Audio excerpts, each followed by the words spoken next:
Recording start. Good afternoon, everybody. This is the Wednesday, May 29th, 2024 afternoon session of the Portland City Council. Keelan, good afternoon. Please call the roll.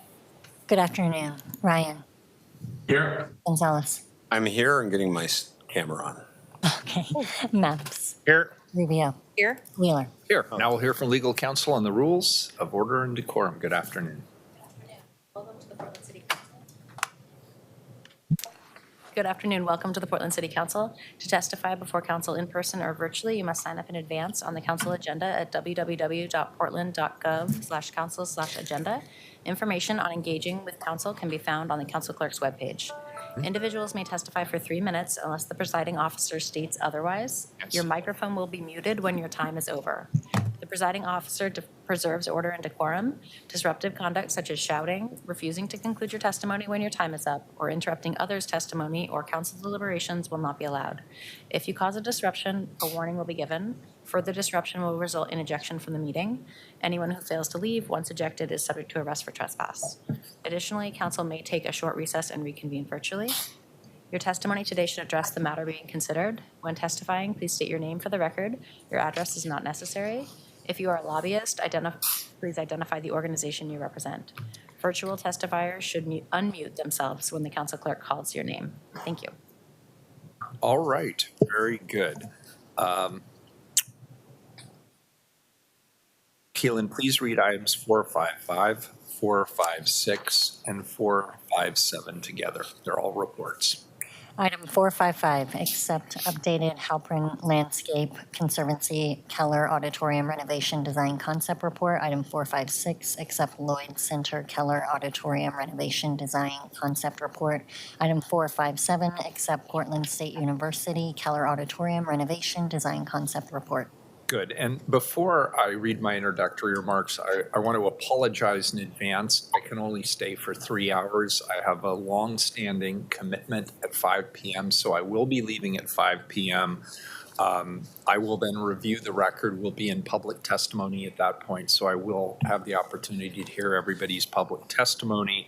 While the reports will be accepted today, obviously no final determination is going to be made today. So I just don't want people to get surprised when I get up and leave at 5, and I will turn the gavel over to the council president, Commissioner Maps, at that point.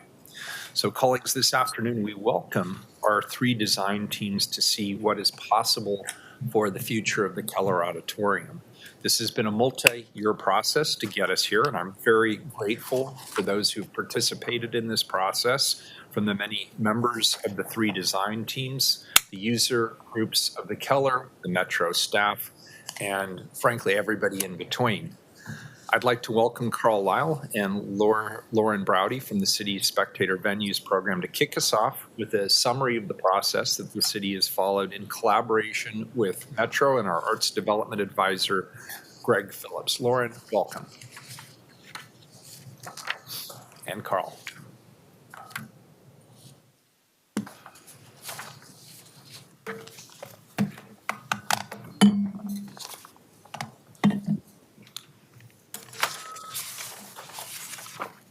Thank you. Hello again. Lauren's going to kick us off. Slides up.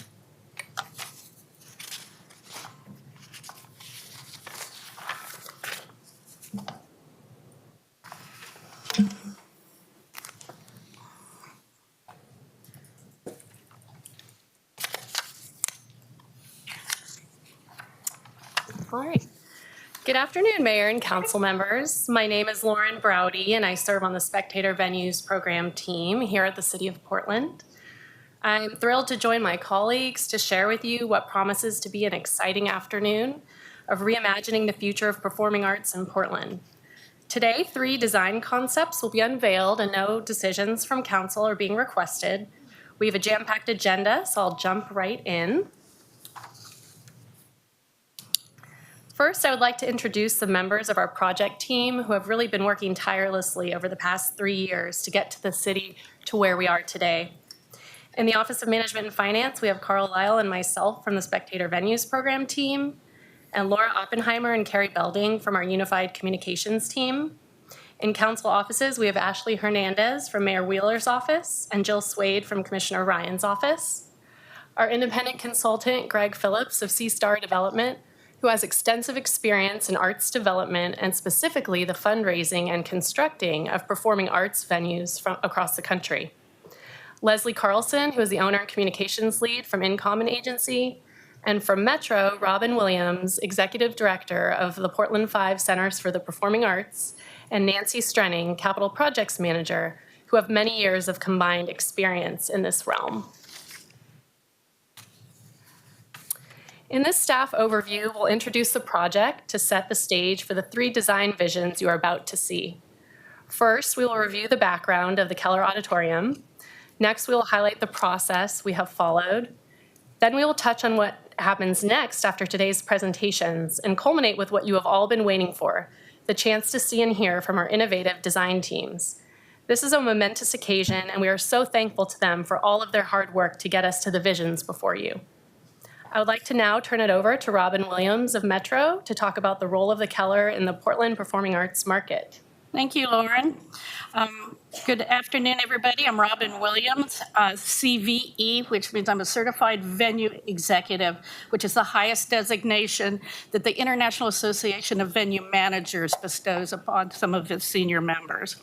I've operated and managed theaters for 40 years, and the last 24, I've served as the executive director for Portland 5. At more than 100 years old, Keller is the oldest of our 5 theaters. It's the home to Oregon Ballet Theater, Portland Opera, and Broadway in Portland, as well as approximately 30 other nonprofit and commercial user groups. The Keller annually hosts about 400,000 guests, or nearly 40% of Portland 5's total guests. Its large stage makes it the only venue in our region that meets the staging needs of our Broadway series, as well as large-scale operas and other large touring productions that come to Portland. Its 3,000-seat capacity is required by large, expensive shows in order for them to be economically viable. Without these amenities, these shows would likely skip Portland.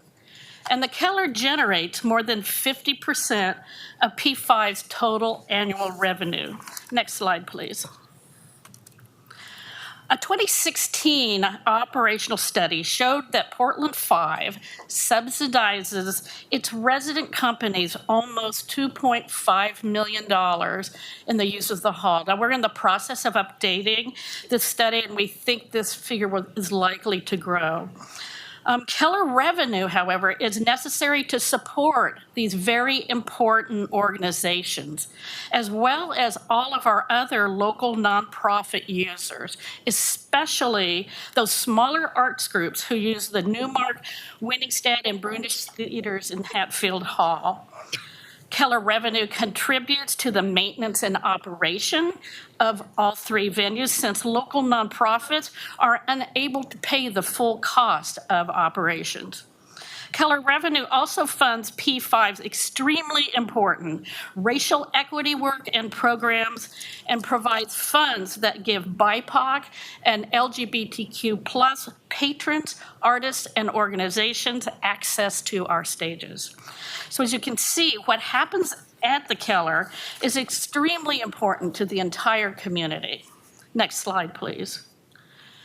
Crossroads Consulting Services was hired by Metro to study the economic impact of the Keller. Now, Crossroads is a recognized leader in the venue industry for economic and fiscal impact analysis. The Keller cannot be renovated without closing, so it was important for us to know what the impact of a closure would look like. This slide just reflects some of the extensive losses of a 24-month closure. The loss of work would be devastating to our event staff who rely on work at the Keller for their livelihood. As the pandemic proved, bringing back staff after a closure is no easy task. We still have open positions. We have not been included in any discussions of what a partial closing would look like, but we know it won't happen without a significant and potentially devastating impact to the local arts economy. Now, all three proposals offer very interesting opportunities as well as challenges, and these all must be thoroughly considered in your decision-making. So with that, I will turn this back to Carl to talk about the process to date. Carl? Thanks, Robin. Carl Lyle, City of Portland Spectator Venues Program Manager. So this is just kind of a process outline sketch of where we've been over the last, well, quite a few years now on the Keller. It's important to realize that the starting place for this really is the fact that the Keller Auditorium is classified as an unreinforced masonry building. During the periods of 2016 to 2020, the city was working on implementation of mandating seismic retrofits or requirements through building codes, you probably remember. That ended up not being fully implemented after quite a saga, but we'd already started the process to better understand the seismic condition and the structural capacities of the building because we thought the mandates were coming. About the same time, in 2017, a private design competition was initiated by local business leaders to develop ideas to improve the city-owned Keller Auditorium. You'll hear more about that in just a few minutes. Between 2018 and 2021, the city conducted a series of facility condition and structural assessments of the building. In 2022, the same local business leaders who had held the design competition launched an effort to really develop a full renovation concept for the Keller Auditorium. The results of that work will be presented shortly. In 2023, concerned about impacts of a venue closure during a possible renovation and to better understand possible alternative solutions, the city issued a request for expressions of interest to explore additional possibilities. Lloyd Center and a site owned by Portland State University were ultimately selected to explore the possibility of developing a new premier performing arts facility in Portland. This path, of course, would allow continued use of the existing Keller during the construction of the new facility. You're going to hear about those two very exciting concepts shortly. Next slide, please. The current facility was built in 1917 and renovated in the late 1960s. The renovation occurred prior to the understanding of the seismic risk in the Cascadia region and left significant portions of the original structural systems of the Keller Auditorium in place. Since the renovation, the building has largely been unchanged. Many of the building's key systems are at or approaching the end of their operational lives, and amenities you'd expect to find in a newer facility are sorely lacking. Next slide, please. As I mentioned, a request for expressions of interest process to understand potential sites for a new performing arts facility was launched last summer and generated interest from the owners of 8 different sites within central Portland. After a vetting process that included multiple phases of evaluation and interviews by staff from Metro, Portland 5, Prosper Portland, the City of Spectator Venues Program, the Bureau of Planning and Sustainability, Commissioner Ryan's offices, Bureau of Development Services, and the Mayor's office, Lloyd Center and Portland State University were selected to receive grants and further develop concepts for facilities at their sites. I'd like to sincerely thank the teams for moving quickly to get us to this point. It's been a major effort on a very short timeline to prepare the reports before you today. Next slide. This slide shows 2 things of note. I won't go through them in detail, but you can look at them as we talk about them. On the left are the elements that we asked each of the 3 presenting teams today to cover in their presentations. And on the right is a working list, you may call it, of considerations that we think City Council will want to consider when setting direction later this summer. With that, I'll turn it over to Greg Phillips to discuss costs and potential funding sources. Good afternoon. I'm Greg Phillips. Since my time as executive director of Portland Center Stage during the few years after the move to the Armory, I've been helping performing arts organizations all over become more successful. In the past decade, with my background in both arts and culture and architecture and construction, I've been developing new performing arts centers. Before we move on to the next few slides, I'd like to take just a minute to share the big picture. As you know, better than anybody, we are at a critical juncture in the life of this city. Like cities everywhere, we're attempting to recover and ultimately find a way to not just survive, but to thrive. Today, we're focused on 3 great sites in this city, and regardless of which one ultimately gets a performing arts center or venue, all will be transformed into wonderful places to enliven and positively impact the central city core. After working on projects elsewhere, I admit it's an honor and a privilege to come home to Portland to work with these 4 great teams. Each of these terrific concept designs were developed by architects, theater designers, community leaders, and coordinated and encouraged by city and metro staff and outside consultants who all brought decades of experience and knowledge to this process. In addition to the aforementioned crossroads, Metro engaged venue consultants to estimate costs for a Keller renovation and similar-sized new construction. Venue specializes in cost estimating for performing arts facilities, and their team has done this for hundreds of venues. So they were able to thoughtfully determine, based on preliminary concept designs, pricing for these designs, knowing all of the elements and systems that future architectural drawings and engineering would likely include. Next slide, please. When you see the $290 million estimate for the Keller Auditorium renovation, that's in addition to the roughly $100 million cost of the 19-plus month closure. Each of the 2 other estimates for new construction, with about 15,000 square feet more than the renovated Keller, that involve building foundations and everything else from scratch, are estimated to cost just over $400 million. And those estimated costs don't include the additional second theaters and much more that you'll hear about from those 2 teams. But we wanted to start by comparing apples to apples. Of course, you're wondering, with all the demands on the city and metro budgets, how would we ever come up with these hundreds of millions of dollars? Well, in almost every case, in rural, suburban, and urban areas, first someone or some group dreams the dream, and then a larger group gets together to figure out how to fund it. We've developed and built these because history tells us that in every case, the civic, cultural, economic, and social impact on a town or city and region is extraordinary. And we've also learned, in order to inspire the necessary funding, we simply must create the most exciting project possible, which also ensures the largest return on investment. Excuse me, next slide, please. Here you have a list of fairly typical potential funding opportunities. It's likely that we can access quite a few of these, and each site has some different vehicles. But I can assure you that in order to make this dream a reality, we will embark on likely the largest private capital campaign in this city's history.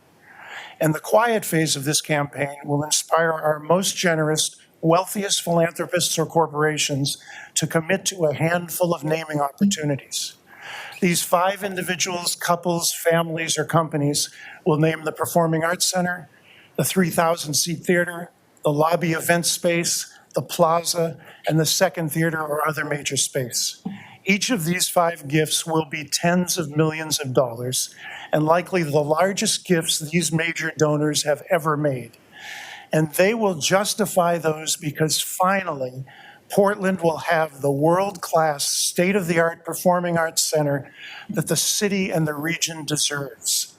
It will help enliven the city for the 21st and 22nd centuries, and it will be those families' legacies. Finally, for now, if I may, timing is everything. To take advantage of this moment, when the stock markets and philanthropist portfolios are at historic highs, you're giving direction to the most exciting project, a center for everyone that activates that part of the city from 6 a.m. to midnight every day and night would be well advised. You would enable us to fast forward fundraising during the second half of this year while outreach planning and processes continue. With these concepts, designs, and renderings, we could launch the quiet phase of a capital campaign and inspire philanthropists and even the current federal government administration focused on infrastructure projects and the arts to invest in Portland. Back to you, Lauren. Wonderful. Thanks, Greg. A reminder that no decisions are being requested today, but now that we have our design visions in hand, we can talk about our roadmap for summer engagement. In June, we will begin targeted stakeholder engagement and also kick off our call for public input. We have a data analysis team on board to synthesize what we hear from targeted stakeholders and the public, and we will return in August to report back to council on what we heard from the community.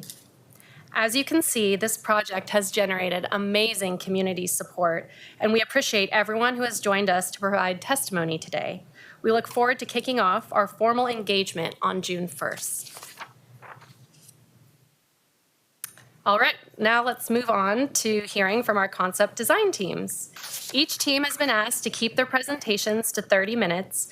Please note that we've asked the clerk to activate the timer to help keep us on track, and then a brief opportunity for Q&A from council after each presentation. Then, if there are more questions from council, we can open up the floor again after public testimony. Thank you, Mayor. Thank you, and I just want to reiterate, this is not the only opportunity for the council to ask questions, and no doubt today will be largely about hearing the presentations, hearing public input, at least initial public input, and we'll have many, many other opportunities to dive deeper into this. Thank you. Commissioner Mouse. Mr. Mayor, before we get into the presentation, can I ask a quick clarifying question? At some point, there was a cost analysis slide that listed Keller at 290, Lloyd at 429, and PSU at 447. Is that the total cost of the project, or is that the ask to the city? No, that's would be the total cost of the project for that amount of square footage, including hard and soft costs Okay. to build it, Thank you very much. of course. Very good. So with that, I'd like to invite up our first design team to present. And please note that Keelan over here, our amazing council clerk, will set up a timer that should be visible on the screen in front of you to ensure that each group stays within their allotted 30 minutes. We have 3 teams presenting and a lot of people who've signed up for public testimony, so we want to make sure we stay on track time-wise this afternoon. So first up is the Keller. Welcome. Thank you for being here. Thank you. We'll wait for our slides to come forward. Very good.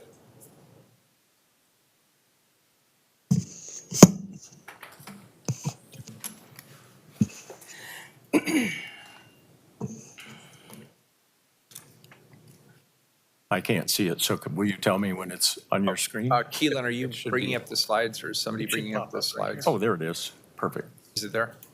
Who is in charge of the slides, just so I know? I'm gonna run it. Oh, you are? Okay, great. Thank you.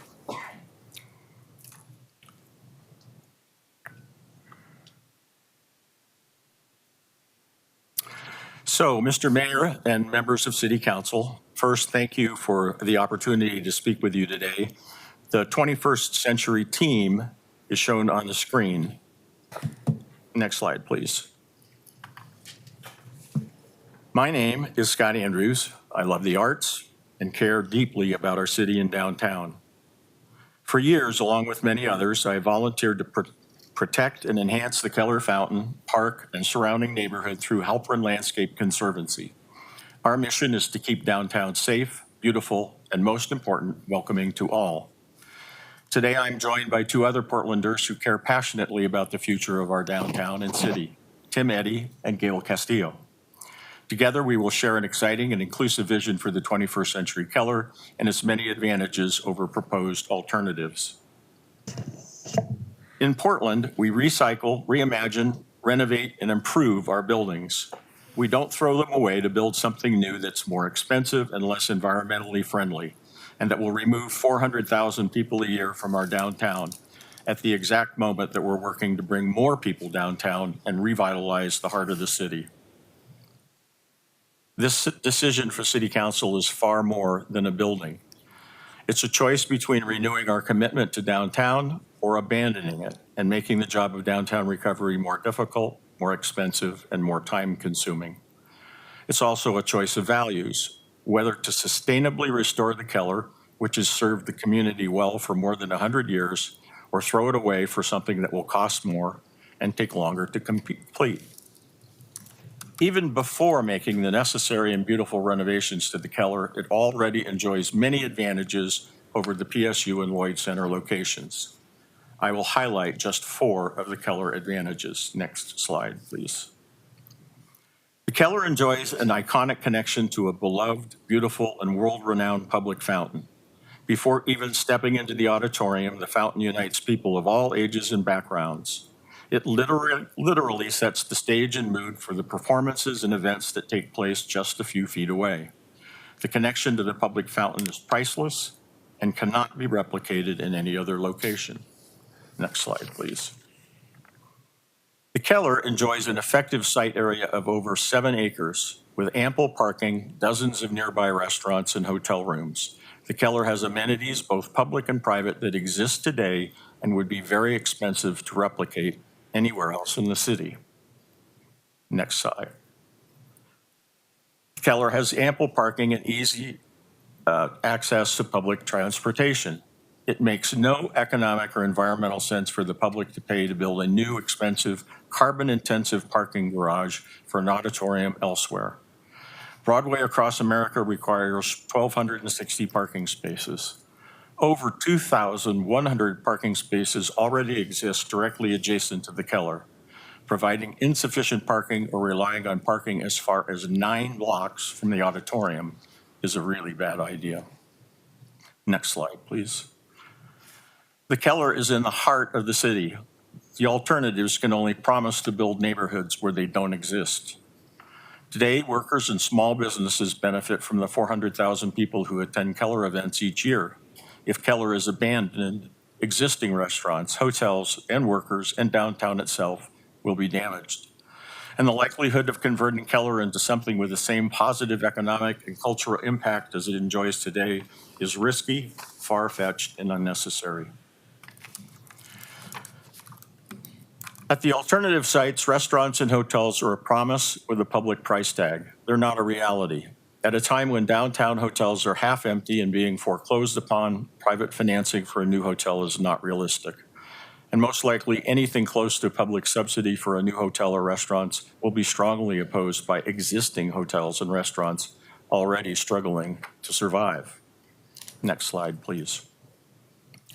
The Keller's proven, a sure thing, and renovating it will cost less and can be completed sooner than other proposals.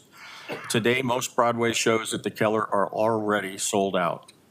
The Keller is already so successful it provides financial support to all of the other venues in the city. In a recent survey of Portlanders conducted by DHM Research, 89% say the Keller is good for the city, and 66% support renovating the Keller, while just 10% want to build a new auditorium somewhere else. Portland has its problems, but the Keller isn't one of them.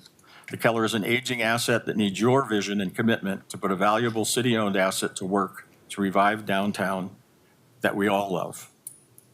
In addition to these existing advantages, our group is prepared to lead a private fundraising campaign to help offset the public costs of the 21st century Keller.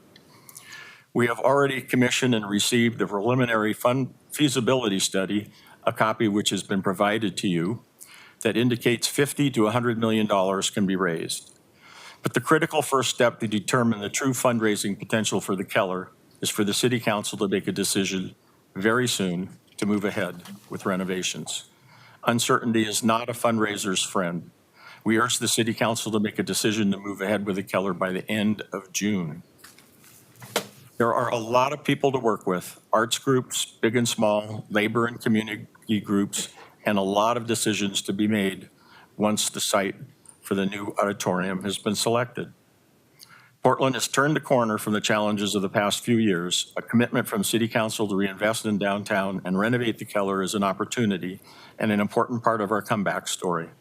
Likewise, walking away from the Keller, the fountain, park, and downtown neighborhood would leave a dark hole in the heart of the city. We urge you to move quickly to write the next chapter in Portland's downtown recovery story and raise the curtain on the 21st century Keller. Now I will turn the presentation over to Tim Eddy, who will walk through the principal features of the project, and Gail Castillo to chair the Community Voices Initiative. Thanks, Scott. I'm Tim Eddy with Henneberry Eddy Architects. Since early 2023, we've had the privilege of working with Stewfish Entertainment Architects from London, Michael Curry Design, Rummel Engineering, Place Landscape Architects, and theater consultants Shallot Collaborative to develop the conceptual design and feasibility analysis for the 21st Century Keller that we've submitted to City Council. Next slide. Before I describe the transformation of the Keller Auditorium, I want to reinforce what Scott said about the Keller being in the heart of downtown. While the drama inside is different, Keller is only 3 blocks from City Hall. It's within a neighborhood that's already home to much cultural and social activity. It's 2 blocks from Waterfront Park and only 4 blocks to the performance space at PSU's Lincoln Hall. Lawrence Halprin's Keller Fountain, combined with the 21st Century Keller, is an iconic composition that cannot be replaced elsewhere, period. Our team is asking City Council to preserve and enhance, not waste, this internationally important piece of Portland's urban design legacy. Electing to build a new auditorium at one of the proposed alternate sites and abandoning the Keller Auditorium would be at the expense of downtown Portland. Next slide. So the 21st Century Keller expands the building, makes it bigger, expands it to the west to create a much larger front of house that engages the Keller Fountain, and expands the building to the east to provide a new loading facility sufficient for traveling shows and larger up-to-date back-of-house accommodations for cast and crew.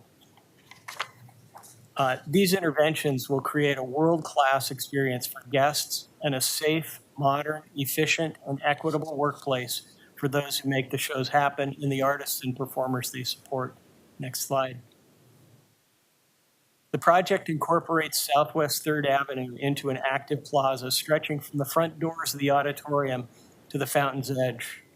No longer separated by an active street, the Keller and the internationally famous fountain become a single place. A dynamic new downtown destination, programmable for every kind of activity, 365 days per year. Next slide. The Keller's strength as a multi-purpose auditorium, hosting musical theater, opera, dance, contemporary music, and a range of other activities, will be reinforced and enhanced. A full recrafting of the auditorium space, stage, backstage, and orchestra pit to 21st century standards will be completed. This work will include universal accessibility in all spaces, safety improvements, improved sight lines, state-of-the-art acoustical design, all new finishes, seating, lighting, and HVAC distribution.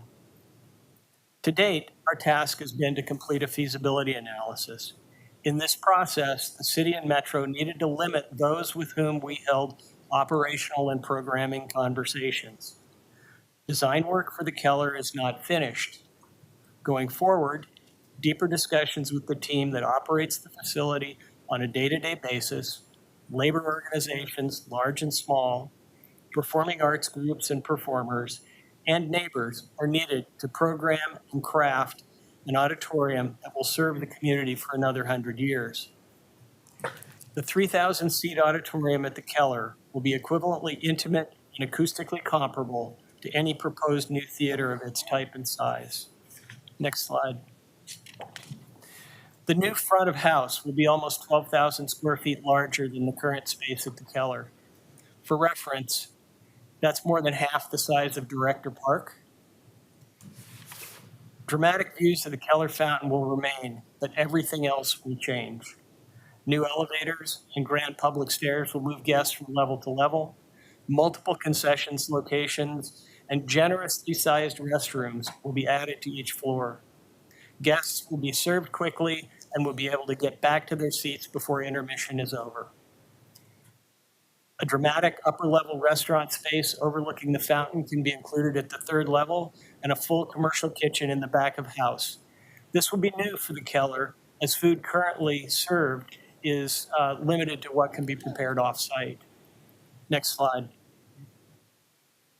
The Halpern Overlook, a new smaller performance venue at the first balcony level, overlooks the fountain and will provide provide support for a variety of smaller performances in one of the most beautiful settings in any city. This will provide an intimate performance experience and make the Keller accessible to a range of smaller arts organizations and nonprofits across Portland. The space accommodates up to 150 guests, and its area is in addition to the front of house that I spoke of before. Next slide. An expanded 3,600 square foot rehearsal hall overlooking Market Street will accommodate performance rehearsals, large orchestra rehearsals, receptions, small performances, and many other events. This 30-foot tall space will have outstanding acoustics and will be very versatile. The space will be easy to access from its own entry on Southwest Market Street. Next slide. Think of the 21st Century Keller as a new building that makes efficient use of remaining parts of the current building. The entire building will be constructed to current code, just like a brand new building. In the event of a severe earthquake, the 21st Century Keller will be a safe place to be. Our firm specializes in retrofits of existing and historic buildings, and we recently completed the historic Oregon Supreme Court building in Salem. The structural reinforcement effort for the Keller is comparatively routine and straightforward. Next slide.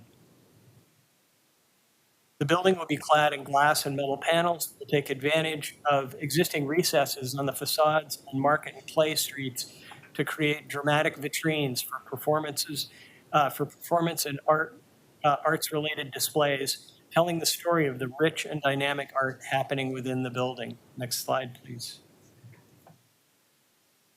So the most sustainable building is the one that's saved and retrofit. Considering only the auditorium and the parking required by the city's tenant, Broadway Across America, the proposed new buildings and supporting facilities on alternate sites will include massive quantities of concrete and steel, contributing to a much larger embedded carbon footprint than the 21st Century Keller, which retains approximately 90% of the concrete and steel invested in the building over the past 100 years by the citizens of Portland. The difference in embedded carbon impact between building a new theater and recrafting the Keller is equivalent to 54 million vehicle miles. That's like taking all the cars off all the roads in Portland metro area for the next 5 years. Portland prides itself as a leader in environmentally sensitive, sustainable design and has a legacy of thoughtful urban design. Creating the 21st Century Keller is not only on brand, it's the only responsible solution. Next slide, please. This has been an overview of the work involved with constructing the 21st Century Keller. Far more detailed information is available in the 350-page document that was submitted to you on May 8th. Reinforcing and enhancing the overall synergy between the Keller and the Keller Fountain, the Halpern sequence, and its downtown neighborhood is a once-in-a-lifetime opportunity. In Portland, we sustainably reuse our buildings. We make them better. It's not only the right thing to do from a community and urban design standpoint, but from an environmental perspective. In the process, a beautiful asset will be created and the legacy of downtown Portland will be elevated. Next slide. Potential interruption of Broadway shows to accommodate construction at the Keller has emerged as a primary concern. After meeting with Broadway Across America's leadership to discuss their needs, our team consulted with Hoffman Construction, who's been providing cost estimating and construction scheduling support to our team. In response, an alternate construction schedule was prepared to provide 2 7-month pauses in construction, allowing Broadway and other shows to continue without losing a season.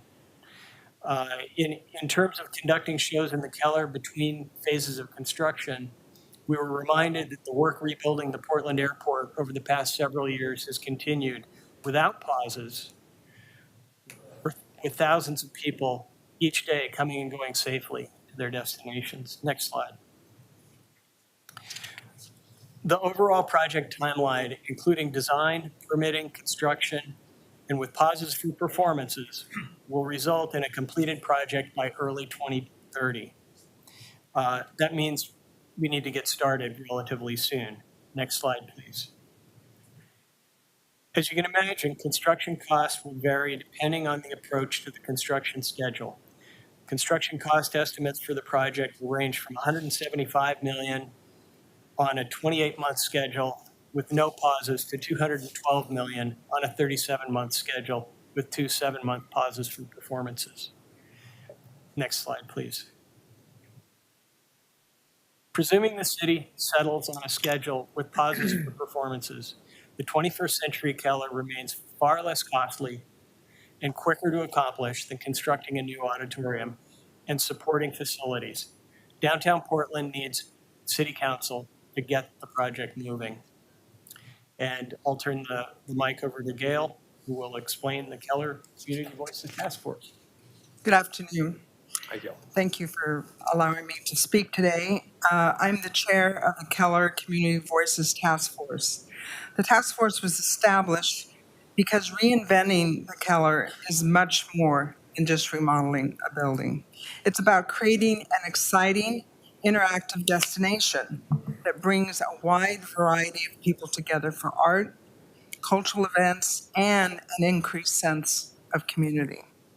As a city, we have an opportunity to engage a broader, more diverse group of people and community organizations, both inside the Keller and outside the Keller, in a new programmable fountain and plaza.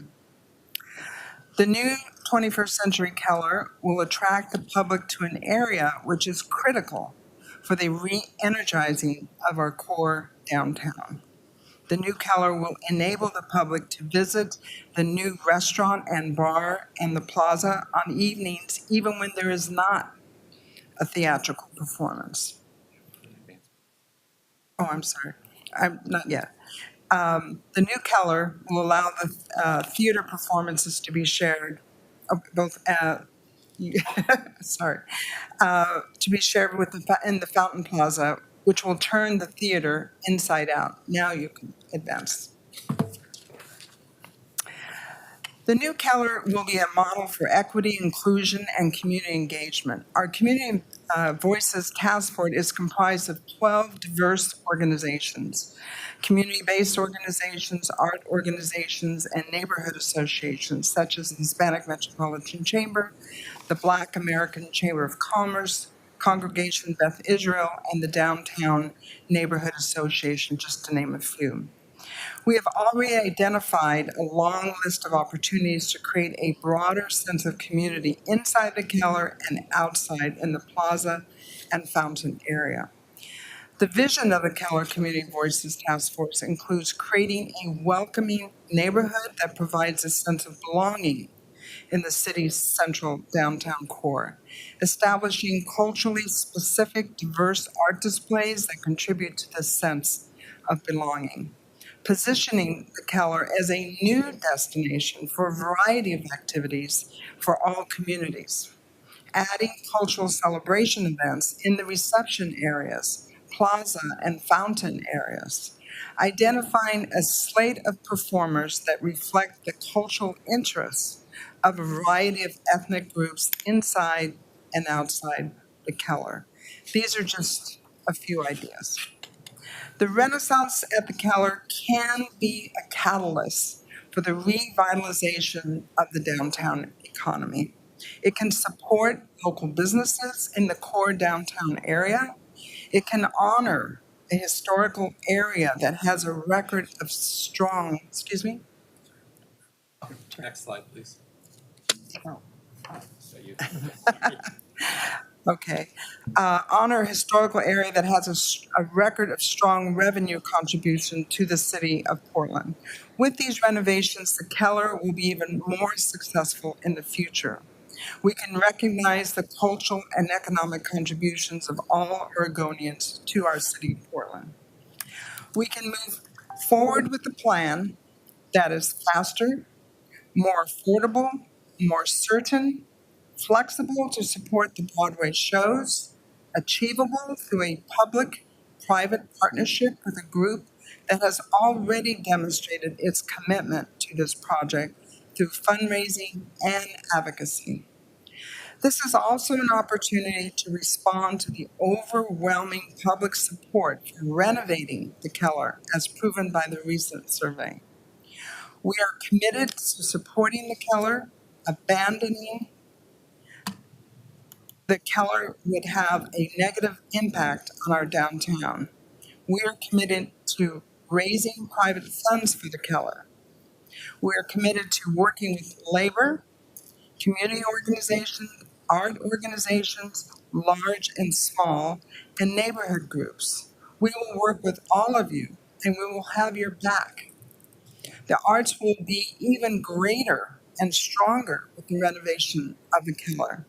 We would now like for you to hear some of our community voices. If you could please play the video.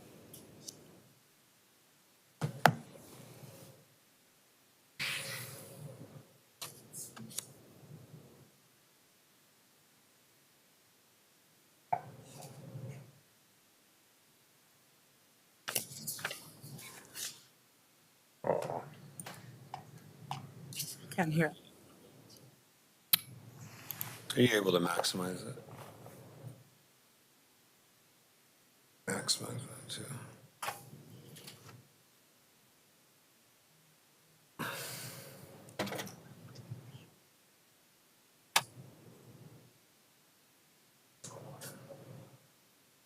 I'm good, thanks.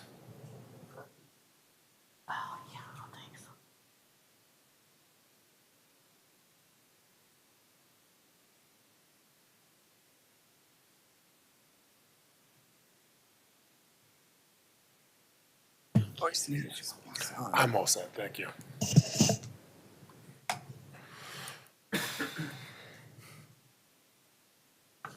I hope this isn't taking up our time. No, the timer's paused. Thank you. This is not the first technology problem we've had. I can't imagine. Does this ever work? Yeah, I think the fourth one today. Commissioner Maps asked the correct question. That's the thing about technology. It's great when it works, and when it doesn't, it's really bad. It's Dale, you called- didn't say ta-da. It's called That's the Wednesday. key. You gotta go ta-da. Ta-da. We already have it.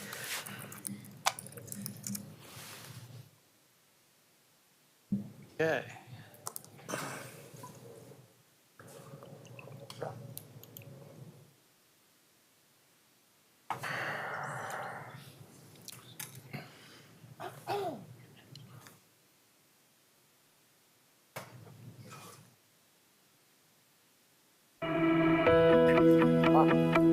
I'm Pam Baker, and I live on the west side of Portland. Stephen Kafuri. And I'm Mimi Kafori. I live in the inner southeast side of Portland. I'm Susan Rinker, and I'm a resident of Portland Plaza. Better acoustics, better lighting, better seating, better bathrooms. Why would we walk away from all of this? So this place has been the center of arts, performing arts especially, for decades and for generations, and it's really important that we maintain it. We need to save the color because of going to the theater and going to shows and such. And, it would be pretty devastating to this corner of town if it weren't so. If we lost the Keller, I think it would be a disaster for the city in terms of the arts, in terms of the community, in terms of Portland and its future. I'm Reese Scott. I live in the Pearl District. Carol Kekas. I'm Xavier D. Stickler. I'm the Vice President of the Downtown Neighborhood Association. My name is Marion DeBartoleben, and I live in Southwest Portland. I'm really excited about a world-class Keller for downtown Portland and the programmable plaza that goes with it. It unites the fountain with the plaza with the structure. It's going to be one of the buildings that becomes synonymous with Portland, our character, who we are. Numerous activations and programs here at the Keller Fountain. Abandoning that would be devastating for the city. If we abandon the Keller Auditorium, it is the heart of our cultural downtown area anyway, we would be abandoning Portland. And is that what we really want to do? I hope not. My name is Matt Adamowski, and I work right over here in the Coin Tower. Nicole Davison Leon, and I work right across the street from here, actually. I'm Don Doherty. I live downtown right behind the art museum, like Wicked and The Lion King and things of that nature. So The off-Broadway productions are all basically in this building, so where are we going to put those shows? I think renovating the Keller is a crucial part to bringing downtown Portland back to life. Downtown has been decimated, and it's coming back, so we don't need to lose a landmark. We need to preserve one. Peggy Moretti, I live in Southwest Portland. Brian White, I live downtown here in Portland. My name is Daisuke, I work across the street from Keller. I'm Gail Castillo, and I've lived in Portland most of my life. Ben Furr, live in Northwest Portland, and I bike down here. Can revive it with this world-class design, bring this whole district back to life, connect it to this beautiful fountain and park, and make it much more accessible and inclusive. And if we lost the Keller Auditorium, it would be a huge loss to Portland. We're looking to save it because business would definitely go down here while they close. The renovation of Keller is an opportunity for us to maintain an iconic location. In Portland, we save things, we don't throw them away. And I can't imagine what this place would look like if the Keller disappeared. There'd just be a black hole in downtown. A landmark in Portland for decades. Part of what makes this city, this city. So my last statement is, please support the 21st Century Keller. Let's get to work. Let's bring back downtown's thriving economy. Thank you so much.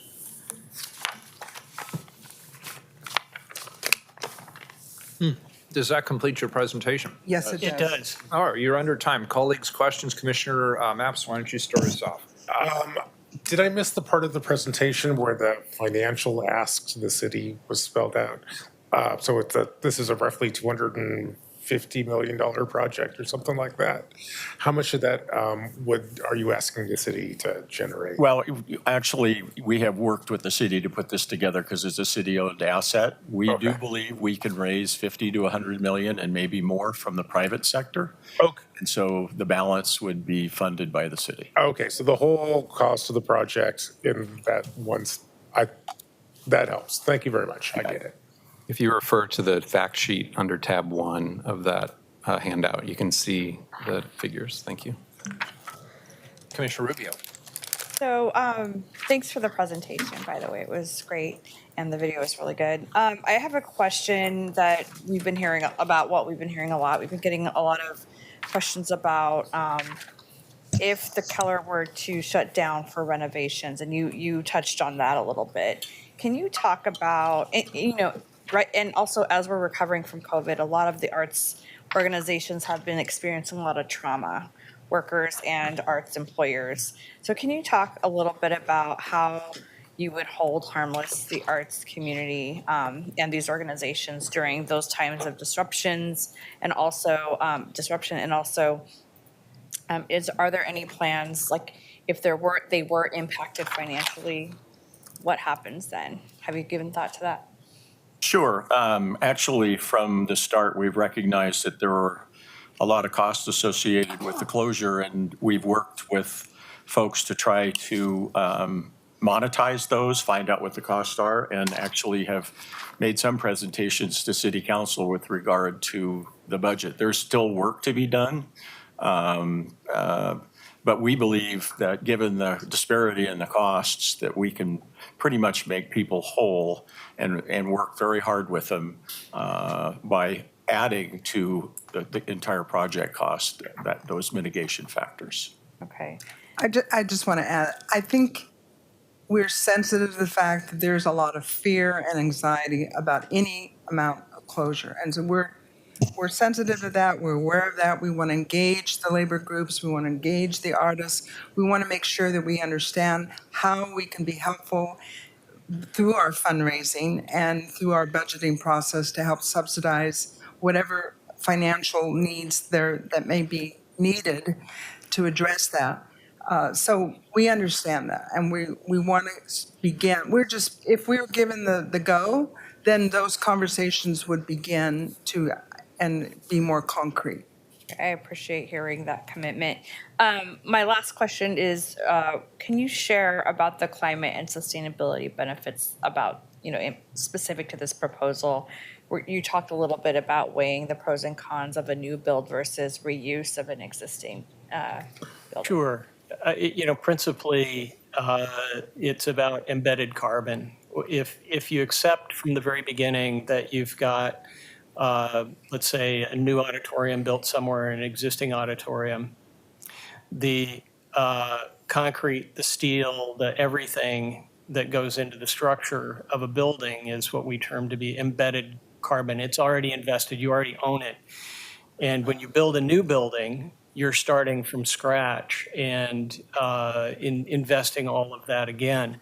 And building a new building in this case isn't the whole issue. It's building basically an entire neighborhood to support that building as well, which already exists at the Keller. So it's far more efficient from a carbon standpoint to save the building than to build a new one. Thank you. Commissioner Ryan. Thank you, Mayor.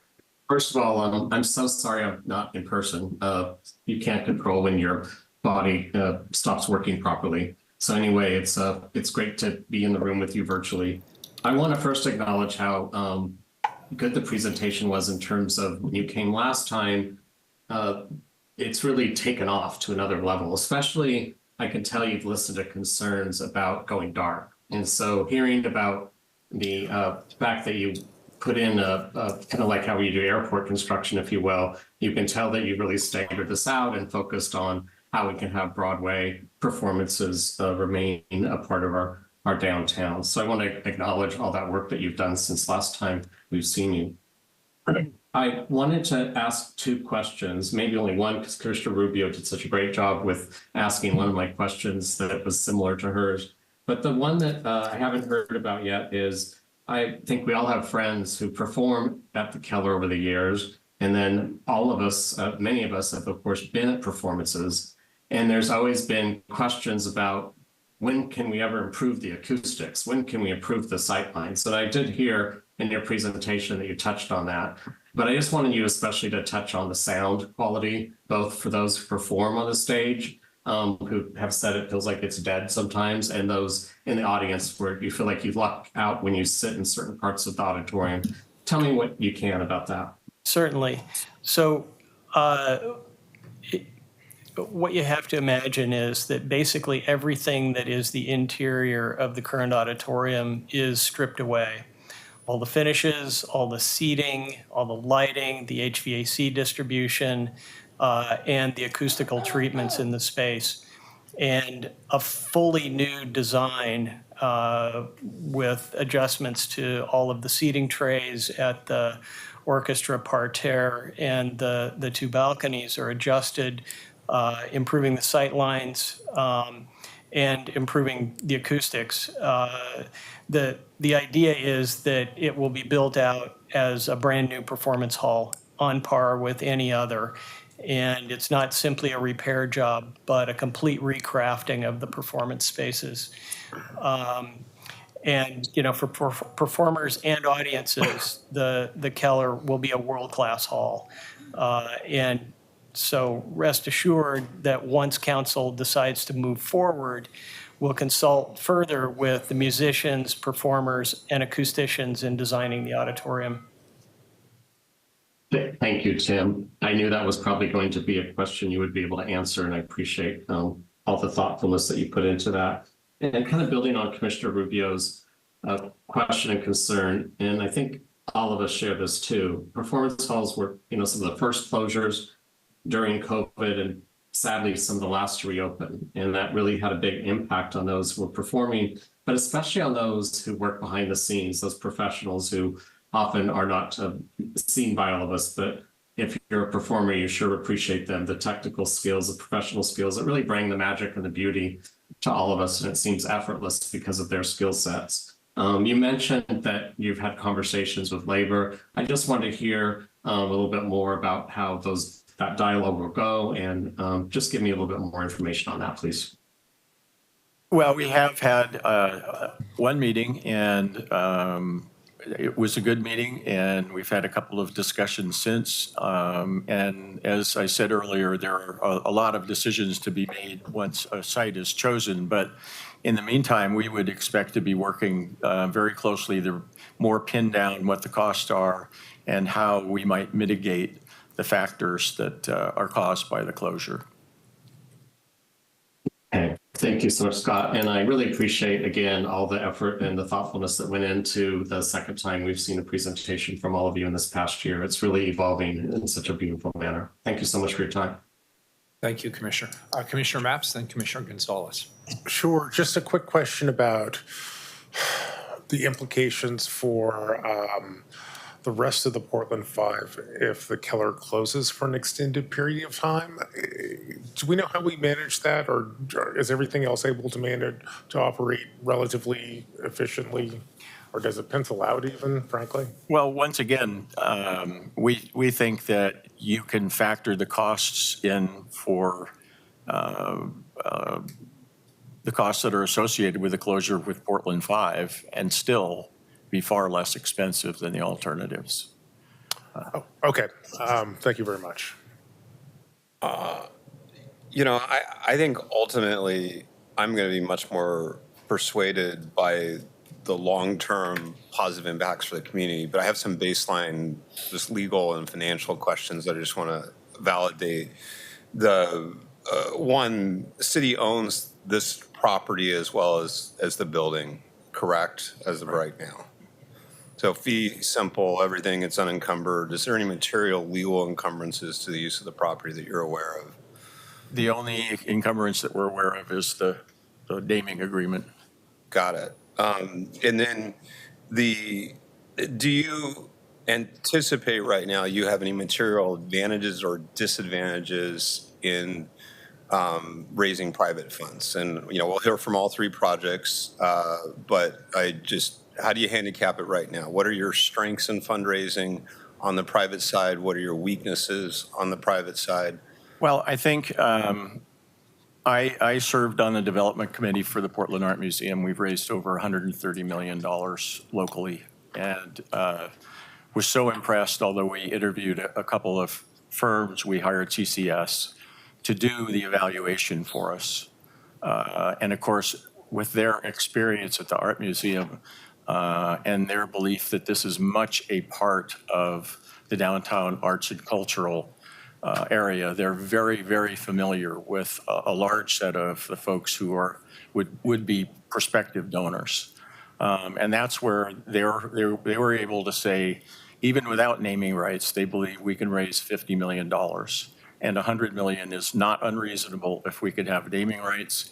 And I believe we can have naming rights. Okay.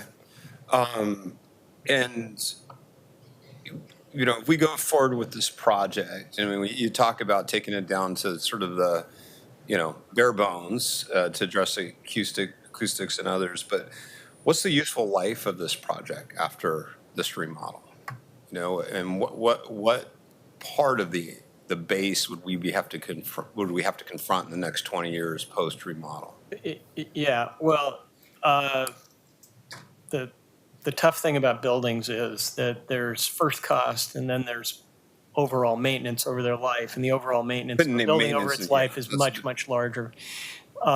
If you look at the existing facility renovated in 1967, so it's a little over 55 years in place, and there have been investments in it, but not significant ones. It's not like it's been expanded or significantly changed. I guess I would hope that the city of the future, the Portland of the future, commits funds to keep up with its buildings.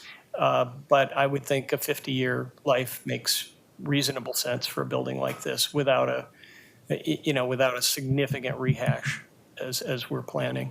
Yeah, I think that's an assumption we're going to have to test on all the projects. I mean, if you look at recent history, we've not been particularly good at capital reserves for infrastructure or facilities. Theoretically, that gets fixed in the form of government. I'm not sure it automatically does get fixed. It's a hard thing to save money for. So I think that's just something we have to pay attention to in our assumptions. One last question. This might be as much for staff, but we had heard estimates of the disruption to the Keller of costing roughly $100 million. I think that number floats around somewhere.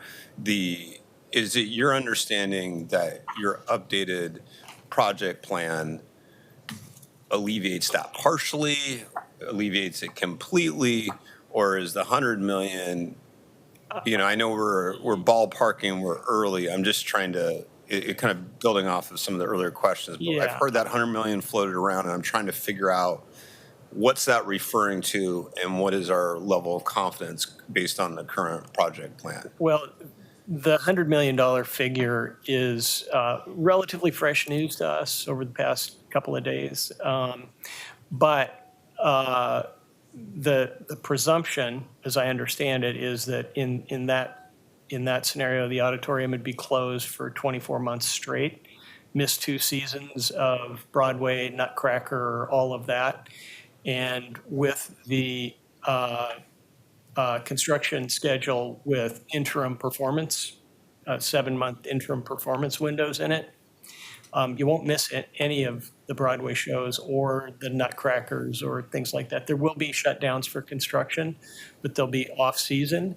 And that evolved from discussions with Broadway across America. And what they asked of us was to try to come up with a schedule that had 6 months of construction and 6 months of performances. And what we came up with was something close to that, but actually had longer periods of performance. It's 7 months.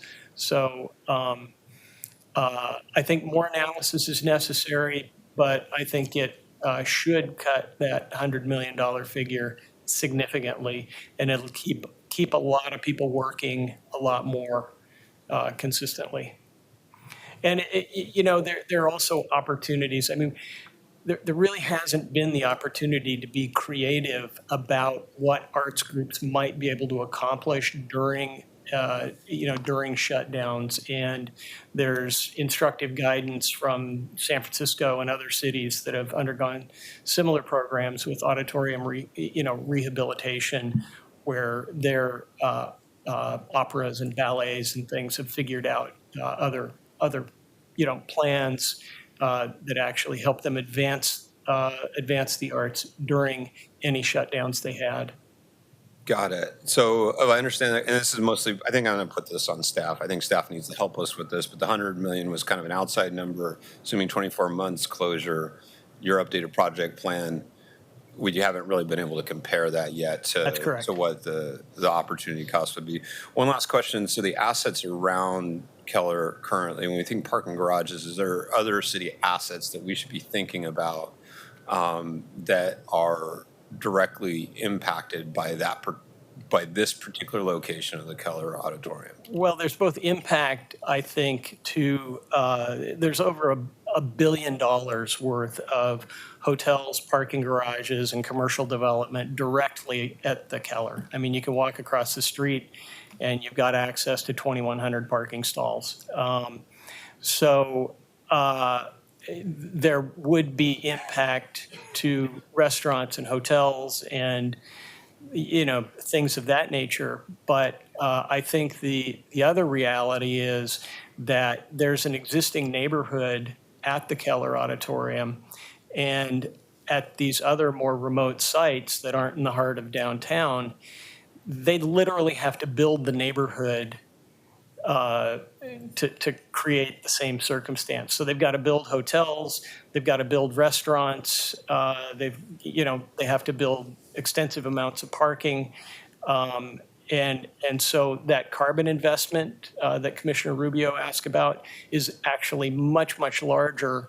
And there's a question as to whether if you take downtown Portland and you move the economic activity around, you could see it move back in the day from the Galleria to Pioneer Place, from Pioneer Place to the brewery blocks, from the brewery blocks to the West End.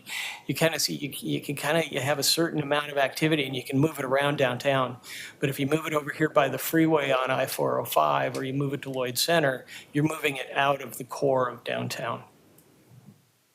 Okay. I think I'm good for now. Thank you. Commissioner Ryan. Yes, Gail, Scott, and Tim, I really wanted to make sure I understood this one. With your partial closures, there was a big response to the opera, with Broadway across America being a very important revenue stream for them, and I want to again acknowledge that. but I'm wearing my OBT hat now because the Nutcracker is synonymous with those Broadway Across America shows for the opera. The Nutcracker is to OBT. So did I hear you right that the Nutcracker will be able to take place during this time period? That's the way the alternate schedule is set up. Great. Okay. Thank you. So I'm going to dig deeper into this. I appreciate the presentation. The architecture is stunning. I've said that before. It is. There's two things that I would like, well, three things actually. Number one, I concur with Commissioner Mapps. I want to know more about the financial hydraulics. I realize we're in the dream stage, so we don't need to go there yet. But at some point, we are going to have to ask ourselves, what do we think realistically we can raise from the private sector? What is our capacity here at the City of Portland, understanding we have other major capital construction projects underway? And frankly, what's our strategy with the 2025 legislative session? And what ask are we collectively going to tee up in order to make an ask of the state's GeoBond capacity? That sort of thing one, I'll put it in the parking lot. Thing number two that I will also put in the parking lot, but it's of great interest, and I appreciate my colleagues asking about it, was this schedule. Because the main criticism I've heard of your proposal has been this notion that you have to shut down the Keller, that it is devastating to the finances of the P5, and it also creates significant friction for labor partners as well as for the potential viability of our arrangements with Broadway Across America.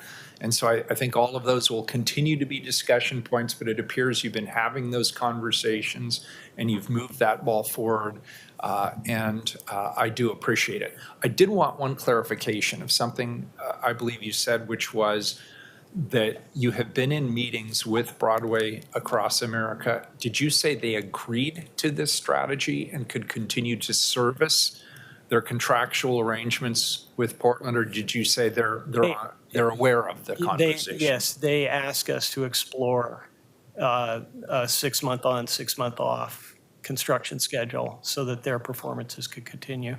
Okay, and so it was essentially at their request that we prepared the schedule. Okay, so it is your presumption, although they've not signed on the dotted line, that they would support this kind of a strategy? That's correct. Okay, and I take it you have not gotten to the phase where you've had discussions with your labor partners?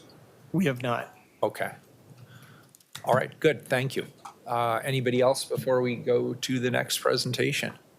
Oh, I did have one more question. Maybe it's for Commissioner Mapps more than it is you. I'm attracted to the idea of activating Southwest 3rd and joining your Keller concept with the fountain, which frankly needs a lot of TLC and we should support as a community. That's a sideshow. Do we have any sense of the viability of either episodically closing 3rd or permanently closing 3rd? Has there been any discussion to the best of your knowledge? To the best of my knowledge, PBOT has not dug in deeply into the space. I'll defer. I will say not deeply, but when we started this process and started looking at that, it's probably 4 or 5 years ago, we had several meetings with PBOT, and they gave us the direction of bollarding. They didn't say we could close it off at all the time, but they didn't say that we couldn't. We also had meetings with them with regard to the addition that goes on to 2nd Avenue, because there's some impact to the 2nd Avenue too. With the new loading dock? With the new loading dock, with the addition, we're pushing the building out towards 2nd Avenue as well. So once again, they provided some input in terms of how far that could go. I mean, nobody's put a rubber stamp on it, but there have been some. And it's not unprecedented. I mean, we do that over by the Schnitz as well. It's not uncommon. Right. Okay. Yeah, and Mr. Mayor,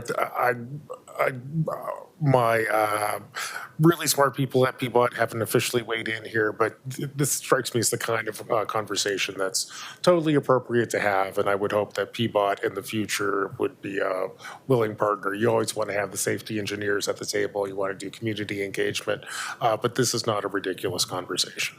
Okay, great. Thank you for your time. Thank you. Appreciate it. Thank you very much. Thank you. Next, folks, we're going to hear from the Lloyd District folks. Welcome. Thank you for being here.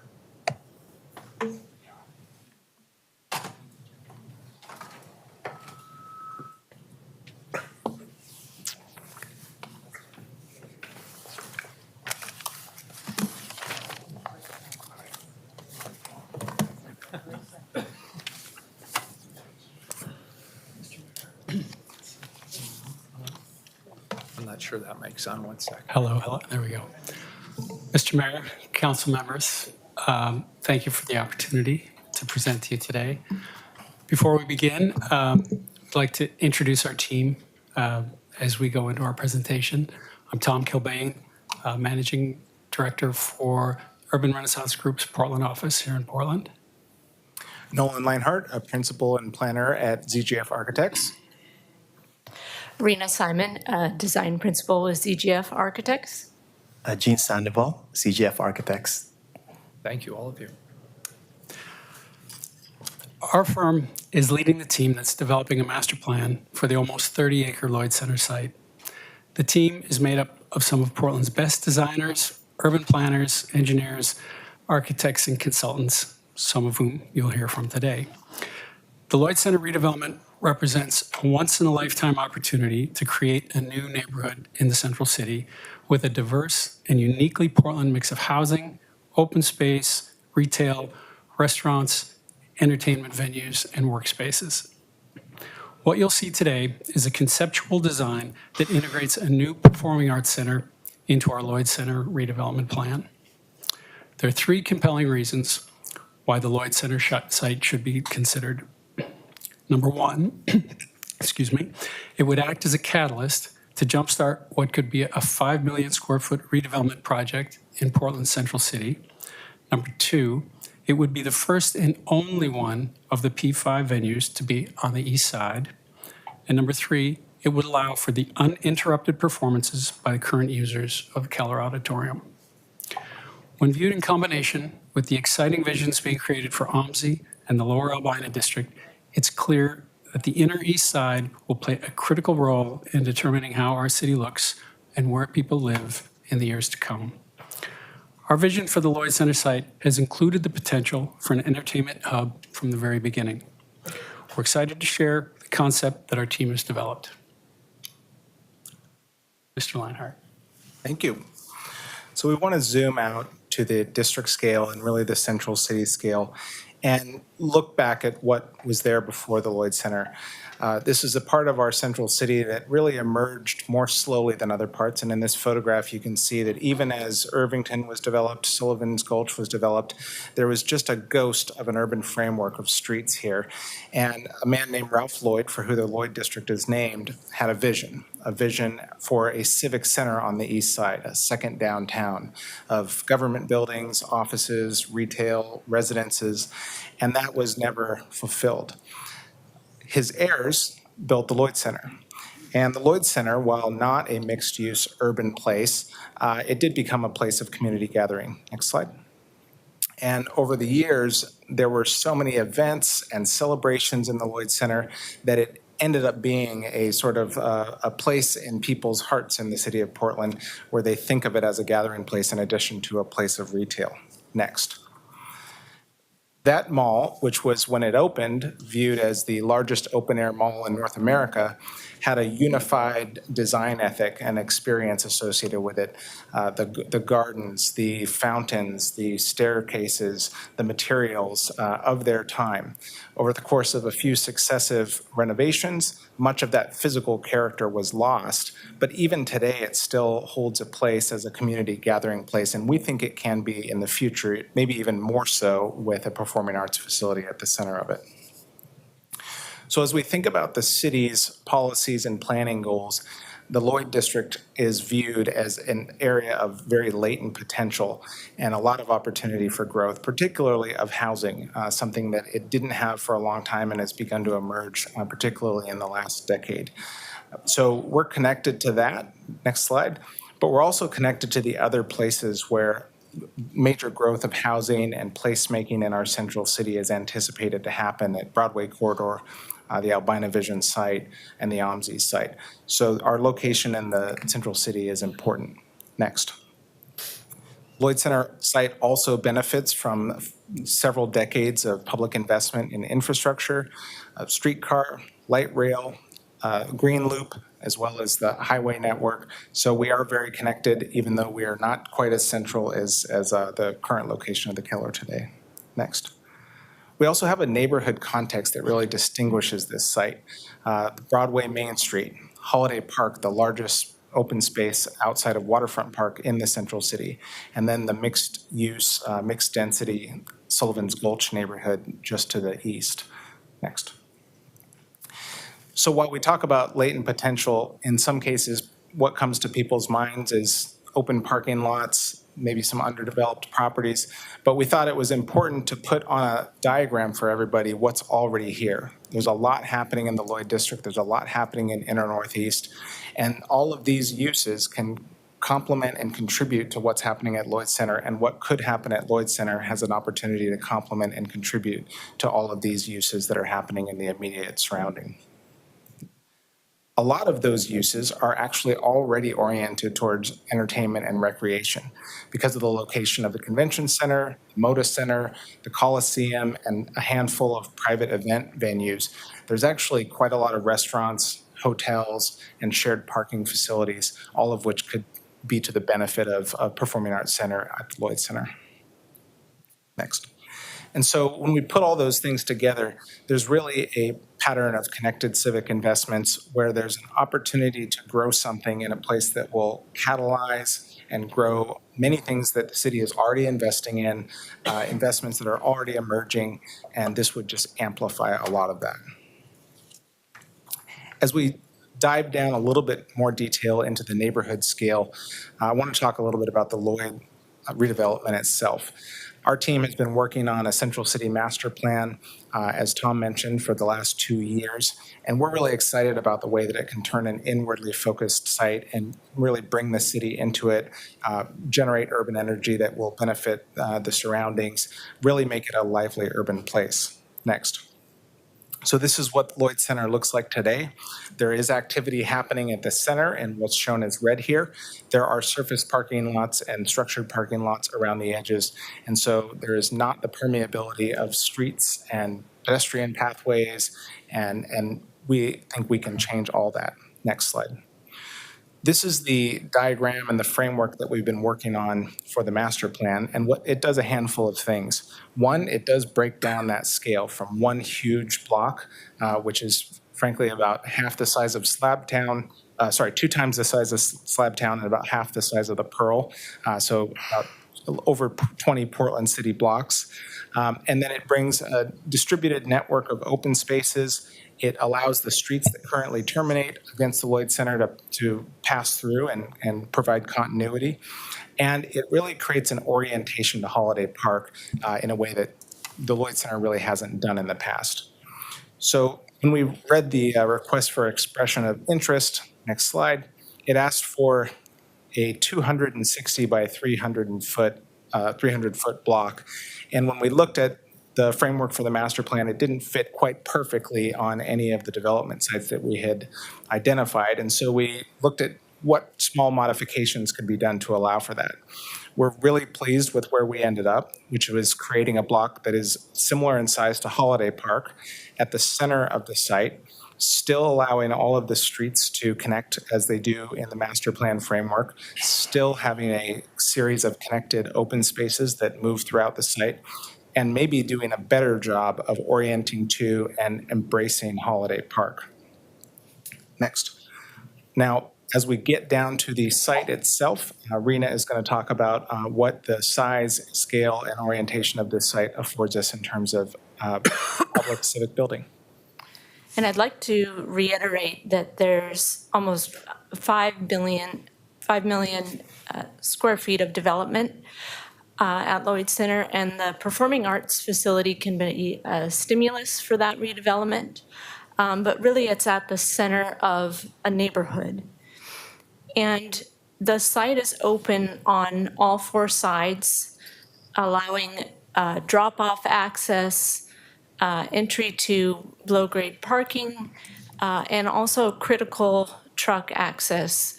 3 or more container trucks can load and unload simply and safely.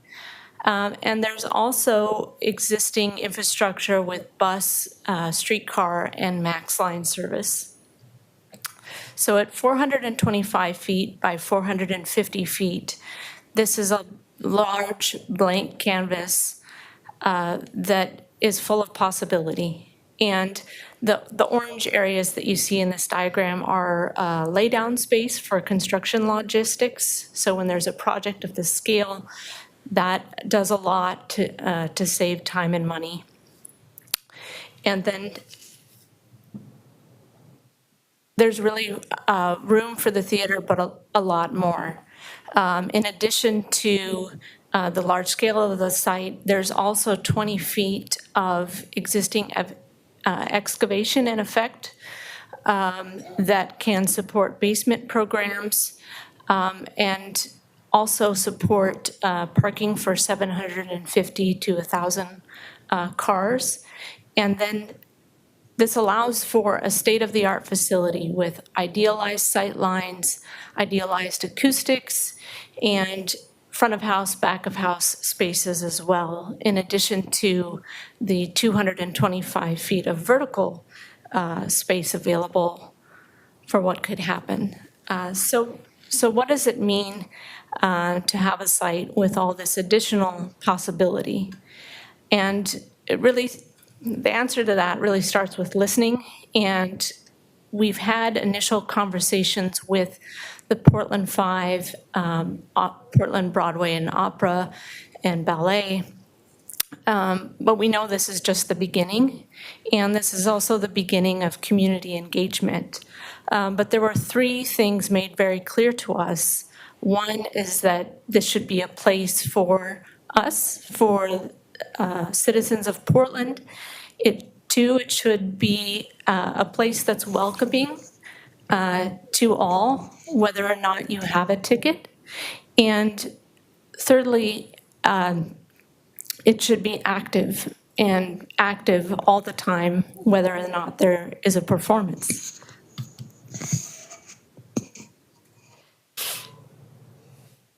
So traditional thinking in theaters really focus that activation on the lobby. And back-of-house spaces, by their nature, are very opaque in contrast to the active front. So we can think, what if there was this activation on all four sides of the theater? And this is actually the Oslo Opera House in Norway. So this activation is not really a new idea, but it's something that we can think about a theater being an extrovert. We can think about a theater being both indoors and outdoors. Hopefully this mic is working okay. Great. But with Portland being a city of parks, could this place be really a civic destination? And with the scale of the site, we've got the possibility to bring together a lot of different types of program to create a vibrant place. There could be a mixed-use tower and retail with open plazas and a vibrant mix of indoor and outdoor different types of performances. There could be an additional theater, 1,200 to 1,500 seat theater is something that we understand is missing in P5's portfolio right now.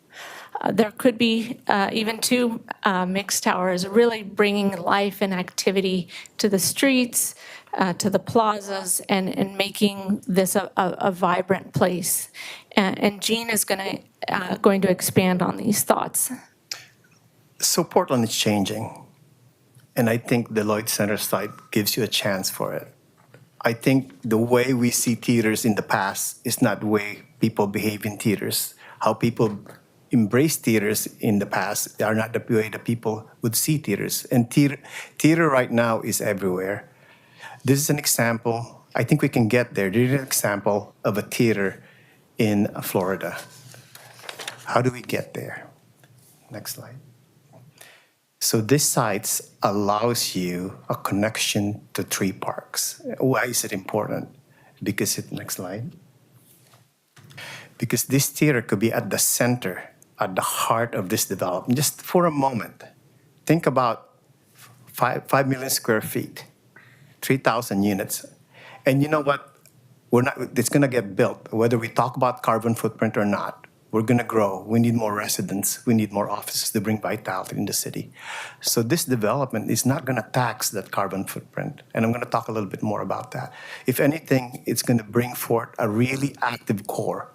Imagine the very first time we're actually building a civic center in a place where people live and people work 24/7. Next. Now, theater could be for everyone, but I think we could create a theater for anyone. Now talk about inclusivity. Next. Now this is just a view.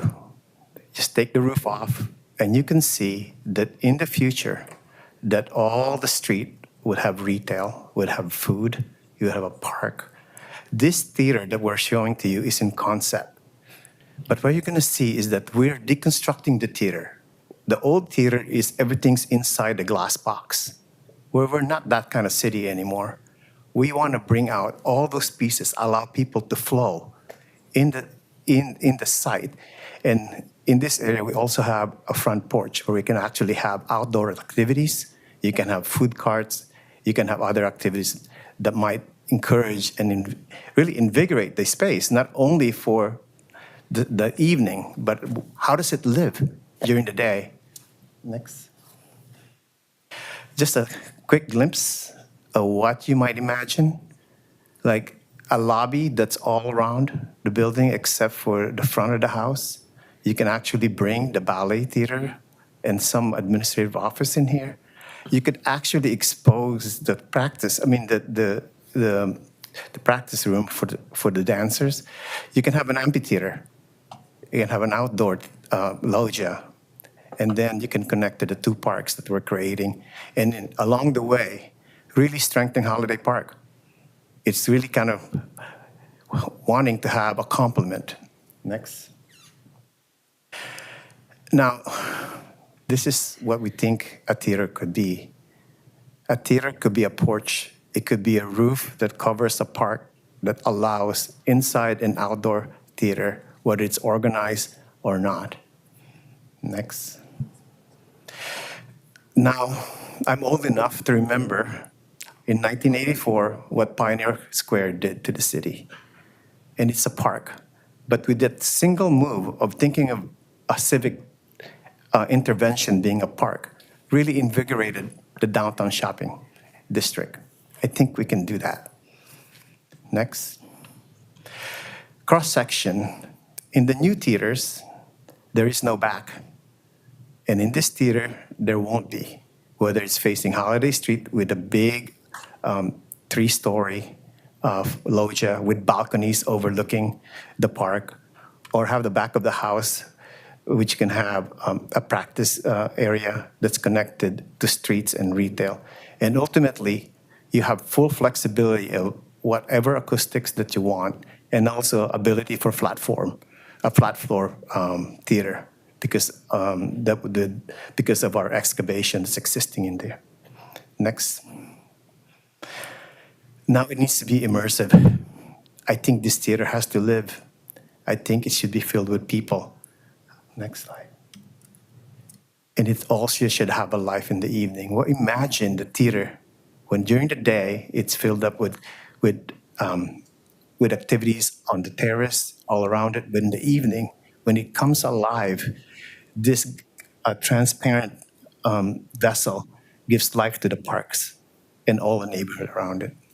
Next. So think of it a moment like we live in the Northwest. It rains a lot. This site gives us a possibility of what if, this is so sensible. We actually create a roof over that 4.5 acres and place it over this theater and over park. And what does it mean? Well, next slide. They'll create a porch, but within that roof, we're talking about sustainability earlier, we can actually collect daylight, We can actually collect water. And I think we can do a net zero building, you know, and we can talk about that later. Next. So I think it has to represent all of us. Oregon, I mean, Keller is a regional destination. And I think Oregon, it should embody Oregon. Next slide. You've heard a lot about the Portland Airport, right? And I think we can bring that hope, that dream, the representation of Oregon. This is the team. This is the same team that we were working on this project. What we did there was we created a building with the resources from this region, with the trade from this region. We kept the money within this region, and we created how many new businesses and how many new materials within the whole exercise. And you look at it, it represents us. We can do that with a new building. Next. Now, you know, we don't do a theater. We'll do it every 100 years, 50 years. I think we can dream here, and we can dream big. Thanks, Gene. As you can see from our presentation, the Lloyd Center redevelopment offers a compelling option for the future home for a new performing arts center. First, it could play a central role in a 5 million square foot redevelopment project in Portland's Central City. As an anchor for this new development, the Performing Arts Center would spur further investment in housing, retail, and other entertainment uses. Second, it would be the first and only one of the Portland Five to be located on the east side of the river, providing wider access to arts and culture. Lloyd Center has a long history of being a gathering place for diverse communities. By locating a new performing arts venue at Lloyd Center, it would send a signal that city leaders are thinking about all of Portland. And third, it would allow for uninterrupted performances by the current users of Keller Auditorium. As you know, Lloyd Center is still an operating shopping mall, and there's a lot of work to be done before any new development can begin. There are also variables that are outside of our control. Key among these is when Portland will return to favor with real estate investors. Given all that, we believe that a new venue could be open in 5 to 6 years' time. A cost estimate was commissioned by the city for a 3,000-seat venue that we've envisioned. The consultant's estimate came in at $423 million. This estimate will be refined as the design evolves. We would also recommend studying the impact of the venue being part of a larger multi-purpose development. A coherent funding strategy is critical to any of the options being considered here. Greg talked about many of those funding options. The only one in his list that I'd like to highlight is the potential for tax increment financing funding that would come from a new Lloyd Center TIF district, which is in the works right now. If the city chooses to move forward with further study of the Lloyd Center site, our team looks forward to more detailed conversations about how the process will unfold and how ownership and financing will be structured. Details on the options that we're willing to consider are included in our report. As you go through your decision-making process, we will be moving forward with our master planning process with the expectation that we will be complete by the end of the year. If the Lloyd Center site is selected, we would amend our master plan to integrate the new venue into it. The concept that we've presented here is compelling and should be given serious consideration. We also recognize that moving a major public facility out of downtown right now is a significant decision. We're thrilled to have the Lloyd Center site considered as a finalist. We look forward to working with all the stakeholders to make the right decision for our city. Thank you. Thank you. And does that complete everybody's presentation? It does. Great. And thank you, everybody, for staying well within the time guidelines. I'll just give you my initial reaction. The architecture is stunning. I mean, it's, again, I'm so impressed with the quality of the architectural renderings that we're seeing today. And I appreciate you acknowledging that one of the difficult decisions the council would have to make with something in the Lloyd district is that it is not in the downtown core. And I'm wondering if your team gave any thought specifically to what alternative use there might be for the existing Keller site, or if that was just outside of the purview of your consideration. We've talked a little bit about it, but in the Halpern team has been working on this for 4 or 5 years. Sure, As I said, sure. we've been working on it for about 4 or 5 months. So most of our energy has been focused on what's happening at Lloyd. And it's we probably just a haven't very had an unfair opportunity. question. I was just curious if you'd happen to noodle over that at all.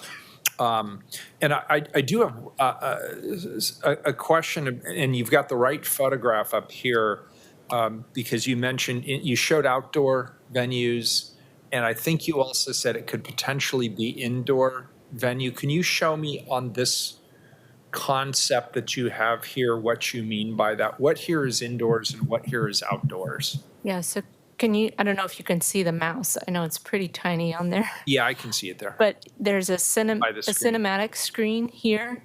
So the people in the park are actually viewing what's on that screen. What's on that screen could be anything. It could be what's going on inside the theater. Okay. So say a show is sold out, it could still be shared publicly.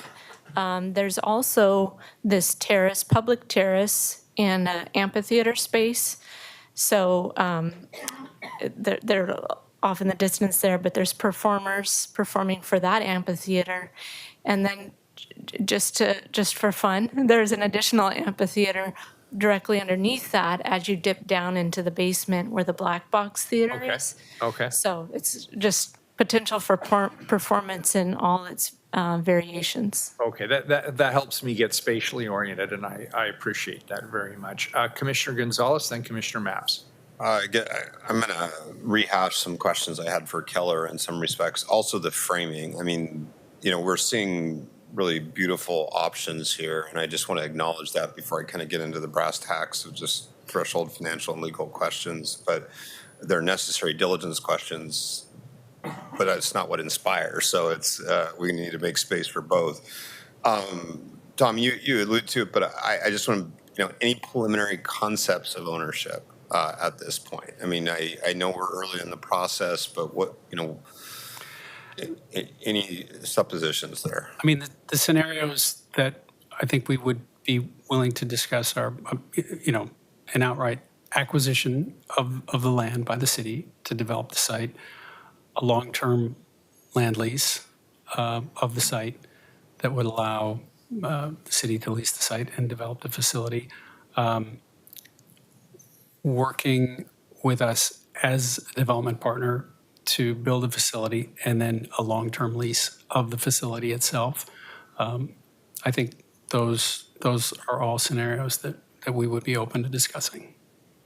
And in terms of the conceptualization to this point, what are your assumptions about operations at Lloyd Center that differ materially from existing Keller remodeled? And I'm going to be precise on what I'm asking in terms of the types of shows that are occurring at Keller currently. What continue? What do you think what's new programming you're envisioning? And I realize we're still in the early stages, but I just want to get a handle on that. Can you hear me now? This is a good question.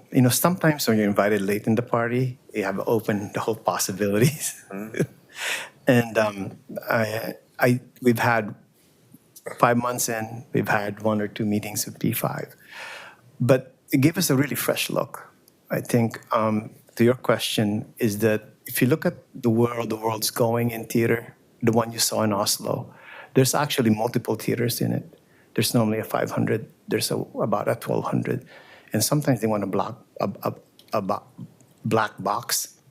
So given our site, which is about 400 by 400 or 450 by 450, 20 feet down, we are able to actually work with B5 or other partners to really enrich the conversation of what are synergistic things that could happen. And also in this proposal, we're thinking that the concession and retail could actually be a part of the lobby of the theater. So the whole thing can open up. So it has a life beyond just the showtime. And so the conversation about the economics is this, there's a lot more economics because of the different possibilities of partnership, different possibility of the life of the theater and what's allowed in the concession. Because if you think about a concession on the second floor, it could be open, you know? And then also some of the restaurants underground could be open just beyond showtime. So there is a lot of revenue possibility. And just so I'm clear in your framing, when you say concession, so we're talking food, or are we talking mall retail? Like what do you, just what, so I'm. I think the natural thing is food and beverage, but I think, you know, we're a city of mixed use. Retail would be fabulous as well. Okay, thank you. I'm good for now. Commissioner Maps. Sure. Thank you very much. Thank you for the presentation. I'm in the Lloyd area literally 3 times a week at the very minimum. It's a great neighborhood, and I think I've met, at least with some of you, to talk about some of your visions for reconnecting the street grid and building housing there. I tell you, I'm very, very excited about that. In particular, two quick questions. So the rough figure, the cost estimates for this is about $423 million. In this context, is that just buying the theater building, or does it contribute to your larger housing goals, or how should I think of that estimate? Our understanding is that was just based on the theater itself to keep the costs apples to apples. It was, okay. I don't know if anyone from Venue Consulting is here, but. Sure. Sorry. Yes, it's Sean Ryan here from Venue Consulting, but correct. Yes, so the, just to. That is the amount for the construction of the theater itself, about 425 million, yes. Right, but the term, I'm sorry, go ahead. It is a very comprehensive number, however. Okay. Venue Consulting has done decades of pricing these theaters across the nation, both new and renovation. And the line item we've attempted to achieve there at the bottom is everything you need to know for building and soft costs. It includes everything from the building through the design team fees to all kinds of other owner and soft costs as well, just so you know. Yeah, Sean, let me make one clarification. The word theater has been used. Right. Needless to say, each time somebody mentioned the theater, they meant the equivalent of the entire Keller renovated facility. All of that 217 plus another 15,000 square feet. So back of house, front of house, loading docks, lobbies, everything. So that's what they are pricing. That make sense? I have it. And are there any constraints in this context about who actually owns the facility? So the Keller is easy for me to understand because it's a city building. I'll tell you, one of the challenges I have in the space is I'm not quite sure who owns this beautiful building that we would love to build. I think I'll let Tom address that. Tom, you mentioned that, and you could kind of review again. And go ahead. I know you've touched on the topic. Yeah, we are open to various structures where, either we sell the land, we do a long-term lease, we own the land and build the facility and lease it to the city, and there's variations in between, but those are sort of the universe of options that we're willing to consider. Great. Thank you. One other quick question. I believe this is part of a larger and frankly older proposal to reconnect the street grid and build residential. I'm excited about that. Frankly, I think the neighborhood, I think Portlanders are excited for that vision too. Is that vision, and how does that vision intersect and interact with the theater building or the facility we're talking about? It completely supports it. It becomes an activator, a catalyst, kind of an anchor tenant, and I think it just makes the likelihood of all of that other stuff coming in quicker. Could I add something to that? Sure. So remember what the parks in the Pearl District did, Jameson Park? Think of this theater as a Jameson Park. but it's a civic building. Okay, thank you very much. I know my colleagues have their hands up, so I will put mine down. Commissioner Rubio. Thank you. First, I want to say it's a gorgeous building. It's really beautiful, and I really am struck by the accessibility of it, and that it is very accessible to all kinds of people, all walks of life. So I have a couple questions. One is very similar, or essentially the same as I asked in the last presentation about new build versus a rebuild, right? And can you talk a little bit about that? In the last presentation, they talked about the benefits of embedded carbon versus creating a larger carbon footprint in a new build. So I'd love to hear about that. And then you mentioned net zero. I'm interested in that. And then I'll ask my second question. No, it's a great question, right? So there are a couple of things here. We think we can build this predominantly with mass timber, locally harvested, local, so we did with the airport. We have experience there, we can take it here. The nice thing about this site is that we have a lot of lay down space. And a lot of the lay down space allow for so that the material itself is embodied carbon.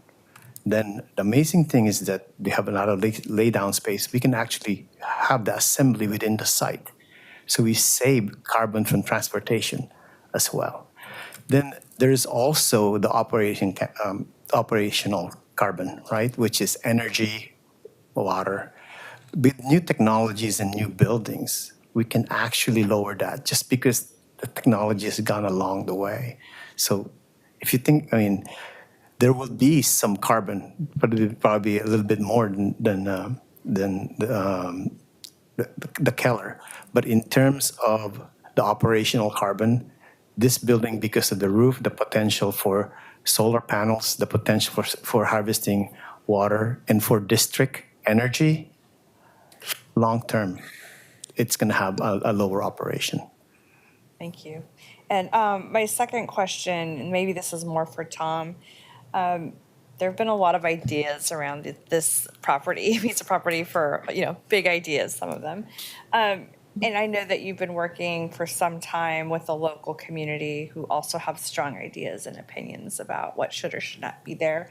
Can you talk a little bit about how neighbors and local businesses around feel about this project? So during our outreach, which has been extensive, we've done a poll of 600 residents in Northeast Portland. We've had one-on-one interviews with over 80 opinion leaders. You've been one of those. In a majority of the feedback that we've received is that Portlanders are ready for something big to happen here. There's a little bit of nostalgia for the ice rink, but for the mall itself, I don't think there's going to be a lot of tears shed if the mall goes away.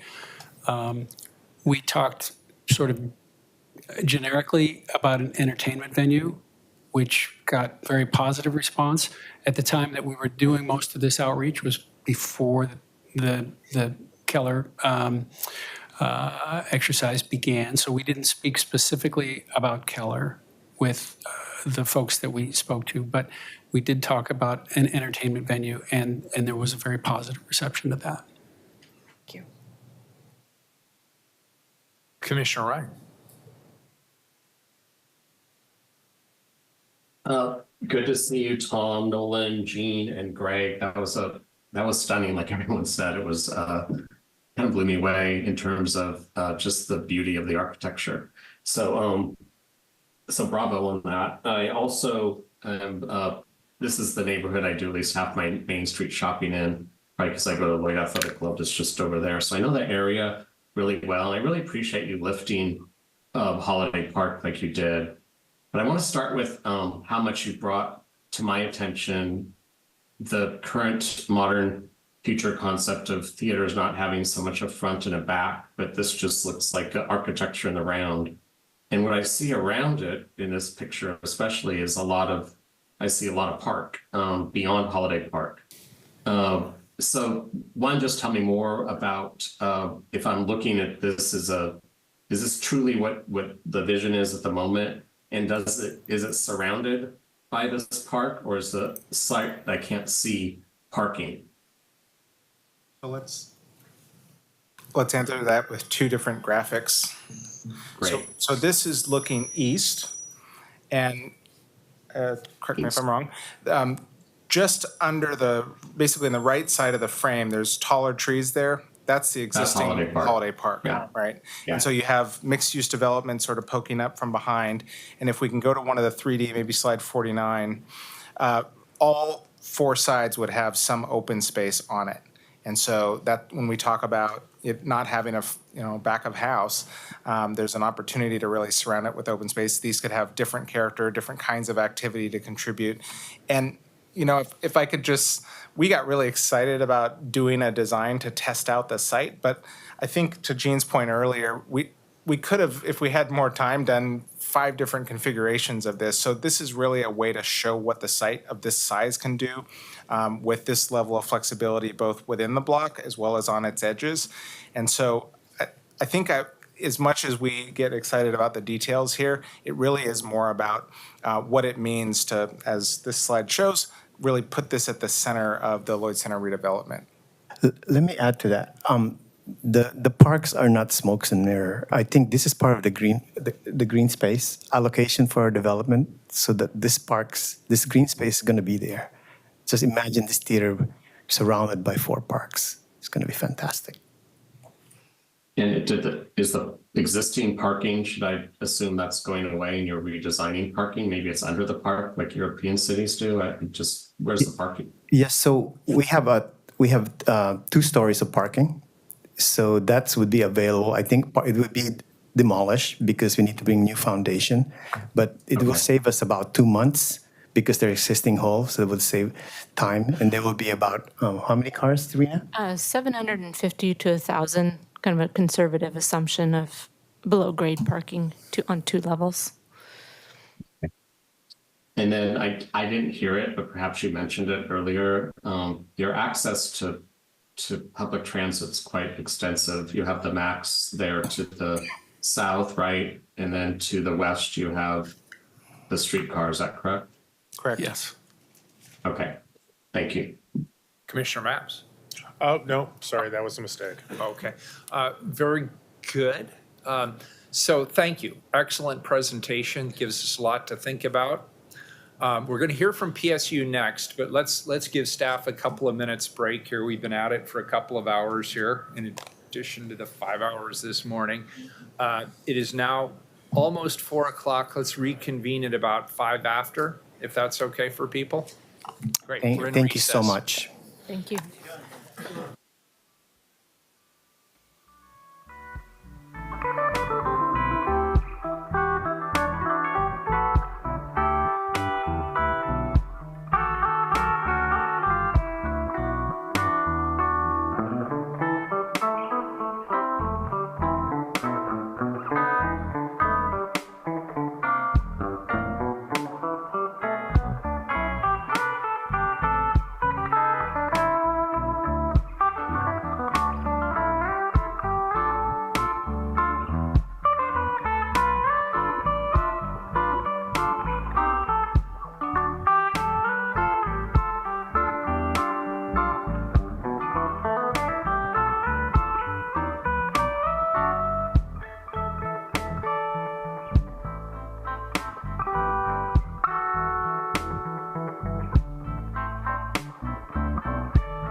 Go ahead and reconvene, folks. It's 5 after. Oh my God. 4:30, 5:30, 6:30. That's what happened. Everybody in the room knows everybody else in the room. Hopefully. All we needed was beer and chips, and the whole thing would be complete. That's right. All right, thank you, everybody. Let's go ahead and take our seats, if we may. We'd like to jump right back into this, and now we will hear from Portland State University. Madam President, did you want to lead us off today? I do indeed. Thank you. Good afternoon, Mayor Wheeler and members of City Council. I'm Portland State University President Ann Cudd, and I'd like to invite you to dream with me. Imagine the year is 2035. Picture a sunny spring afternoon. You're spending a day with your children, or many of us grandchildren, and have just spent several delightful hours at the new but already beloved Keller Children's Museum. After a visit to the fountain, you take a stroll up the Halpern sequence, taking in a pop-up concert and grabbing a bite to eat at one of the many restaurants in downtown's new entertainment district. You arrive at the Portland Performing Arts and Culture Center in plenty of time to finish your ice cream cone, stroll through the lobby, and take your seats for a Broadway production of Harry Potter. This is the vision we have for downtown Portland, a project to unlock the untapped potential of the historic Halpern sequence, catalyze new development, and create an accessible and climate-friendly arts complex to serve the city for generations to come. We come to you as a proven city partner with a vested interest in reclaiming downtown Portland as a world-class destination. This city and our university rise and fall together. We believe it's time to rise. Our proposal is a love letter to our performing arts community and holds enormous economic potential for downtown Portland. I invite you to join in this vision. So now allow me to introduce our presentation team today. We have a large team. Dr. Leroy E. Bynum Jr., Dean of the PSU College of the Arts. Nate Linton, a PSU theater student. Jason Franklin, PSU's Associate Vice President for Planning, Construction, and Real Estate.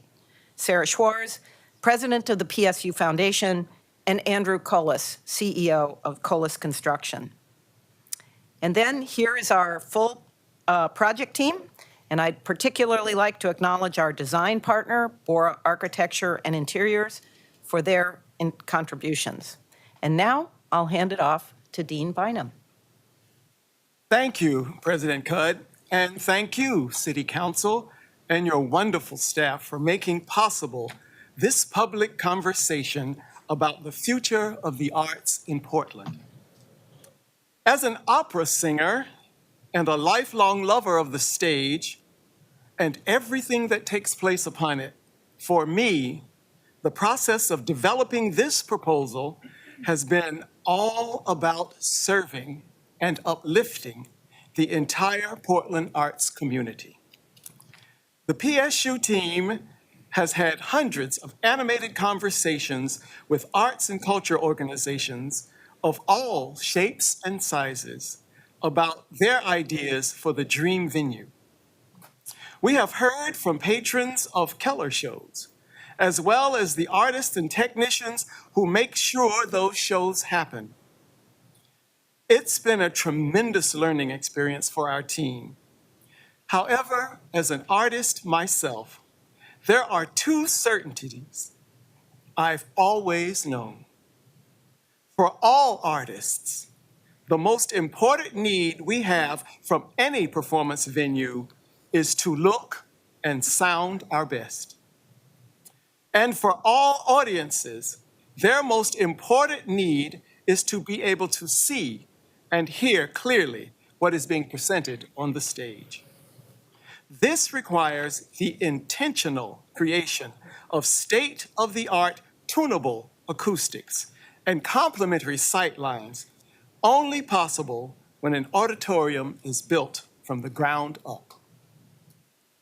The other thing that I know for certain is that closing the Keller for years in order to rebuild it would be absolutely catastrophic to our city's top talent, including dancers, actors, musicians, and theater technicians. Hundreds of jobs would be lost, many of them for years to come. Building on PSU's much larger 4+ acre site gives us the ability to bring bigger, better shows to Portland. Add to this the 1,200-seat theater, along with an additional rehearsal stage that easily converts into an intimate 200-seat theater space, and you have a game changer, creating new opportunities for everyone, especially diverse arts organizations and audiences. Links with Portland State would offer incredible value too. PSU excels, if I do say so myself, in training amazing stage performers. We also stand ready to build the jobs and talent pipeline for the backstage professionals Portland so desperately needs as well. And now, I am immensely proud to introduce PSU student Nate Linton, who will give us a future professional actor's perspective. Thank you, Dean. Hi, everyone. My name is Nate Linton. I'm a theater student at PSU studying acting. I came to PSU originally from Delaware out east, firstly because it was an urban campus, so being from a rural area, that was very exciting, but mainly just because I wanted to be in the city of Portland. Never having been out west before, I knew Portland as this vibrant city bursting with artistry and creativity, so I, of course, had to be a part of it. And so, of course, hearing that the Keller Auditorium might close for a couple of years is really disheartening. But besides acting, I'm also a huge environmentalist and an aspiring homesteader. So while I do plan to move back east to train in New York for a couple of years and to be closer to home and my family, seeing this proposal and the potential for PSU to build this new performance venue, to me, would just be the reason I have to come back. I mean, to work in a space like this and to even just be around a space like this would just fill me with such a sense of pride, not only as an artist, not only as an environmentalist, but even just as a Portlander. In the future, when I have children and they go to see their father perform, I can only dream that it's in a performance venue like the one that they're proposing. So To me, it's so exciting and would be exhilarating for my child to walk into a space that's so representative of who I am as a person, what I believe, what I plan to teach them and pass on to them. So that's why I sit here and advocate for this proposal, because I see so much of myself in the Portland Arts and Culture Center, and I think Portland would too. Thank you. Thanks, Nate.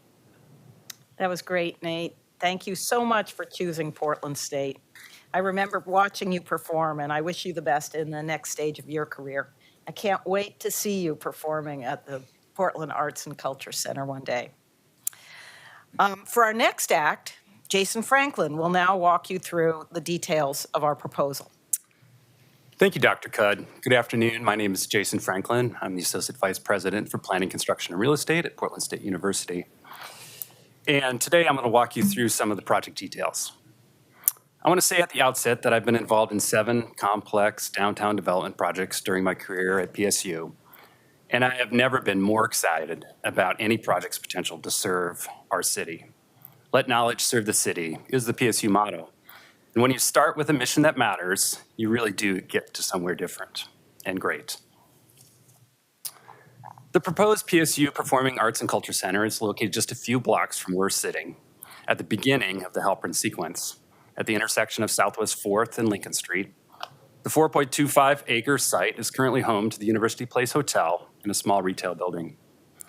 The site is directly served by I-405 and MAX, as well as numerous bus lines, including Division FX bus.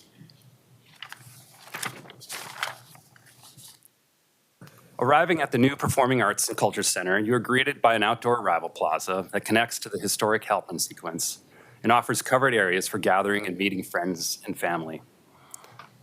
Upon entering the center, you find a soaring 3-level lobby made from locally sourced mass timber to create the feeling of stepping into an Oregon forest. With skylights and greenery, the lobby will evoke the feeling of moving through nature. The lobby integrates merchandise sales, catering, and other audience amenities on each of its 3 levels, with a box office and cafe on the ground floor. The 3rd floor includes an outdoor plaza with dramatic views of the Cascades and the Willamette River. The entire building provides a welcoming experience, no matter your level of mobility or your previous experience with the performing arts. Our proposed Performing Arts and Culture Center meets and exceeds the requirements put forth by the city in the request for expression of interest. Our proposal includes the following: 3,000-seat venue to replace the Keller Auditorium. This state-of-the-art performance space is inspired by a grotto in the forest, drawing from the natural environment of the Pacific Northwest. Not only is it a joy to perform in or be an audience member, it is also an amazing place to work with the appropriate lighting and acoustics and amenities to support the folks who make sure the show is an incredible experience. The 3,000-seat theater is supported by 4 loading bays. Our proposal includes 45% more back-of-house space to support the artists and venue staff than a rebuilt Keller. Full-service restaurant and cafe, of course, on site. Up to 740 parking spaces below grade. 150% more ground floor lobby space than a rebuilt Keller. And the total square footage of just the 3,000-seat venue and the sporting space is about 136,000 square feet, or about 35% more than the Keller plan. This is a huge increase in terms of what the auditorium can make possible for event producers, performers, and the audience. In addition to the larger venue, our proposal also includes a 1,200-seat secondary venue, as well as a 200-seat rehearsal space and theater, which we've heard from the arts community is missing in the current performing arts ecosystem. 2 additional loading bays for a total of 6 on site. 3 large rehearsal spaces with sprung floors and acoustic isolation. A 150-room hotel and 18,000 square feet of conference space to keep the site active and vibrant 7 days a week and create additional economic benefit. Up to 40,000 square feet of office and studio space for an arts organization, which in our many interviews we did hear from folks who are looking for a permanent home to be residency on the site. Total square footage of the entire building is about 424,000 square feet. It is instructive to see how a 3,000-seat venue with the appropriate amount of back-of-house and front-of-house space lays out on a 4.25-acre site. It's worth noting that when we asked Bora Architects to create a plan for the 3,000-seat venue, just the 3,000-seat venue, based on the program I just described, it took close to 3 acres of land. A high-functioning venue takes that kind of space, and a space our larger site provides. The floor plan shows the relationship between the lobby from the previous image, so that's number 3 there, and the theater, 3,000-seat venue in blue, and the back of house, which is the lighter blue, including the loading docks, and you see the 4 semis dock there. The PSU owned 1,200-seat venue and associated academic space, including the 200-seat practice and theater, is adjacent to the venue and shown here in green. These spaces are things we keep hearing about in the community and opportunities that for additional performance opportunities that will make possible for our region, both for mid-sized organizations and for students of all ages. Our estimates indicate that this additional theater will add at least 100 new performance days to the annual calendar. More performances means more jobs for artists and backstage workers. The hotel and conference space is located over the top of the academic space on the right-hand side of that diagram. With 4.25 acres, we're able to create an amazing multi-use center that will be transformative for downtown Portland and Oregon. Both the City of Portland and PSU are passionate about sustainability and committed to carbon neutrality. We bring that excitement and experience to this project. We are proposing locally sourced mass timber structure, innovative low-carbon concrete mixtures, and special attention to the carbon intensity of interior finishes. Based on a study by KPFF engineers, the new Performing Arts and Culture Center would take only 6% more embodied carbon on a per square foot basis than a Keller rebuild. So the climate impacts are comparable. In addition, we will focus on creating a building that minimizes operational carbon and supports a transformation to clean grid technologies. The new Arts Center will include green roofs, solar power, non-toxic interior finishes, and e-bike charging and storage. PSU has a positive and ongoing relationship with our neighbors, including the Downtown Neighbors Association. Our project will serve as a catalyst for new development in the South Downtown University District, including revitalizing the Halpern sequence and providing neighborhood cafes, as shown here. The new Performing Arts and Culture Center will bring maximum day and night vitality to the south end of downtown and create new shopping, dining, cultural opportunities for residents, community members, visitors, PSU students, faculty, and staff. PSU is proud to lead the revitalization of downtown, and we know that large projects like this can bring neighborhood impacts, including traffic congestion. We are committed to working with our neighbors and surrounding property owners to mitigate traffic impacts through a variety of parking and transportation strategies. We have studied the parking in the area, and in addition to the 740 spaces we can construct on site, there are another 500 spaces across the street and 2,500 additional spaces within a 5-minute walk of the site, not to mention easy access to the MAX streetcar and bus lines.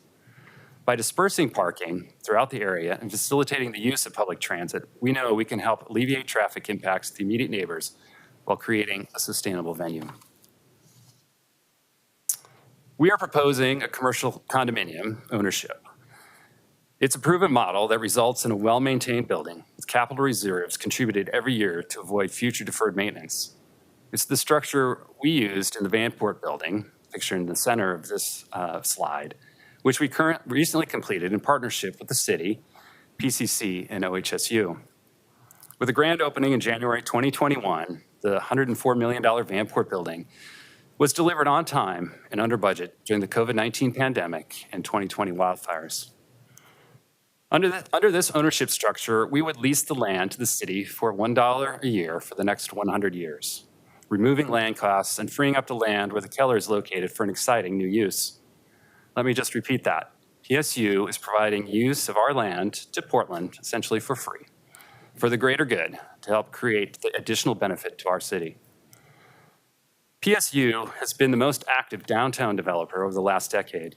We have 4 partnership buildings on campus, including 3 with the City of Portland, one of which we're sitting in right now. It is important to note that PSU approaches capital projects such as this with an emphasis on equity and access.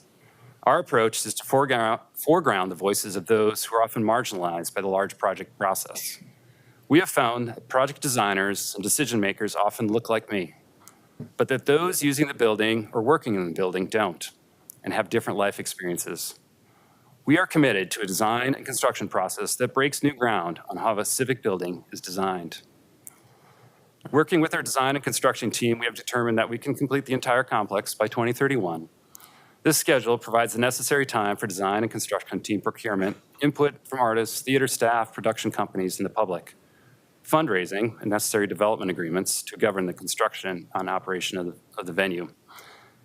And let me just pause there to emphasize that all three of these proposals would have public dollars in them, and then thus would require a public procurement process, both for the design team and the construction team. So just want to make a note of that.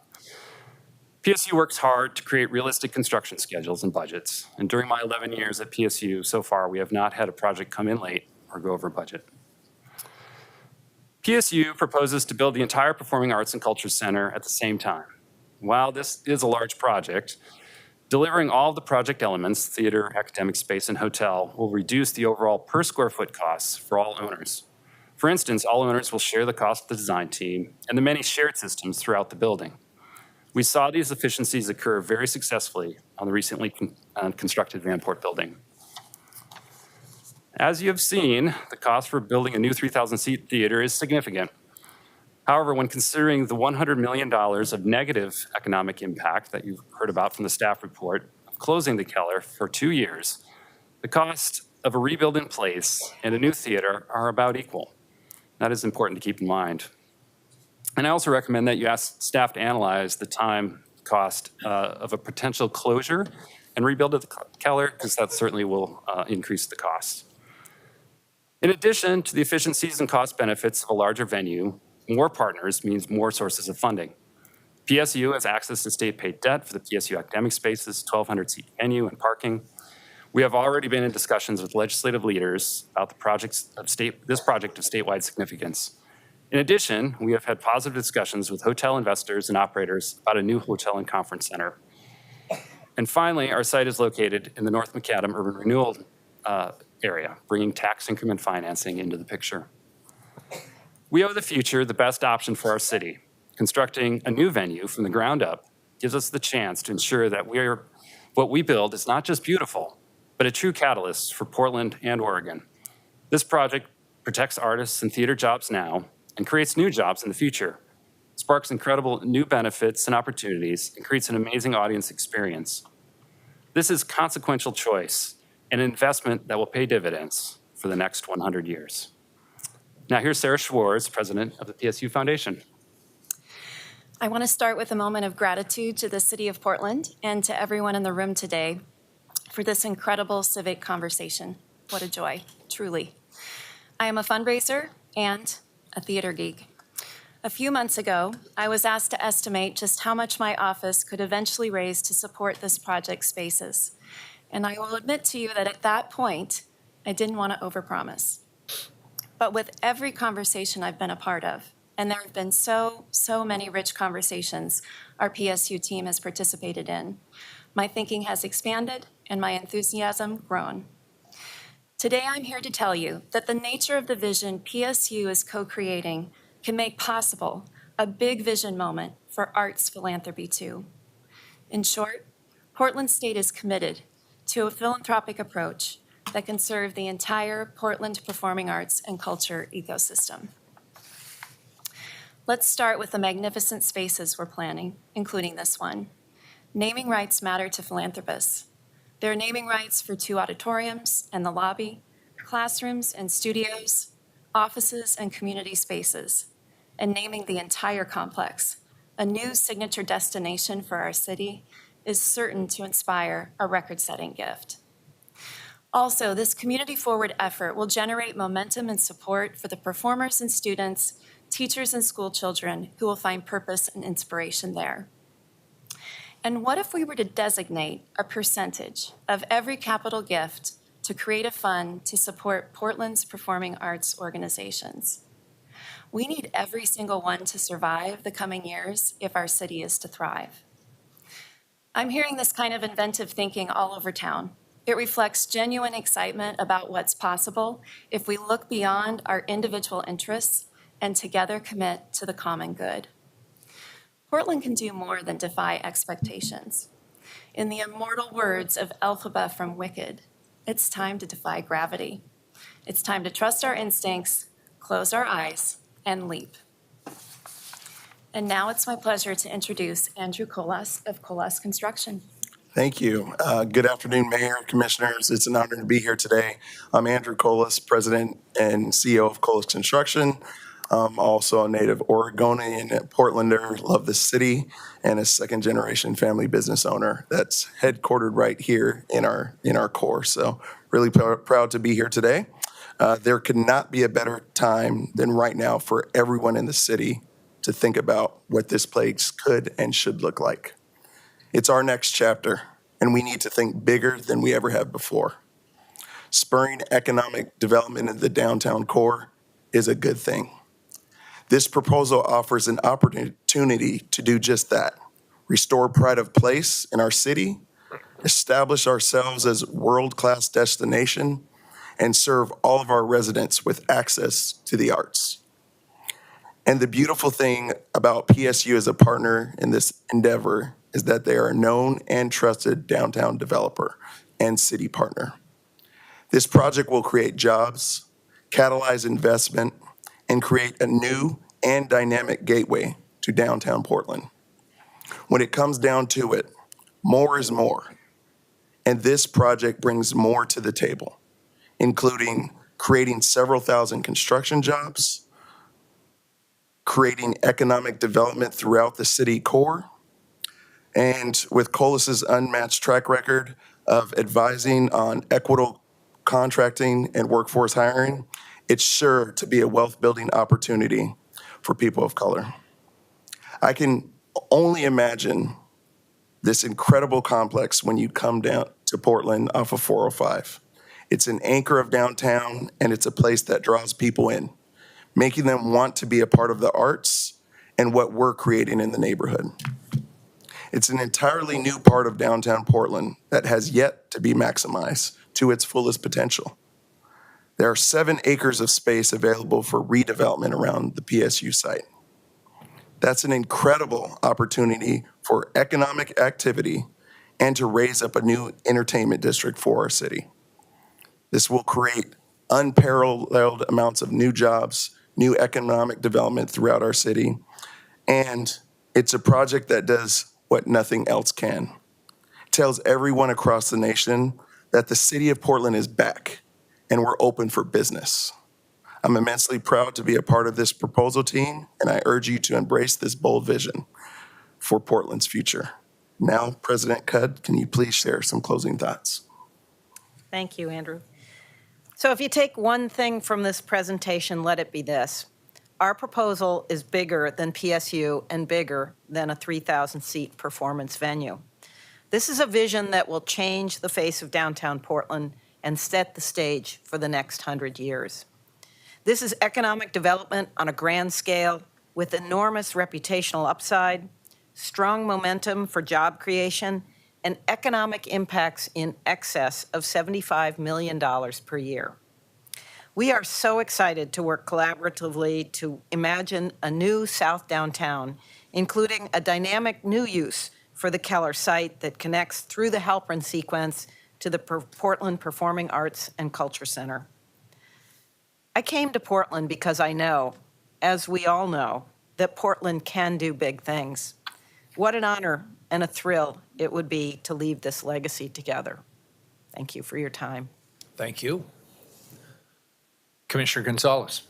Just a threshold financial stacking question. Can you go back to this slide that lays out sources of really uses of revenue and sources? This one. So if I understood correctly, that we're conceptualizing, will this be a ground lease essentially for nominal, and you're looking for the first line there, and then the city would be responsible for the build? Is that essentially what we're looking at here? Yeah, that's correct. Okay, so now, and with respect to the line items here, so we've got 2 other public sources of revenue, if I'm reading this. If you put TIF aside for a second, the 8.4, but the 115 and 35.5, these are, can you just speak high level what's your access to these dollars, and you know, Right. what needs to happen before you'd actually be able to leverage them?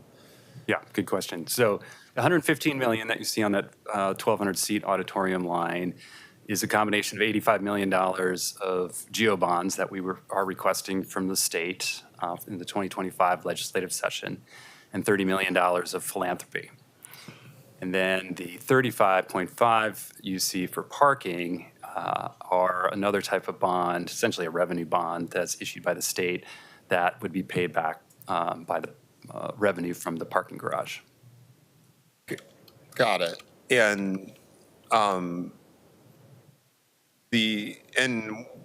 high level, what conversations have you had with the hotel industry about the prospect on I guess that's not, so I guess it's line 3 there, the 77.7. I just, you know, my perception is the appetite's not great to invest in Portland right now, but what are you hearing? And yeah, so nobody wants to invest in a hotel in Portland today or in the next couple of years, but our discussions with folks, and we've had 4 or 5 positive discussions with folks on the East Coast as well as here on the West Coast.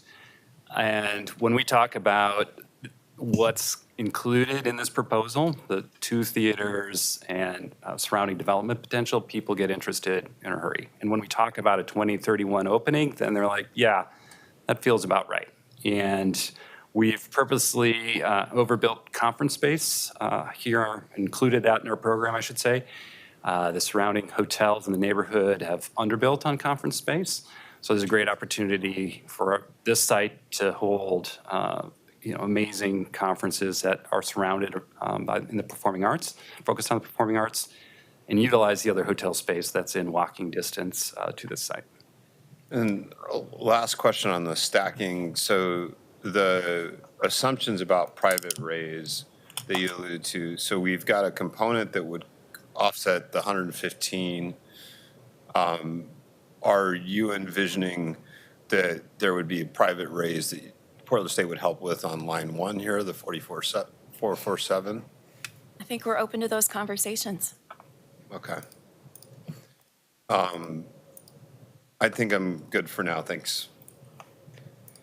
Commissioner Maps. Thanks for the presentation. It's a really compelling vision, and certainly one of the things that I believe is that Portland State is an incredible partner downtown, and your success is intimately intertwined with the success of downtown Portland, and frankly, the entire state in many ways relies on our downtown to succeed. So I love the vision.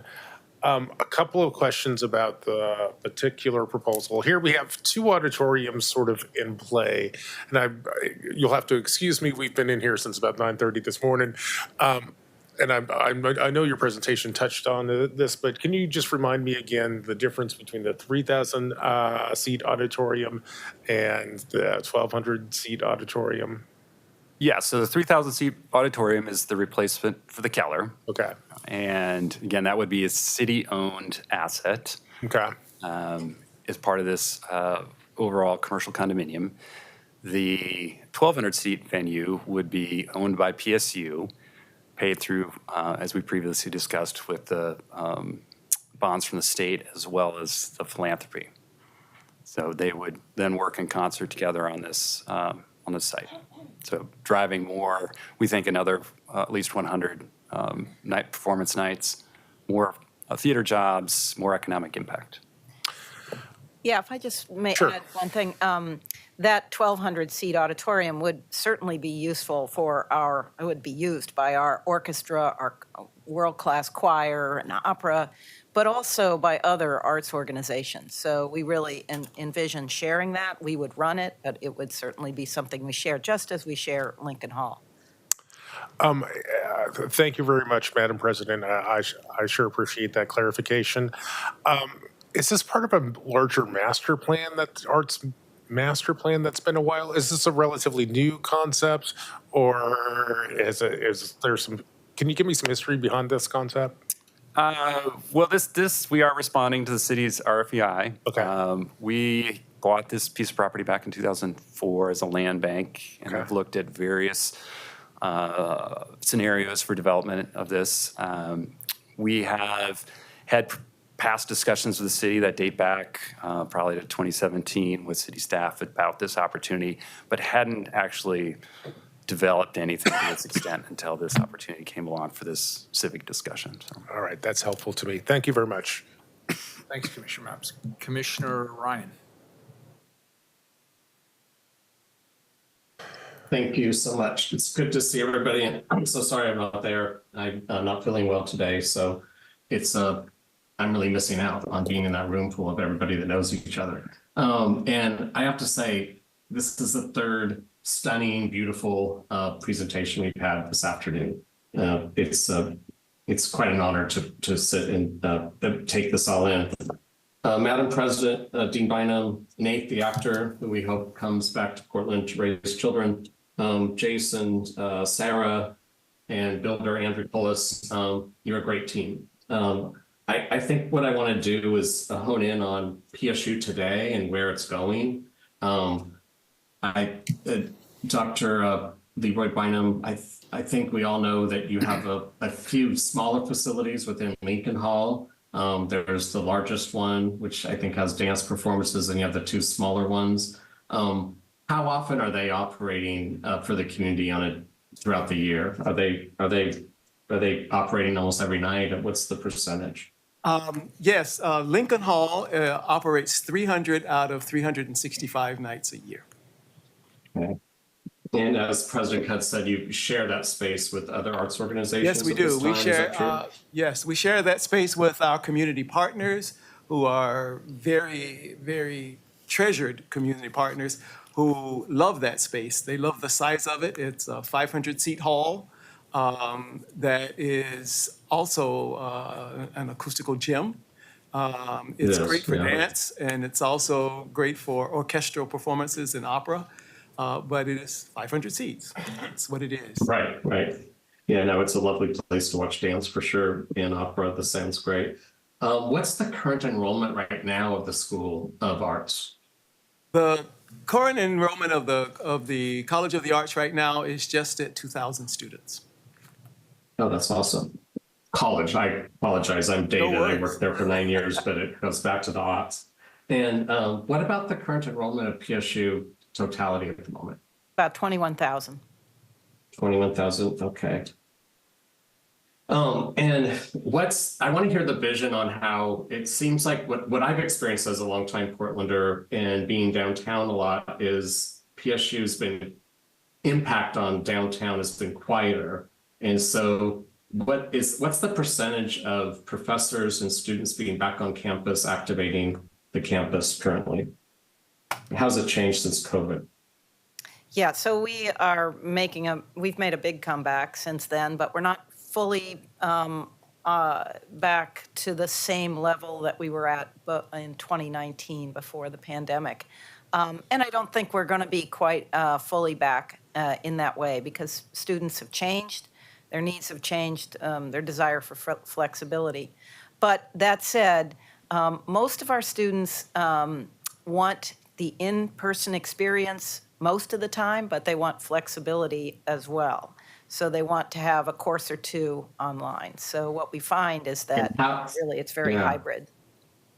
How do you see this investment for PSU to trend this in even in a direction that would activate downtown even more when it comes to just the student body of PSU? Yeah, no, I think it'd be very exciting for the student body. I should say that the College of the Arts their students are fully back in person, and so it really depends on the degree program of how much of the time that they spend in class in person.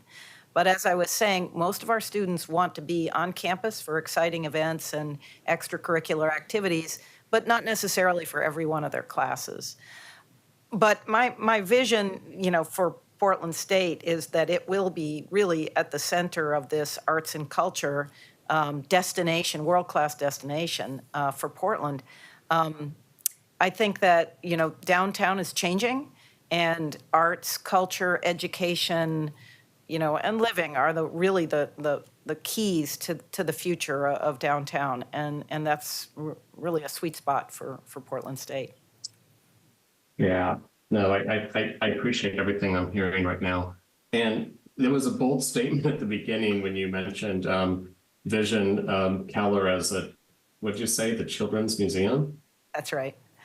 That's one of the Okay. ideas we have, but of course, there would be lots of conversations that we would want to Yeah, right. engage in collaboratively with lots of partners to help envision that. But you know, the current Keller is, I look out right out of my window towards it. Right, So it's we on your have, campus. we Yeah. have a big stake in what happens with that site, for sure. Yeah, absolutely. Yeah, when you're at your office, you're closer actually to the Keller and the fountain than you are to this current site.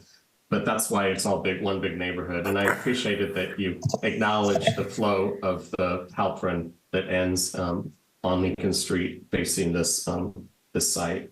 Anyway, I'm really impressed with everything that you presented today. It's well thought out. The price tag is something I think we're all pondering a bit. There's more to go. But thanks for dreaming, and thanks for showing up today in full force and putting on an inspiring presentation. It was good. Thanks. Commissioner Rubio. Thank you. So I'm going to follow up on some of Dan's questions. And first, I just want to say you have a great team. I'm very impressed with that. So congratulations on your presentation. So one of the last times that I met with folks at PSU, I think it was right before you started, President Cud, and we had a conversation about some of the capital projects that were on deck for PSU.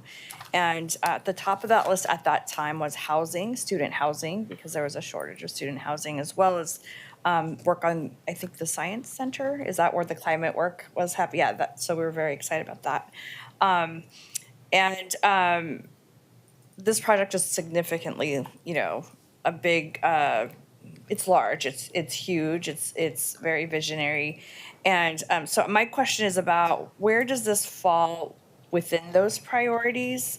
And then also, where does that fall within your strategic planning? And then in follow-up to that, how has the discussion, has it been endorsed by your board of trustees as well? Yes, absolutely. It's been endorsed by the board, and they're providing commentary in this package. Well, I mean, we are finishing the Science Center, right? That will be opening this summer. We are also breaking ground on a new, the Schnitzer School of Art History, and Design building. We'll be breaking ground on that this summer as well. So that's also an important capital project. We see this as an incredible opportunistic opportunity that we could not possibly pass up, is basically what I thought.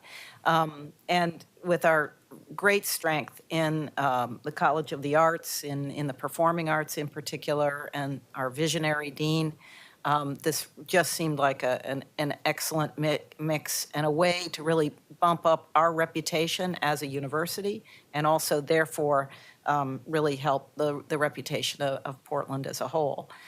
So that's where we see it, but maybe I'll hand it over to Jason to talk a little bit about the housing part of it. Right, thank you. So housing is still a priority. In fact, we have a capital request to the legislature for a housing building. And so that's going down at the same time as this request. And it's important to note that those are two separate types of requests, right? So one is a G-bond request that state paid debt. The other one for housing is debt that the university pays back through our housing portfolio. So those two are proceeding at the same. This is our priority in the legislature for 2025 right now. So, and again, we've already had discussions with some legislative leaders about this project. We've actually met with the governor as well. So we've been very successful over the last decade down in the state legislature, and we expect that to continue with a very exciting project of statewide significance.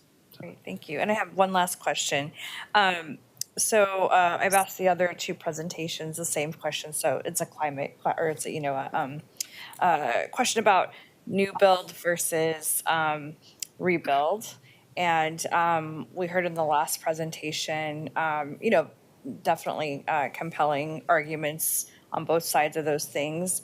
And one of the features that Lloyd Center has, what they had staging area that would minimize the carbon impact of that. So can you talk a little bit about what is an opportunity or how that might look for you? Right. And so while we don't have the same amount of space that the Lloyd District, which is, it doesn't really get any bigger than that, but we do have enough space for staging here. So with the 4.25 acres, you might have noticed in the previous one, there's a bit of land left over in the back for that. And that's where we would imagine we would stage this project. And we were really curious about how does a new building stack up to a renovation, and really a full-scale renovation that we're talking about potentially with the Keller. And so KPFF did that analysis for us, and again, comparing apples to apples with the 3,000-seat venue of a new build versus a renovation, and they found about a 6% difference in the embodied carbon. And that's a combination, as you heard from the Lloyd District folks, about using mass timber, right? And then low carbon concrete, because concrete is a big generator of greenhouse gas, as we all know. And so there's been a lot of work on that and a lot of new technology that's being developed around the use of concrete. Well, technically not possible right now, at least we've heard, to build actual bowl out of mass timber. Perhaps by the time we get to that, there will be new technologies that would be able to do more of the entire structure with mass timber, which would even help even that number out a little bit more. Thank you. Yeah. So I just have sort of a process question. And I'm not intending to exclude the Lloyd folks from this conversation, but the Keller Auditorium and your proposal are literally spitting distance apart. And I guess my question is there an opportunity for a consolidated project, some sort of a joint effort on both ends of the Halperin sequence that could potentially take into account the vision that the Keller folks have, along with much of or most of the vision that you have for your site? Is there some way to combine these two resources? Has any thought been given to that? Well, I love that vision and that suggestion. And we would be delighted to work collaboratively. As I said, we have a very vested interest in the future of that site. We've imagined a number of different possibilities, including additional performing arts spaces, possibly also maker spaces, or even maybe the James Beard Market would come there. But as far as, adding to the academic space, I'm not sure how we can do that, but I would certainly be excited about talking about the possibility of collaborative planning. I wonder, President Cudd, the core concept you have is a condo process. So you have the big theater, you have the small theater, you have the hotel, and you have housing, as I understood it. Not housing. Did I not? Yeah, no housing. Yeah. Housing. Oh, well, maybe that's the missing component. Why not? Why not? Yeah. We're dreaming. So yes. Yeah. But I'm wondering if you did the theater at Keller, the large theater, but maintained the small theater and the hotel and or some other academic related concept, or maybe even a business incubator or some other concept with OHSU. I don't know. I'm just conceptualizing here, but if you did something there that made that project completely viable from a finance perspective, because if the only contribution of the city is we are creating the condominium, we're providing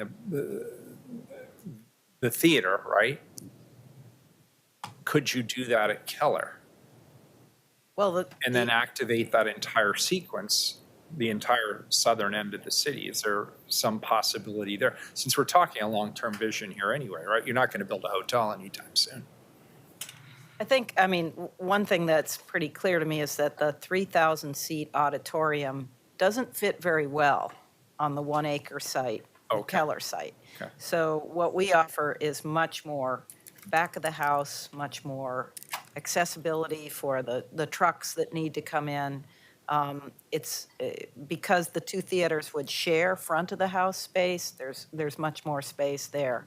And then there's also the points that Dean Bynum brought up regarding the optimization of sound and visuals.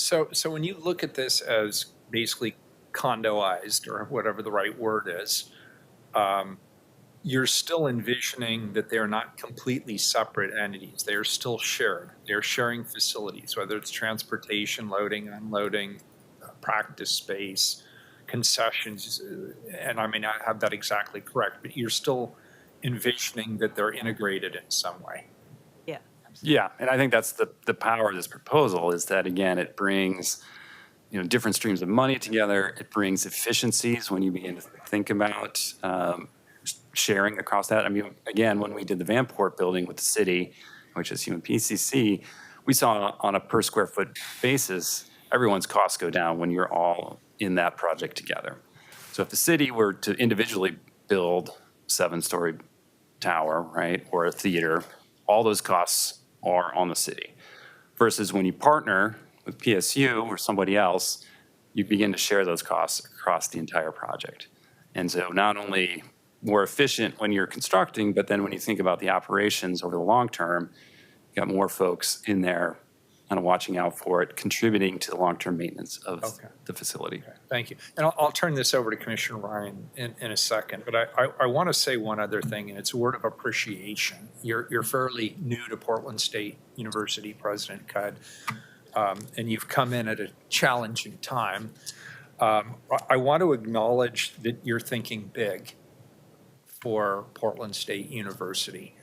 And I have noted as I've spent a considerable amount of time looking at which cities recovered quickly from the pandemic versus which cities did not. One core component of successful cities in the recovery, and I believe going forward, is strong university infrastructure. I think that will be absolutely a critical component as people recognize you don't have to be in an urban area anymore. You have to make people want to be in an urban area.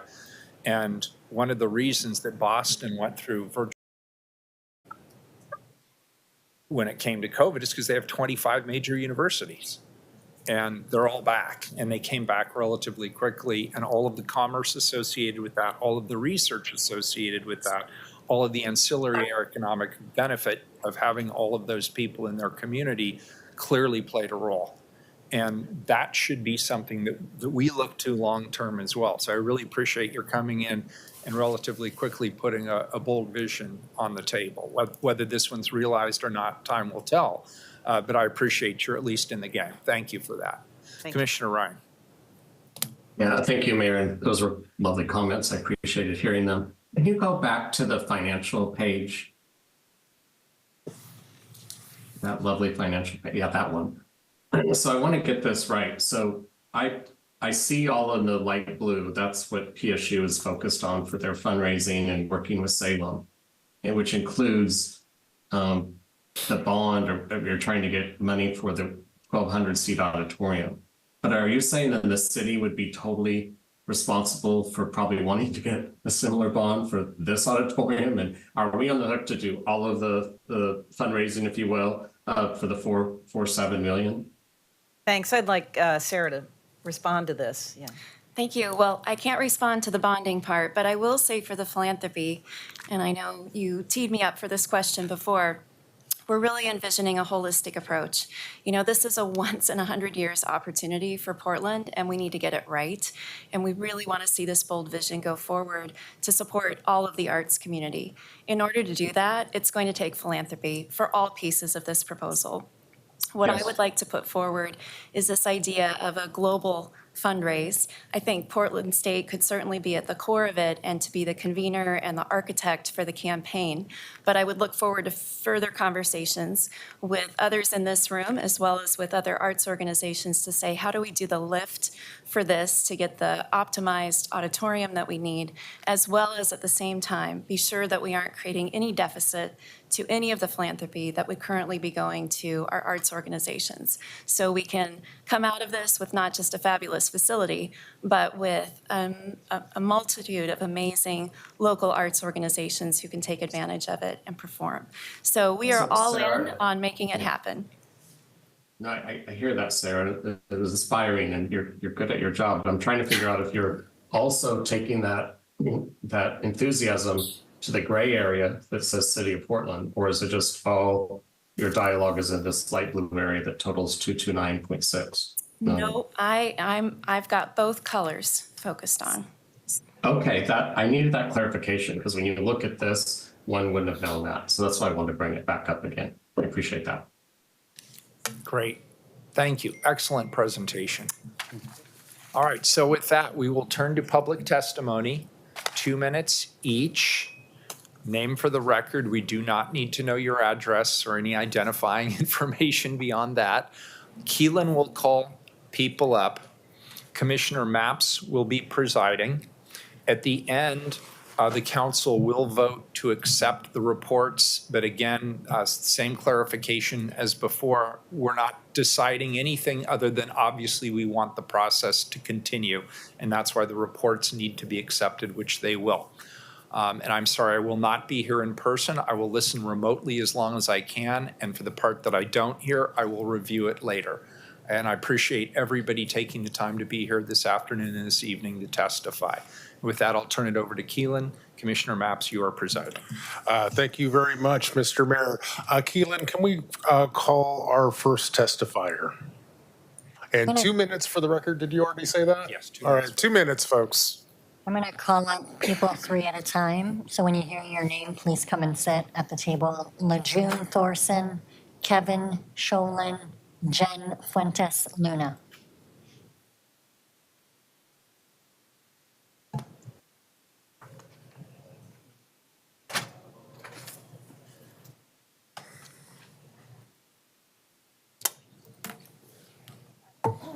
Go ahead, Lejeune. Is there a timer? Yep. Okay. Commissioners, I'm Lejeune Thorson. I serve on the board of the Downtown Neighborhood Association. The DNA has strongly endorsed the 21st Century Keller after considering many factors. I'm going to talk about one that is important to me, and that's welcoming everyone to the arts. First, I ask you to visualize the Portland Art Museum.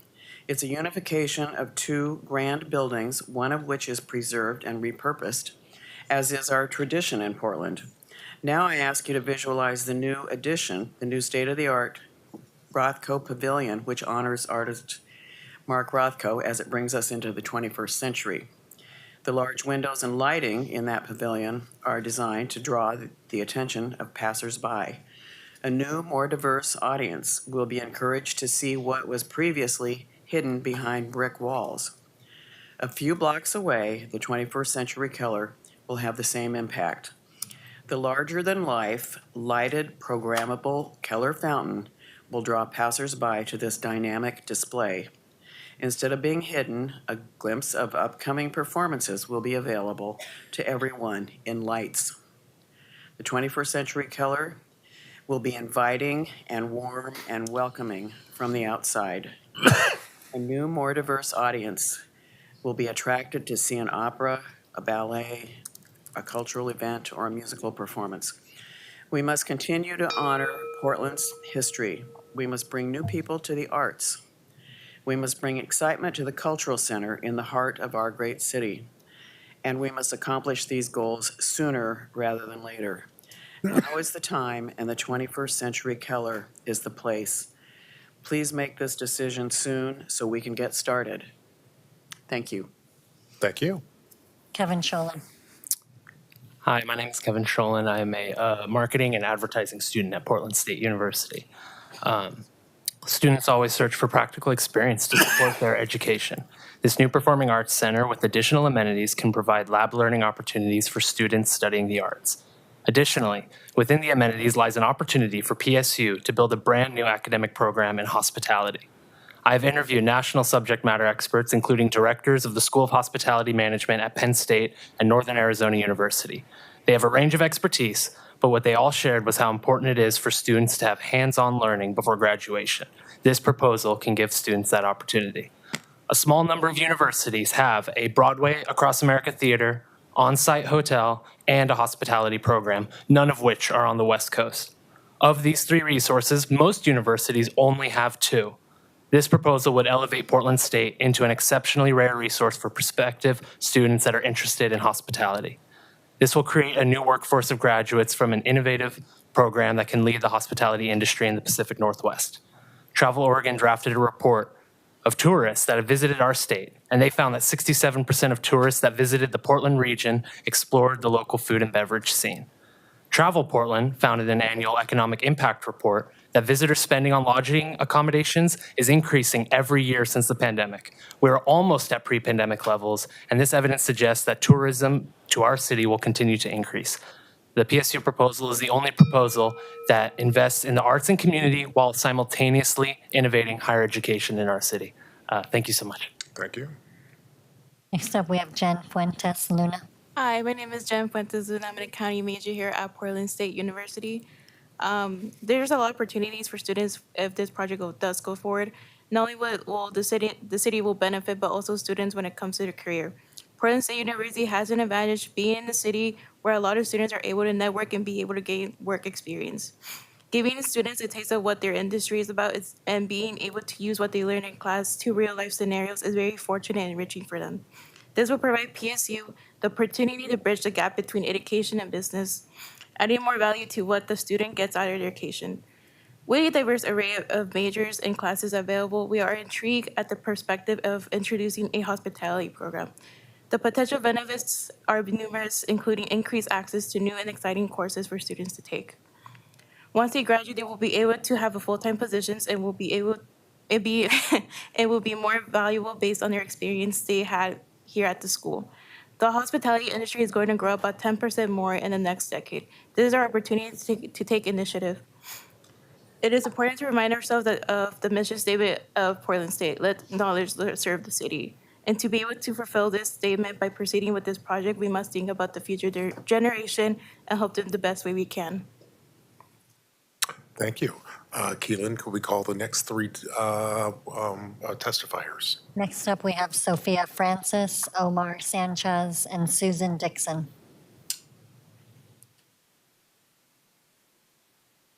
Following that will be Erica Rodriguez Ortiz, Dean Barnett, and Johnny Lee. Great, welcome. 2 minutes, name for the record, please. Go ahead, Sophia. Okay. Hi, my name is Sophia Francis. I'm a supply chain and logistics major at Portland State University. Having the PSU Performing Arts Center would significantly enrich the student experience on campus, becoming a focal point for collaboration and community engagement. In choosing PSU's proposal, the Portland City Council would not only be investing in a physical structure, but also in the potential to promote innovation and economic growth within the city. I'm currently on a team of students researching the feasibility of a hospitality program in the academic space to be established. It could offer students practical training, internships, and networking opportunities in hospitality management. By integrating this program, PSU could position itself as a leader in preparing students for careers in one of Portland's key industries, tourism, and further enforce PSU's mission statement, let knowledge serve the city. Portland is known for its vibrant culture, which includes a growing presence of tourism. The new Performing Arts Center would serve as a high-profile venue for Broadway shows, attracting new visitors and elevating the city's brand. According to Travel Portland, the tourism industry generated approximately $5.4 billion in 2023, supporting over 34,000 jobs. By aligning with the sector, the PSU Performing Arts Center would become a critical component of Portland's economy. Also, having a state-of-the-art performing arts center on campus would create many opportunities for student involvement and community partnerships. It would encourage collaborations between students, faculty, and industry professionals, creating an environment where creativity and skills are able to merge. This would enhance the academic experience and ensure that PSU graduates are well equipped to contribute to Portland's economy and cultural vitality. Thank you. Thank you. Omar Sanchez. My name is Omar Sanchez. I'm an accounting and finance student at Portland State University. From a student perspective, the PSU Performing Arts Center would introduce a wide range of engaging events, such as concerts, theater productions, art exhibitions, and cultural festivals, enhancing their enjoyment and enrichment. These activities would provide students with opportunities for broadening their cultural horizons and fostering a more well-rounded education. This development not only enhances the allure of Portland State as an educational institution, but also distinguishes it as a unique and highly desirable academic destination. The presence of such a vibrant hub can significantly elevate the university's profile, attracting students who value rich, dynamic experiences, in addition to academic excellence. Furthermore, the center presents an exciting opportunity to explore the creation of a hospitality and tourism program. This program would offer students invaluable hands-on experiences within Portland's vibrant cityscape, including internships, practicums, and collaborative projects with local businesses and cultural organizations. Such real-world experiences are crucial for students pursuing careers in hospitality, tourism, event management, and related fields, providing them with practical skills and industry insights that enhance their employability. Studies indicate that experiential learning initiatives are increasingly attractive to prospective college students. These initiatives allow students to apply theoretical knowledge in a practical settings, fostering a deeper understanding of their field of study. Given PSU's proximity to major tourism hubs and the forthcoming Performing Arts Center, this is an opportune moment for investors within the greater Portland community to engage. It is important for the Portland City Council to recognize the potential cultural and economic enrichment this initiative can bring to the city. Strategic investments in the Performing Arts Center and related programs can significantly foster growth and development, positioning Portland as a leading cultural and educational hub. Supporting this initiative will not only benefit students, but also enhance the city's cultural landscape, attract tourism, and stimulate the local economy. Thank you. Thank you. Keelan. Susan Dixon. Oh, hey, Susan. Hi, I'm Sue Dixon, General Director of Portland Opera. I'm not here to endorse any proposal, but only to share my concerns if there is an interruption or closure that affects Portland Opera, Broadway in Portland, and all of the users of the Keller. As a major arts and culture employer in the region, we provide jobs for over 300 local artists and contribute over $17 million annually to the local economy. Our earned revenue constitutes 45% of our budget, mainly from our ticket sales and profits from the Broadway in Portland series. The Broadway series has played a key role in revitalizing downtown Portland post-pandemic, with a subscriber base of over 19,000 and growing, attracting over 200,000 visitors annually, which support local hospitality, restaurants, and retail businesses. While I appreciate the staggered approach by the Halpern Group, we are uncertain if the schedule will meet the needs of both the Opera and Broadway in Portland while accommodating the other users of the Keller. Coming out of the pandemic, continuity is crucial, not just for our audiences, but for our labor force and local businesses that rely on the steady stream of patrons.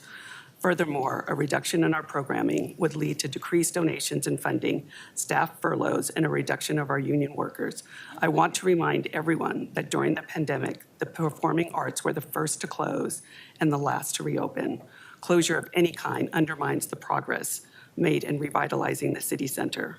I urge the City Council to carefully consider the economic ramifications of the proposed closure of Keller Auditorium for Portland Opera, Broadway in Portland, and all users of Keller Auditorium. Portland deserves a state-of-the-art performing arts venue, but it cannot come at the expense of workforces, nor the community that has come to appreciate the Portland Opera, Broadway in Portland, and all of the users of the Keller Auditorium. Thank you. Thank you. Erica Rodriguez Ortiz, Dean Barnett, and Johnny Lee.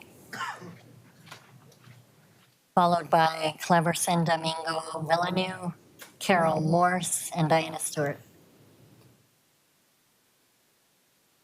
Welcome. Any seat will work.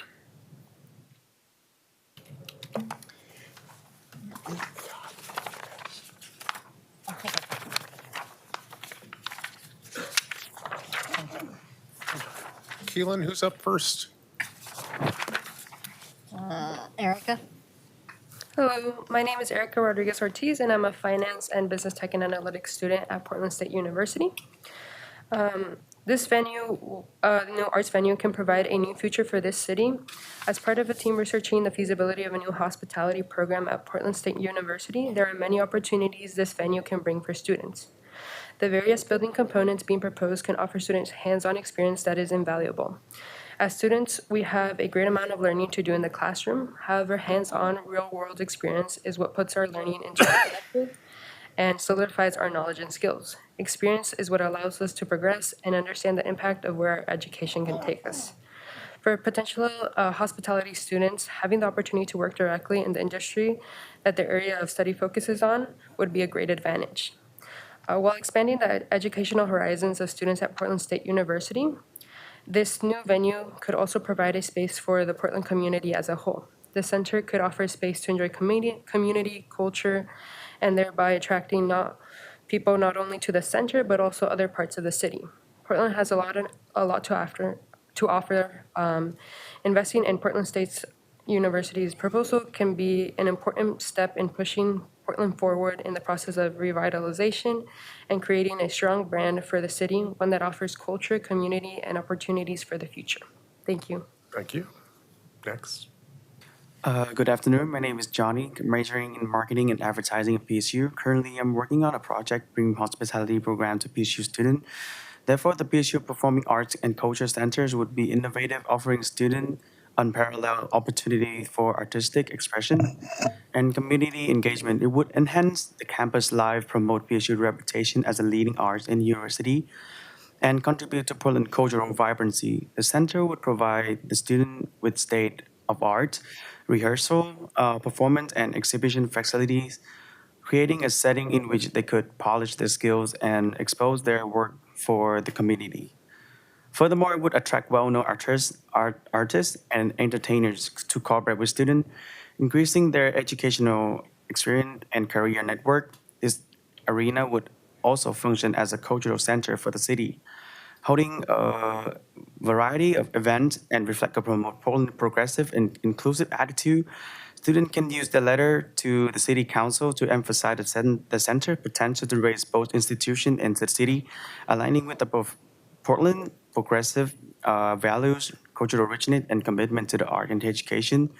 They should underline how the center would not only benefit the academic and artistic development, but would also add to the city economic and social viability, make the Portland even more appealing destination for artists, tourists, and locals alike.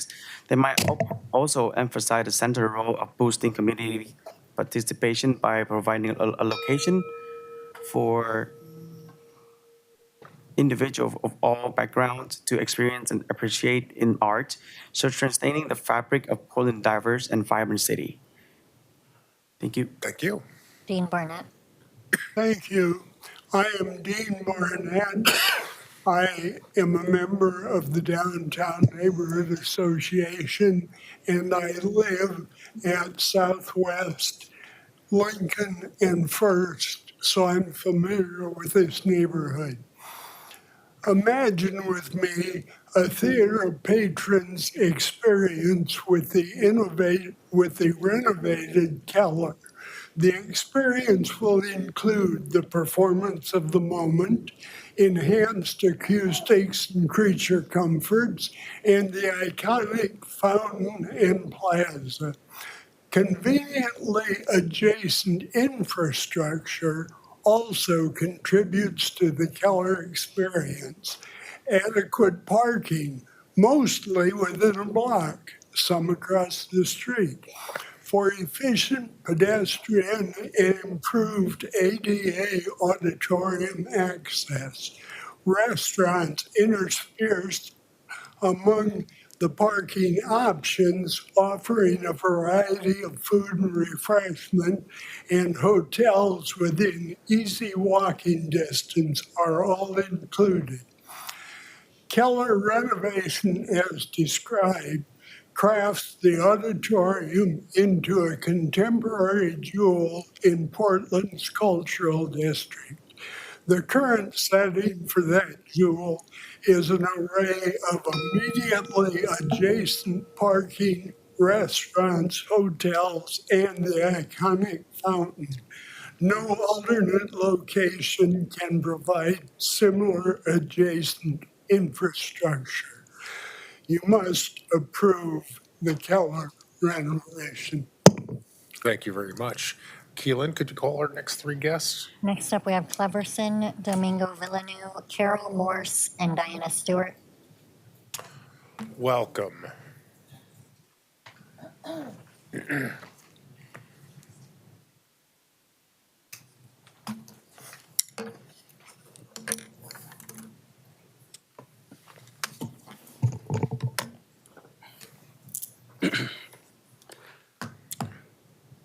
All right, good evening, members of the City Council. I appreciate the opportunity to speak today.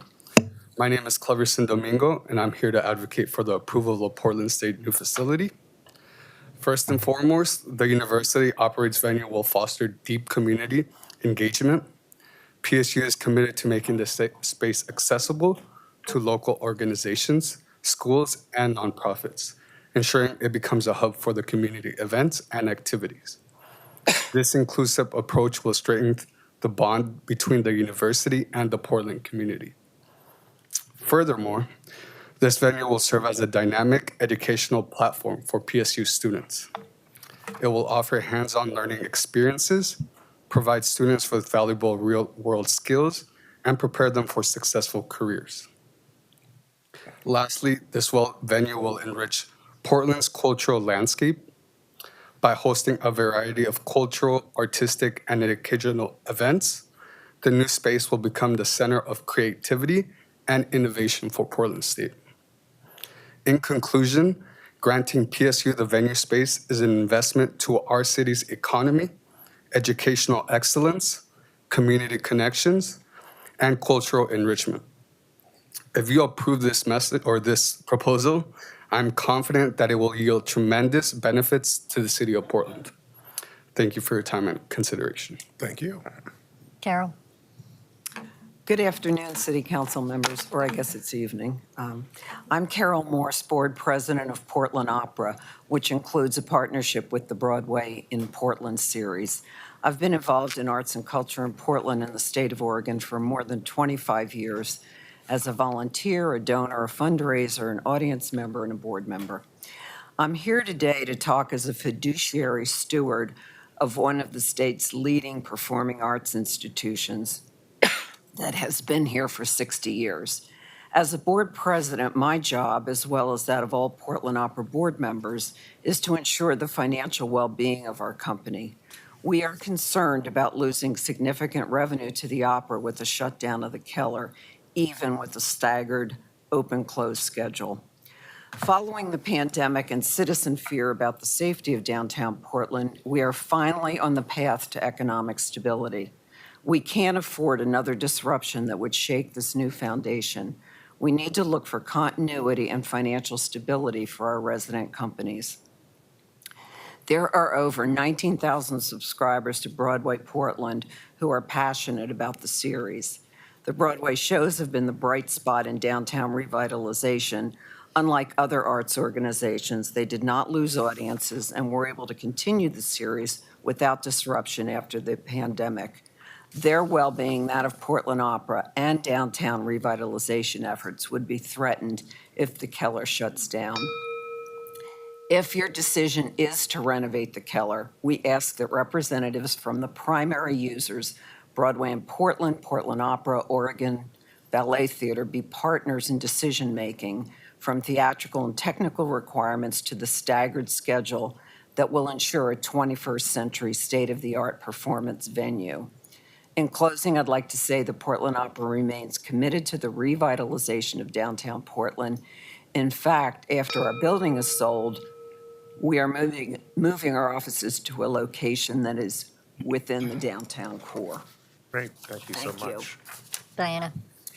Good evening, Commissioners. My name is Diana Stewart. I live in downtown Portland, and I'm on the board of the Downtown Neighborhood Association, which has endorsed the Keller Project on behalf of its 500-plus members who live, study, work, and run businesses in the core downtown.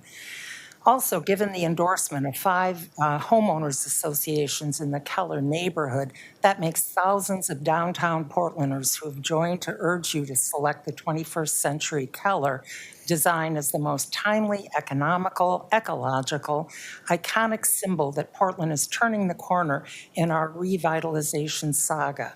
It honors the Keller Fountain with a more inclusive year-round community activation, bringing 40,000 visitors to our core downtown, thereby protecting existing restaurants and businesses who have remained loyal to downtown Portland.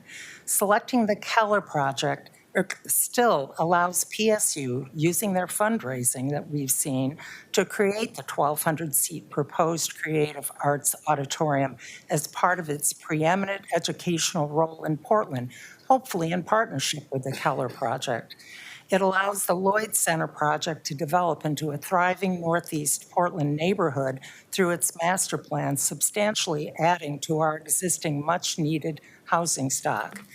On the other hand, walking away from the Keller project forsakes downtown businesses and neighborhoods. That is not the message you should be projecting to the city, the region, the country, and the world. Please select the Keller project as your obvious choice. Thank you. Thank you. Keelan, can we call our next three?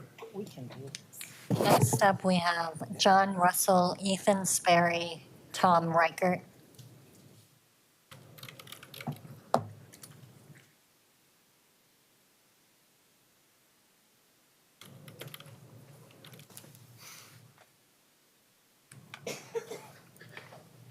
John? John Russell, let me bring up a topic that hasn't been discussed thus far that I'm sure has to be in the back of your minds, and that is whether any of these will actually get built. You know, in the presentations, if the only question is what would really be cool, we do all three, no question about it. They're all cool. The presentations are spectacular. In the case, what I'm familiar with it, we've been at this for 7 years. I mean, Tim Eddy may disagree. We could almost start construction. I'm familiar with Lloyd. KKR is the owner. I chaired the investment council. We put $4 billion into KKR. We want our monies back, and all the other pension funds do. Private equities are short-term players. That's what our requirement is when we put the money is. They buy low, they sell high, they get out.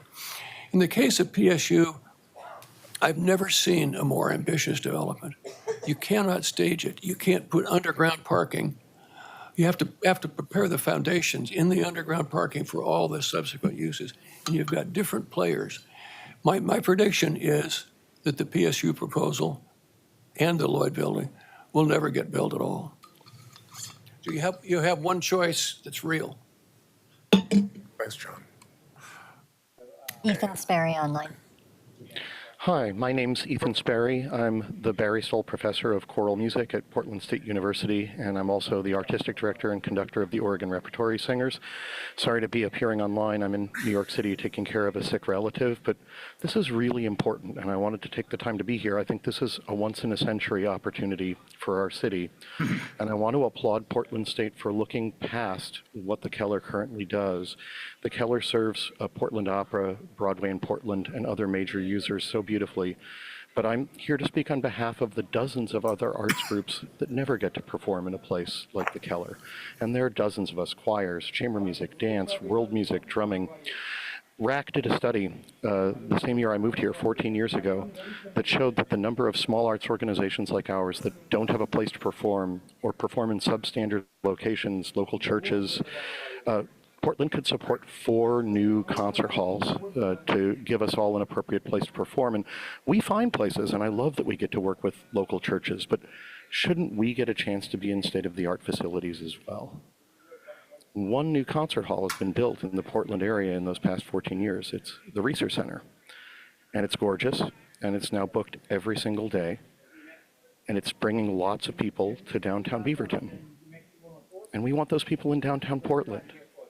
We want them all coming downtown to help revitalize our downtown. I'm proud of PS2 for operating Lincoln Hall, which has more concerts and performances in it than any other venue in the city every single year, and we operate at a much lower cost. We're one of the few places that can do that. Our proposal includes a place to really diversify who gets a chance to perform in state-of-the-art facilities downtown and increase the arts ecosystem. Thanks so much. Tom Reichert. Hello. Thank you for the opportunity for being here today. I live in the Harrison Towers in the midst of the Halpern sequence, and I'm sure everyone here knows that Atlanta 3 years ago, that's the American Society for Landscape Architecture, named the Halpern sequence as the best urban renewal project of the 20th century. So the sequence itself is internationally famous now, with a lineup of architects who know all about us and know about this setting. So since I live in the middle of it, one proposal today is 4 blocks south of me, and the other proposal is 4 blocks north of me, and I ought to be indifferent. But somehow I'm not. And I'm not because I don't see, I've attended all the presentations, and it's remarkable to me that the North and the South have never communicated. I haven't told you, but I'm also on the board of the Halpern Landscape Conservancy. And so I can testify that we've never heard from PSU, if you will, to communicate, to discuss how to create perhaps a more sympathetic, if you will, and involved proposal. That I find very troubling. I do also call out the fact that the Keller, as others have before, is the center of a 7-acre ecosystem. That ecosystem will wither if you close it and make a children's museum out of the existing site. And so I would like to encourage the council to demand that if we're considering modifying both ends of the sequence, making it even more famous than it now is. In fact, I propose that the council also consider, pardon me for the alliteration, but the 2nd century for the sequence. Thank you so much. Keelan, our next 3. Daryl Grant, Susan Rinker, and Michael Curry. Did we skip Willie Levinson? He's not joining. Okay. Daryl, you're muted. I'm sorry, say again? Oh, there you go. I think we were expecting you online. Derek, Oh, welcome. sorry. No, You're up. I don't think I'm muted. But, thank you. My name is Daryl Grant. I live in the Lair Hill neighborhood, and I've worked in downtown Portland for 27 years. I'm a professor of music and interdisciplinary studies at Portland State, and I want to highlight PSU's Performing Arts and Culture proposal because of its potential impact on education.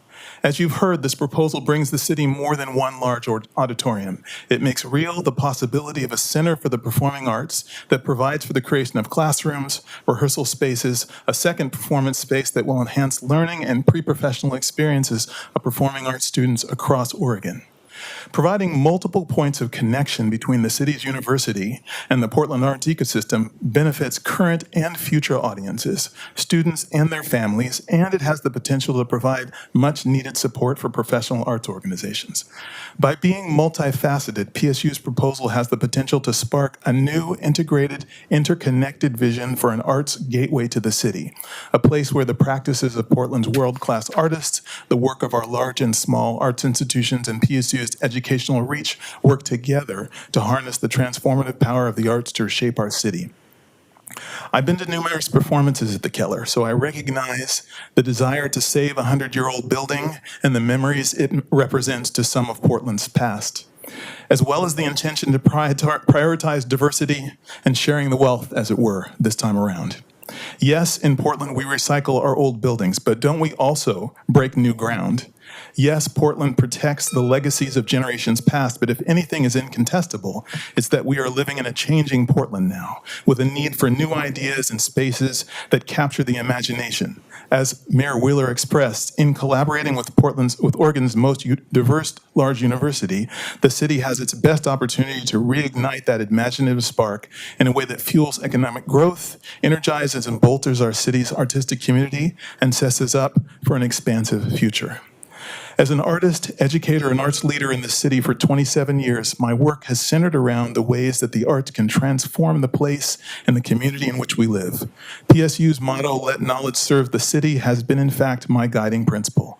I'm also proud to be part of a brand new degree at PSU this fall. Our College of Arts is launching an interdisciplinary bachelor's degree in social justice and the arts that is one of the first of its kind in the country. It empowers us to work together in innovative ways, combining our strengths to build a thriving community.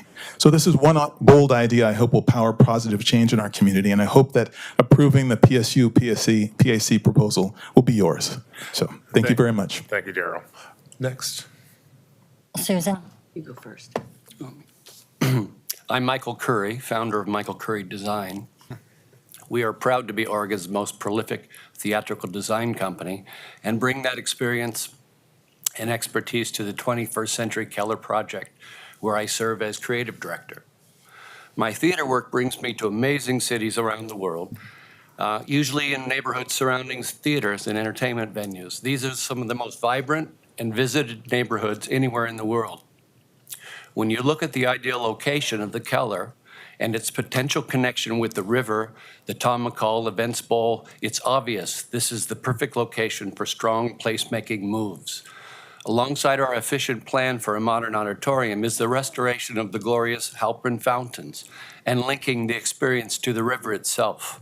From the park blocks to the river, we can carve out a new cultural corridor that will send a clear message of cultural unity for residents and visitors. I have a long history with New York City and moved there during the downfall of Times Square in the 80s. And since then, the city has made bold moves of letting theaters lead the way. They bought 9 theaters in the 90s and offered them up to community incentives. Disney put in the New Amsterdam Theater, where my show, The Lion King, opened 27 years ago. The ongoing effect of placemaking has been very evident there. This is Portland. It's a very different scenario, but those that are concerned about the interruption during the renovation, any theater that's great in the world has renovated itself many times. It's a thing that goes through. If that is your main concern, that is very short-sighted when looking at the overall picture of Portland and its regeneration of itself. I won't advocate for the Keller. I will advocate for Portland. Thank you. Thank you. I, Susan Rinker, am an active member of the Halpern Landscape Conservancy Keller Task Force. I also represent the Portland Plaza, whose board and residents have strongly endorsed the 21st Century Keller project and have major concerns about PSU's currently proposal. We have given many hours to promote what could and should be a much improved destination for audiences, not only in our surrounding neighborhood, but also for audiences in greater metropolitan Portland. Without it, the core and soul of Portland's cultural district would be devastated. However, this is the best and only choice you have to ensure the right project at the right time. Our renovation will be completed sooner with either the original plan or newly adopted sequential concept, which balances performance time with architectural construction. The 21st Century Keller plan is more economical, with the city already owning the land and its existing zoning. With the Keller's rich Portland legacy of 100+ years and a beloved Portland icon, you, our mayor and city commissioners, have the power this summer to leave the best legacy of this city council by supporting and voting for the reimagined Keller Urban Plaza and Keller Fountain. Thank you so much. Next up, we have Xavier Stickler, Kevin Lux, and Bob Nato. These are for the commissioner.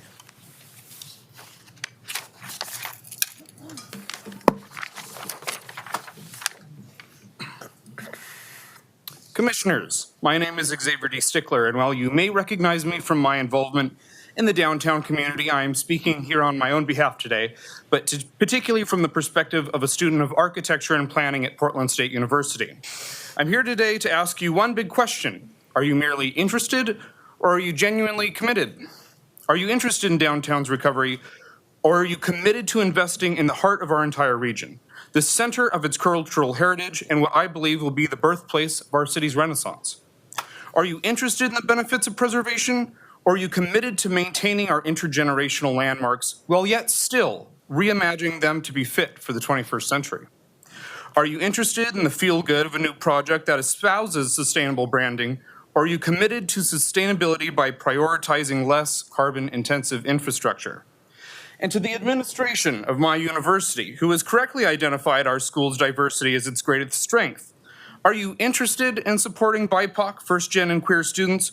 Or are you committed to giving us the support that we need by solving the epidemic of student homelessness that disproportionately affects us, and which has affected 19% of all students, that is 1 in 5, and that is in the last year alone? In the current crisis, I simply cannot see how the university can justify spending any more human, political, or financial capital, be it state, city, or philanthropic funds, on entertainment redevelopment when what we need desperately as students is affordable housing. Interested or committed? Commissioners, I am aware that you have a complex question before you, but one with what I believe is a simple answer. Austerity has never saved a city. Investment has. Bureaucratic paralysis has never restored civic pride. Forward motion has. Withdrawing and abandoning historic resources from their cultural district has never made a city great. Vision has. And that is what exactly that HLC has proposed here today. A vision that is reflective of the values of Portlanders, honors and connects with Keller Fountain, and is the right project at the right time. Thank you so much. Thank you. Kevin, welcome. Thank you. Well, good evening, commissioners and Mayor online and Commissioner Ryan online. Wish you well.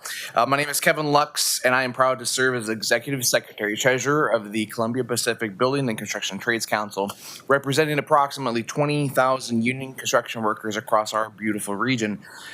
Now, while no specific decisions are being made today, you can make a key decision, recommit to centering any decisions on workers. And let me be clear, my council is neutral on the choices in front of you, okay? We want to build, renovate, improve every bridge, building, road, and more. Of additional importance, we stand with our brothers, sisters, and siblings in the arts and hospitality industries in agreement that a shutdown is a non-starter. Jobs must and can be protected. Whichever option is chosen, it must be centered on workers with strong construction project labor agreements at the forefront. The bare minimum under BOLI just isn't good enough for Portland. Partnering with high road contractors, our journey level workers mentor and train apprentices, raising up the next generation of highly skilled construction professionals. Our union training centers are bringing in record and industry-leading numbers of women and BIPOC workers, truly changing lives thanks to full family medical health care, fair wages, a dignified retirement, and a voice on the job. We're also committed to raising up our emerging veteran, women, and BIPOC-owned contractors, and we see amazing opportunities across Portland. Now, whichever option wins, it must be worker-centered, worker-first, and be accomplished without worker displacing shutdowns. Thank you. Thank you. Mr. Nato, welcome. Thank you, commissioners. I have to say these are three stunning proposals you have. You are sitting in a very, very comfortable place right now with no bad decisions. I also want to take issue with my compadre, John Russell, and say that I think it's quite possible all three of these proposals could be built, and that your best bet is to bet on all three of them. And if you do that, then we're down to the one issue, I think, of the shutdown, which a lot of people today have testified about. And I think that's something that the opera chairperson and a couple other speakers have said, we should get together with all of the user groups and the unions that use the Keller and see if we can figure out a way that everybody can win. And I think that's what this city has done in the past, and that's how we get all three of these proposals through. And finally, the thing that's gnawing at me through all of this is looking at Portland's history. I was there in, I think it was 1996 and 7 when Portland City Hall was renovated. And I remember how kind of gut-wrenching all that work was. You go into that building and think it was just going to fall down. I remember the Central Library renovation, which took 3 years. And the reason I'm bringing them up is The Multnomah County Courthouse is the one civic building here that we didn't restore. And instead, the county built the new courthouse outside of the government center downtown. And now that building, the old courthouse, has been empty for 4 years. And the problem with the Keller, like the courthouse, is it's a single-purpose building, and it can't really become a children's museum or a James Build Market unless you can figure out how you're going to do it with those sloping steps. And whatever you do, it's another project we have to pay for to seismically upgrade. Thank you. Thank you very much. Keelan, could you call our next three guests? Katie Quick, Linda McKim Bell, David Jameson.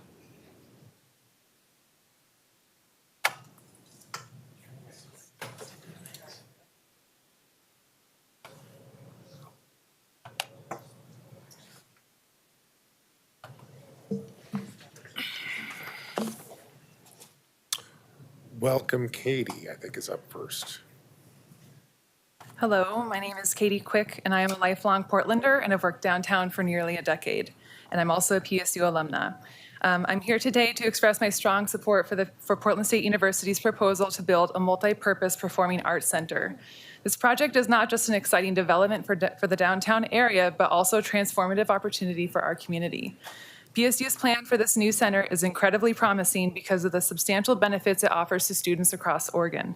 The facilities would significantly enhance the learning and pre-professional experiences of those who want to work in the performing arts, providing them a state-of-the-art resources to hone their craft.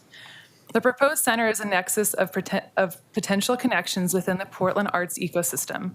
By creating such a vibrant hub, we can foster a stronger, more integrated community that benefits all Oregonians.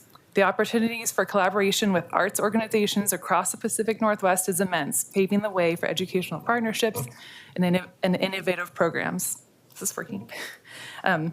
Moreover, PSU is Oregon's most diverse, large university in Oregon. This partnership could bring more diverse audiences to the arts while expanding the horizons of arts education. This inclusivity is crucial for enriching our cultural landscape and ensuring that the arts are accessible to everyone in our community. The location of the proposed site is ideal for maximizing accessibility for all Portlanders, being located next to the MAX lines, various bus routes, close to the streetcar, and right off the I-405. As I mentioned earlier, I have worked in the heart of our city for nearly 10 years, mere blocks from the proposed site, and have witnessed the challenges facing our downtown. I am concerned about the perceived image of downtown Portland and truly believe this proposal could change that perspective. PSU's proposal is the best option that keeps the Keller Auditorium open while the new complex is being built and keeps a performing arts venue within downtown. Small businesses and hotels downtown cannot afford to lose the Keller Auditorium for 2+ years while it's being rebuilt. I urge you to seriously consider this proposal as a pivotal step towards revitalizing downtown Portland. Thank you for your time. Thank you. Hello, I'm Linda McKim Bell, and I live in Portland's Willamette Heights neighborhood. And I'm a caring and invested community member living close to downtown, kind of like the little old lady in tennis shoes who kept going downtown to shop and eat during the pandemic. I've been concerned about the health and prosperity of my beloved downtown for quite some time, and I'm here today to express my strong support for Portland State University's Performing Arts Complex.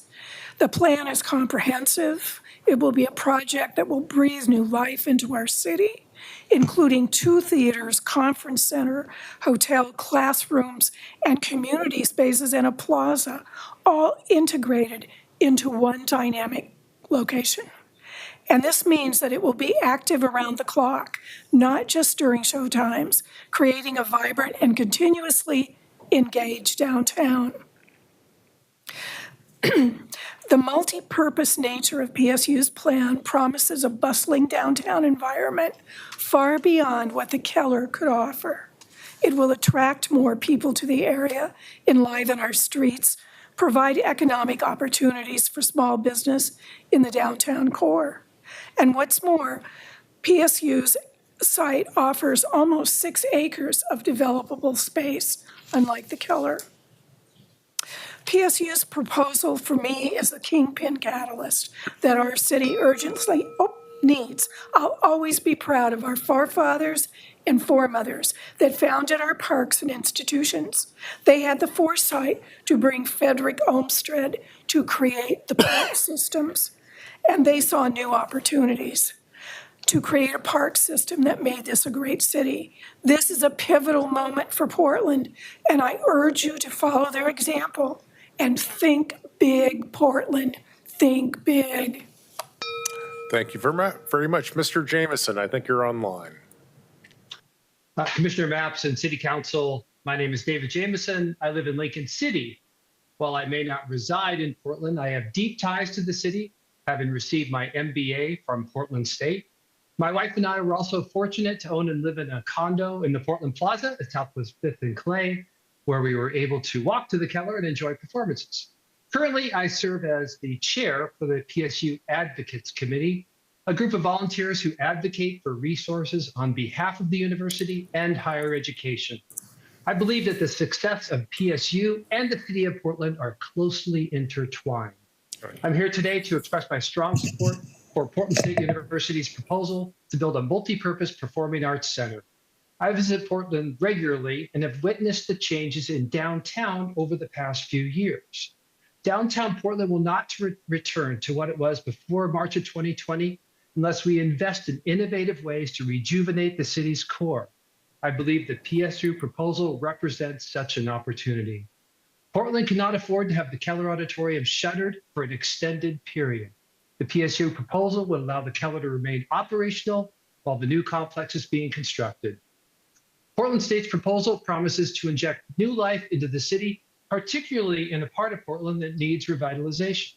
This project will attract visitors from outside Portland to attend shows and experience the city in a positive way. It will generate millions of dollars annually for downtown businesses, along with new tax revenue to support city services.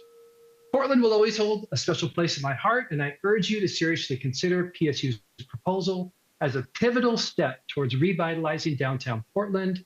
Thank you for your time and consideration. Thank you. Keelan, could you call our next three guests? Emily Horton, Helen Yang, and Connie Deneau. Welcome. And I think we have Emily up first. Hi. Hi. Hello. Hi. My name is Emily Horton, and I am a wardrobe worker in IATSE Local 28.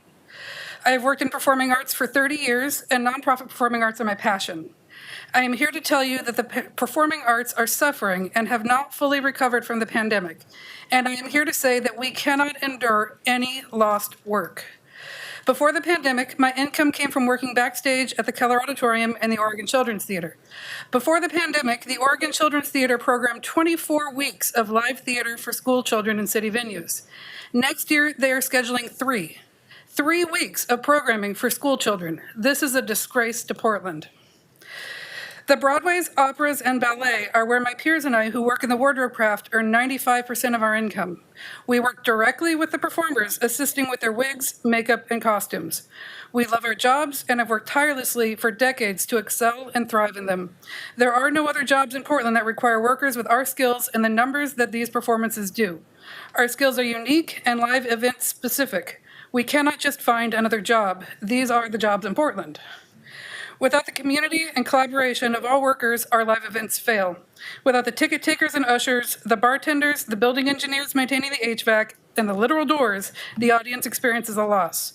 Without the actors, musicians, dancers, singers, truck drivers, or the over 700 stagehands of my local union, the show does not go on. The performing arts are an ecosystem, and we cannot talk about closing the Keller without talking about losing the Broadway shows or the Portland Opera permanently. Now is a time for radical investment in funding nonprofit arts organizations, using city venues to grow the existing community that we have, not displace it. Again, we cannot endure any lost work. Thank you. Thank you. And Helen. Good afternoon, members of the Portland City Council. My name is Helen Yang, and I'm a former educator, Portland State University alumna, and Portland State Foundation Board trustee, a dedicated community advocate and neighbor of the site where the University Place Hotel is currently located. I come before you today to express my enthusiastic support for Portland State University's proposal to build a Portland Performing Arts and Culture Complex. As someone who has devoted many years to education and community service, I have witnessed firsthand the profound impact that accessible cultural and educational resources can have on individuals and communities. The proposed Portland Performing Arts and Culture Complex promises to be a transformative project that will greatly enrich the cultural, educational, and economic landscape of our city. Furthermore, the Portland Performing Arts and Culture Complex will significantly support artists of color and community-based arts organizations.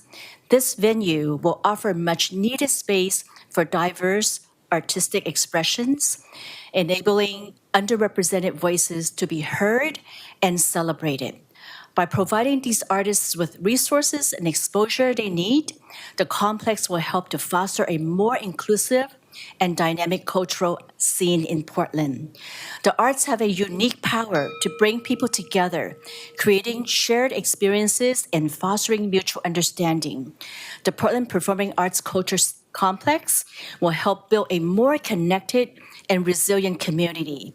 It will be a beacon of inclusivity where artists from all backgrounds can showcase their work and engage with the broader community. I strongly urge you to support the funding and development of Portland State's proposed project, and as a neighbor of the current site, I understand the construction will pose some challenges for a period of time. However, the end result will far outweigh the short-term inconveniences, and I'm excited that my neighborhood and the Halpern sequence will be activated 365 days a year. Thank you for your consideration and your commitment in serving our city. Thank you so much. And next, I think we have Connie online. Welcome, Connie. Oh, you're muted. Thank you. Yes, I'm Connie, and I live in the Portland Plaza, and I've been a member of the Halpern Conservative Task Force for about, 6 months at least. So I'm well familiar with the pros and cons of the things being proposed today. I have monetary concerns. When I saw the figure of $450 million plus for the cost of the new build, plus the additional costs of the parking and the second performance hall, I'm just wondering how the taxpayers are going to have to pay for all this. So I have monetary concerns, and I feel like the Keller project will cost less money to renovate the existing. I also have concerns about the ingress-egress of cars going in and out of a 500 to 740 car parking garage that one side is backed with the freeway and the entrance to the freeway and how to get in and out of there. So these are my major concerns. Also, from a philanthropic perspective of fundraising, I feel like the Keller project would be stronger because of the memories that many people have in the greater metropolitan area for that place and that space at the Keller. Thank you. Thanks, Ms. Denault.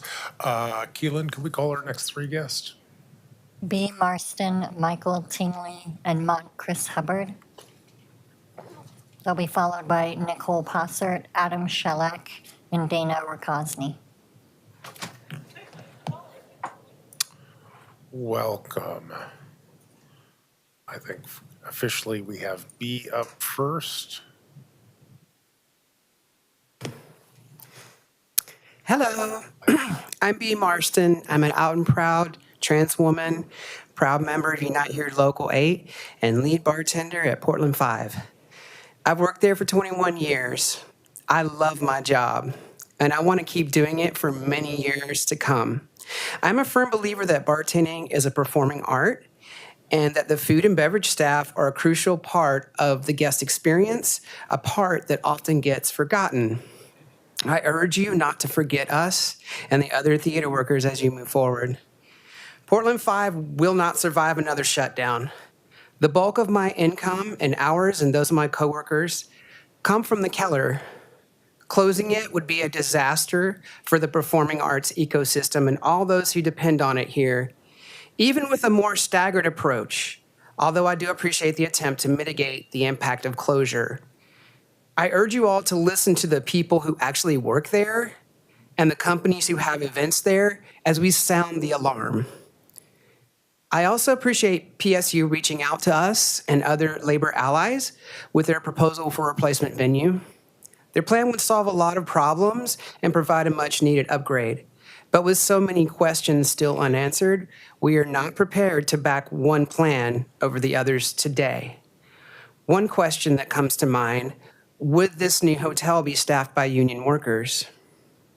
We need to know that we will still have our jobs and our unions in whatever new venue we end up with. We need to know that whatever construction is done must be done by union labor. We as a labor coalition stand united in these goals. Thank you for your time. Thank you so much. And next up, we have Michael. Welcome. Members of the council, good evening. My name is Michael Tingley. I am a principal at Boer Architecture and Interiors, a firm recognized as national experts in the design of performing arts and higher education buildings. I'm here to testify in support of the PSU proposal. Based on my experience with performing arts projects around the country in civic settings, many of them renovations, I believe this proposal and location will prove to be the smartest investment for the city. It's going to avoid the risks associated with an extended close down of the Keller, which is not just a possibility, it's extremely likely. These are very complex buildings to renovate, and it's going to be next to impossible to continue to perform in that building doing a renovation as extensive as the one proposed. The PSU proposal also leverages the city's ability to bring in significant investment dollars from other sources. And if you look at the three proposals side by side, we're talking about a $390 million cost for the Keller renovation when you include the economic losses and impacts of a significant shutdown. So these projects are very similar in terms of what they cost. I have the experience of leading the design of two major projects at PSU, the renovation of Lincoln Hall and the Vernier Science Center. So I have direct experience with PSU's capacity, capability, and track record of completing large and complex projects successfully. They have an undelivered example and record of delivering projects on schedule and budget, but they also have an expansive understanding of our city and a commitment to an inclusive process for a broader community that they serve. For the Vernier Science Center, PSU was determined to design a facility that would be welcoming to a diverse student population, and the design process emphasized soliciting more input from underrepresented students to learn what would improve their educational experience. We had a student from an indigenous background who talked about her journey in higher education as a commitment to her family and her tribal community, not as a solo journey. She lamented the fact that there was nowhere in the college environment where her family, her extended family, grandparents, or children were welcome. And in response, we created a family lounge, a dedicated space where students could invite their family members to share their experience and support their journey. This is the first space of its kind in any higher education institution that we're aware of. And I think this illustrates the embedded values that PSU offers for this project and their dedication to create an art center that is inclusive for everyone. Thanks for listening and for allowing me to bring this information forward. Thank you very much. Next up, we have Mr. Hubbard online. Thank you, Commissioners. Mayor Wheeler. My name is Chris Hubbard. I am the Secretary Treasurer of my union, the American Federation of Musicians, Local 99. My union's members work in the Keller, on stage, and in the pit. Like many others today, I'm not speaking in favor of one of the plans presented, but rather against any plan that requires a full or partial shutdown of the work that makes up the core of our livelihood. The opera, the ballet, the touring Broadway productions in the Keller, they employ musicians, actors, dancers, stagehands, makeup artists, carpenters, and more. These jobs are anchor jobs for our city's incredible community of artistic professionals. Those jobs, while many of them are part-time, they are good-paying union jobs, and hundreds, if not thousands, of these artistic professionals depend on those jobs to provide the foundation around which they can build a full-time career in the arts. If these anchor jobs disappear for 2, 3, 4 years, there will be severe ripple effects in our ecosystem of creative professionals. Some of them will be forced to leave for a city that can support them. And when that happens, Portland doesn't just lose a musician from one performing group. That musician works for dozens of different organizations in 1 year. They all lose a worker. That musician might also teach 10 or 15 hours a week in an elementary or a high school or a college. When that musician leaves, all of those students lose a teacher. So any plan for replacing or rebuilding the Keller that does not figure out how to maintain the current level of employment for artistic professionals will do major damage to our region's creative ecosystem. Thank you for listening. Thank you very much. Keelan, could you call our next three guests? Nicole Possert, Adam Shalek, and Dana Rakosny.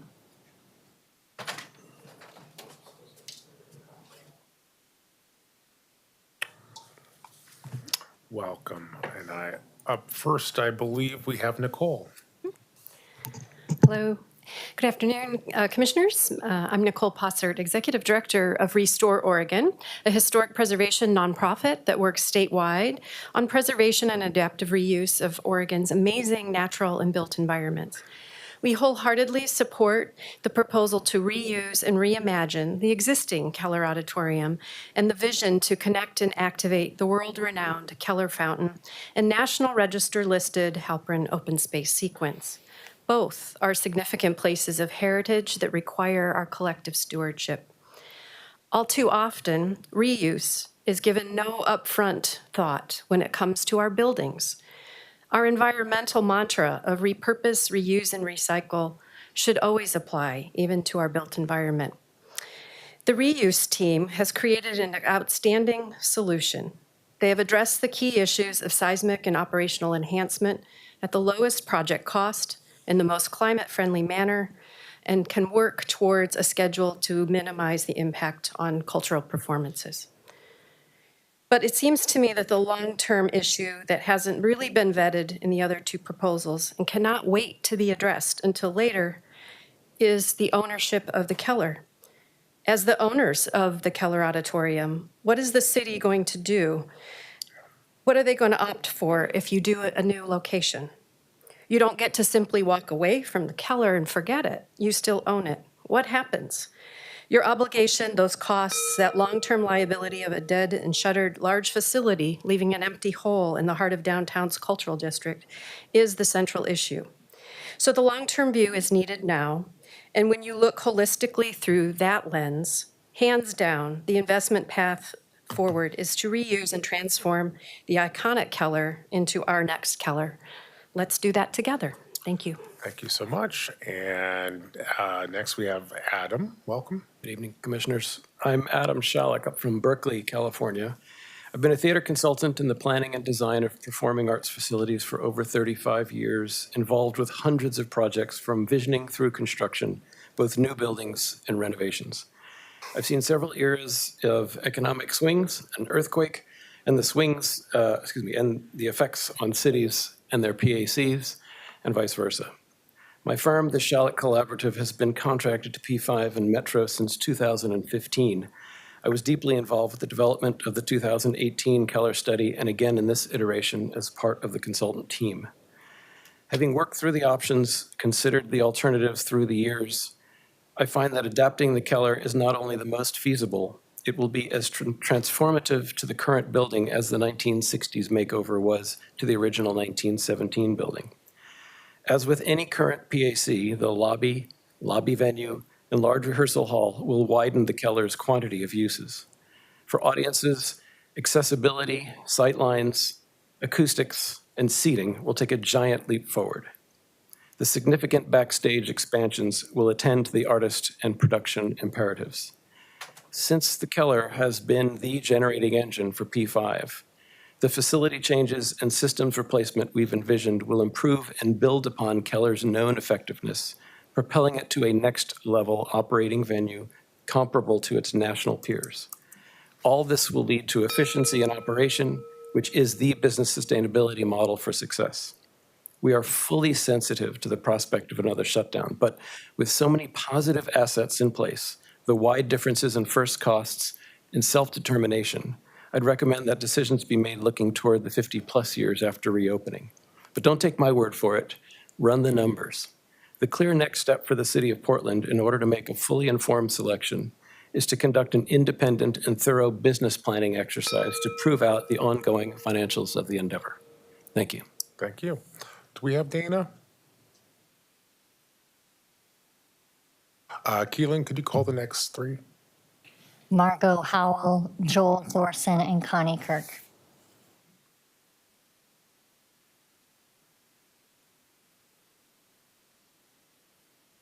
Wherever you like. Okay. And I think first up, we have, the order is supposed to be Margot, Peggy, and then Joel. All right. I take it that we don't have Margot, so are you Peggy? I'm Connie. Connie, uh-oh. Maybe I'm off. Whoever wants to go, go. Okay. Yeah. Thank you, esteemed commissioners, for your welcome. My name is Connie Kirk. I'm an actor and editor based in Portland, Oregon, testifying before the civic equivalent of an all-star cast. I'm also a member of the Downtown Neighborhood Association, which I think is an association that really digs deeply, has its ear to the ground, and really cares about our city. And so I support their support for the 21st Century Keller. I completed my master's degree at New York University in the field of media, culture, and communication, where I pursued doctoral studies under the auspices of the late media philosopher, Dr. Neil Postman. What I say does connect with today's hearing. Dr. Postman warned that democracy would be under siege by disinformation and substantive journalism being supplanted by spin. I would be remiss if I didn't reiterate that the arts entertain, but they also educate and enlighten.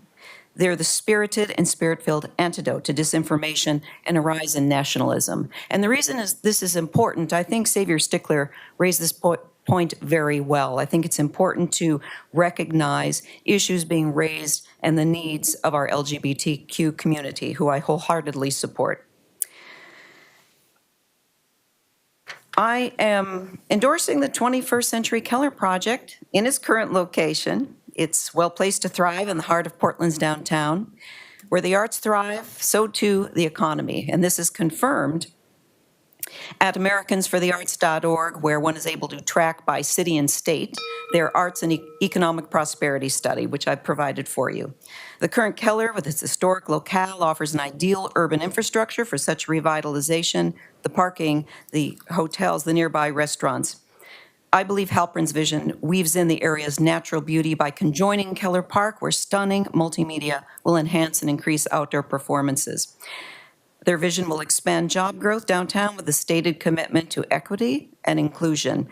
I lived in New York for many years, and I believe the 21st Century Keller project at its current location will be Portland's Lincoln Center, but better. Thank you so much.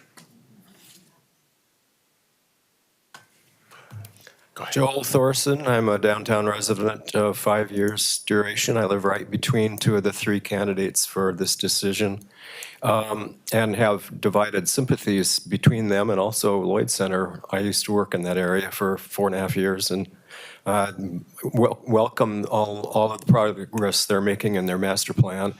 Where PSU is concerned, I also applaud the plan for the 1,200-foot intermediate scale performing center there, which seems to me to be very consistent with Dean Bynum's intentions for educating students, which happens to be their primary mission.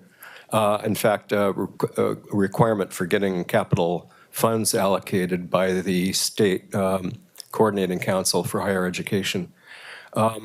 There's some mission creep beyond that. And when I began looking at the details of the and pros and cons of bullet lists of decision factors, it took me a while to find how to get my feet on the ground there. And what I came up with is I could know for sure there are a couple outcomes that I just really think are abhorrent.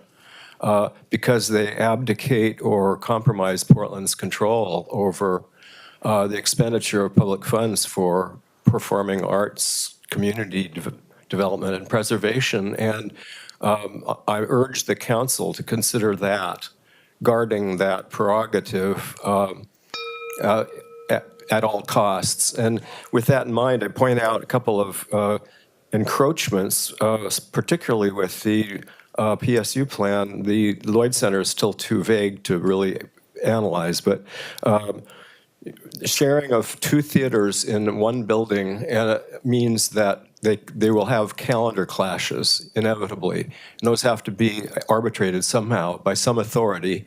That authority now is vested in Portland 5, and its authority is here going to be diminished and cut in half. That's a number of other detailed issues. I would welcome attention to a 3-page document. It's about 10-minute read that I deposited online, reasoning this through with that as the prime directive is maintaining Portland 5's mandate for curating what I call the calendar real estate of those 5 stages for the benefit of the entire community of artists. That's all for now. Thank you. Thank you so much. Keelan, could you call our next 3 guests? Dr. Kalman Toth, Philip Timmons, and Emily Saylor.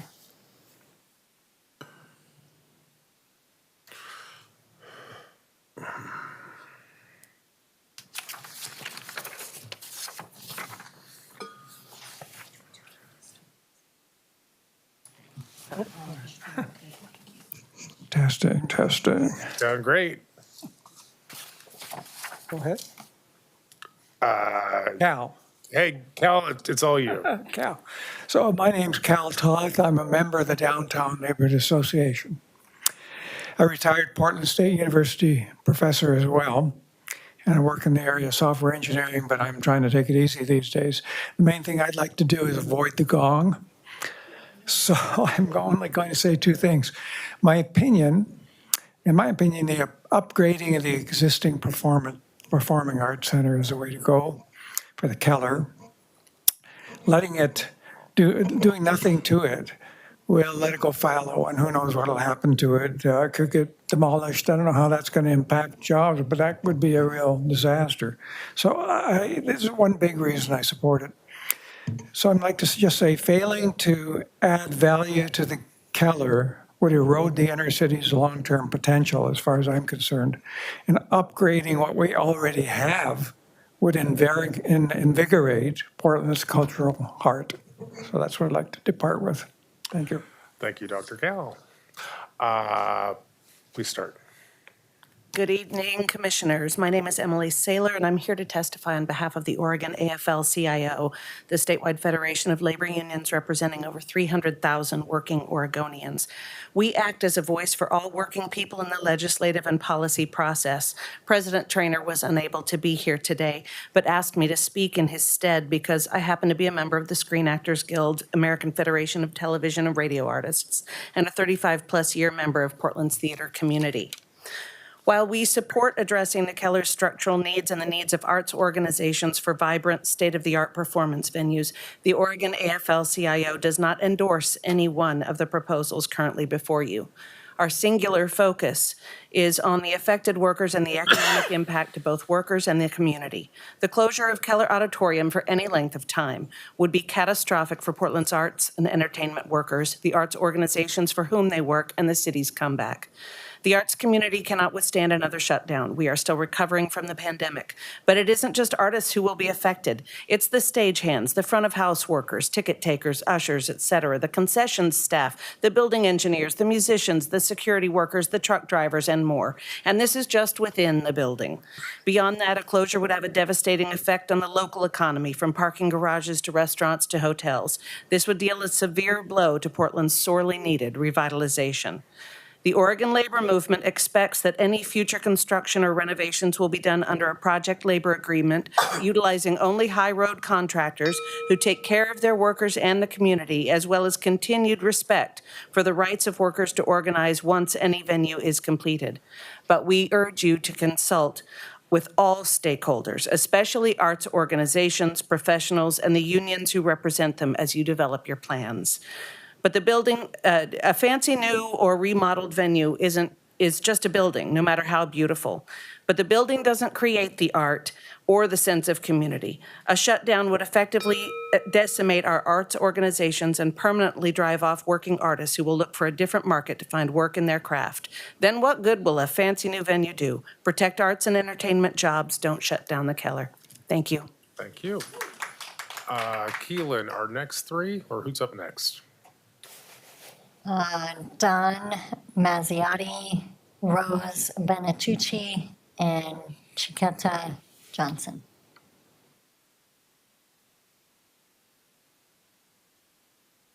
Dawn here? Hey, Dawn, come on up. It sure is. I think, Dawn, you're supposed to start first, then we have Rose, and then Johnson will be up. 2 minutes, and I do want to take a moment to encourage people to stick to our 2-minute time limit. We still have about another 38 people in the queue. We'd like to get to everybody before it gets too late. But welcome. First name for the, or first and last for the record. You don't need to tell us where you live, but we'd love to hear from you, Don. Don Mazziotti. Hey, Don. I just have 4 points to make. Okay. One, we have an existing nationally recognized landmark called the Keller. It takes about 25 years to become a destination, and it is one, and will continue to be one, I hope. Secondly, I think the expansion project, in the absence of that project, a lot of folks have talked about catastrophic effects. The effect of ending the Keller Auditorium would be devastating or catastrophic on the surrounding businesses, all of the amenities, the infrastructure and the like, for a short period of time.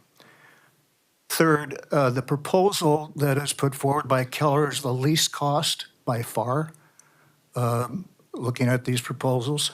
And fourth, there is overwhelming voter sentiment in favor of the Keller rehabilitation. 70% was the return unfavorable to the Keller.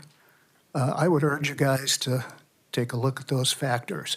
I think John Russell's comments are pretty positive. The PSU proposal, I love PSU, okay, don't get me wrong, Yep.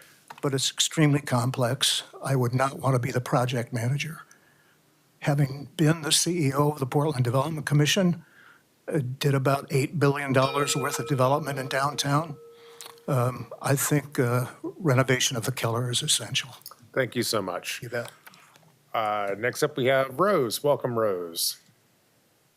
Hi, good day all. My name is Rose Etta Benatusi, she, her pronouns. I am the business representative of the International Alliance of Theatrical Stage Employees, representing workers here in Portland since 1895. No shutdown. I stage managed the opening of the new theater building, now Antoinette Hatfield Hall. I worked years as a stagehand in the Newmark and the Winning Stand, and I know firsthand the shortcomings missed by design teams. We need a functional, soundproof building, not just a pretty building. The Halpin Group has been at this for 7 years, as they said, and they have left us out of the conversation. A theater is not apples to apples to redirect pathways for people around an airport. Not the same, people. The shutdown of 2020 was devastating. We experienced over a year of lost work firsthand, lost careers.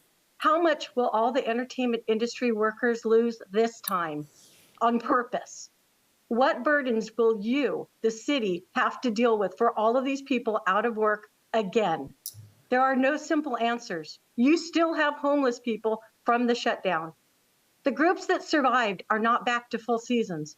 The loss of shows includes loss of many inclusive performances for diverse school children who attend entertainment downtown.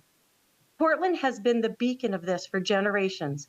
This is a loss of enrichment to students, a loss to building the next generation of theater goers, users of parking lots, public transportations, restaurants, all of the stuff we need for economic future. Information is needed to answer many questions. Questions about bright lights from these video screens, other things that are going to affect traffic in neighbors' windows. Wherever the Keller is, please remember it is a part of a bigger ecosystem that needs to be protected by you. It is your job, the city of Portland, who owns these buildings. They need to be sustainably funded, owned and operated venues by you, the city, protecting all of us. The buildings need to be affordable for the arts groups to use them. Please don't rush this. Not enough answers. No shutdown. Thank you. Sorry I went over. That's fine. Thanks. Thanks, Rose. Keelan, can you call our next guest? Or who's up next? Chiquetta Johnson, James Peterson, and Rudolph Barton.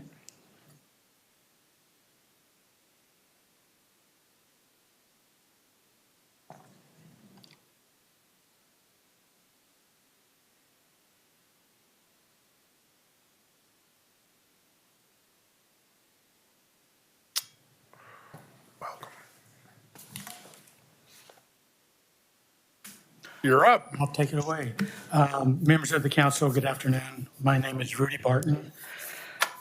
All great cities have remarkable spaces for communal gatherings, inside in inspiring institutions and outside as a dynamic embodiment of a shared civic realm. Both are necessary for a city to be great. Both need connections with one another. For over 40 years, I have been involved with urban design in Portland as a professor of architecture, urban design consultant, and former member of the Portland Design Commission. I have been engaged in numerous studies to help select sites for performing arts centers.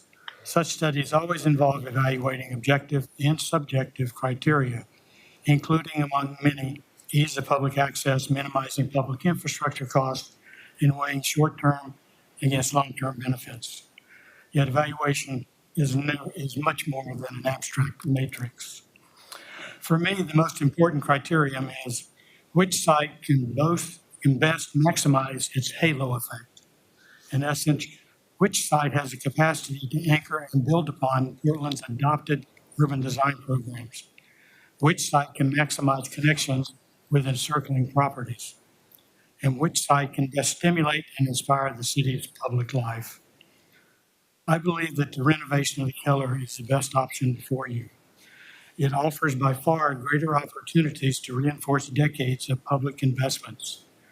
So much design context already exists. It already has a world-renowned civic space connecting open spaces. Furthermore, the Keller option can be the strongest catalyst for animating private development in its radius, particularly along Market and Clay Streets.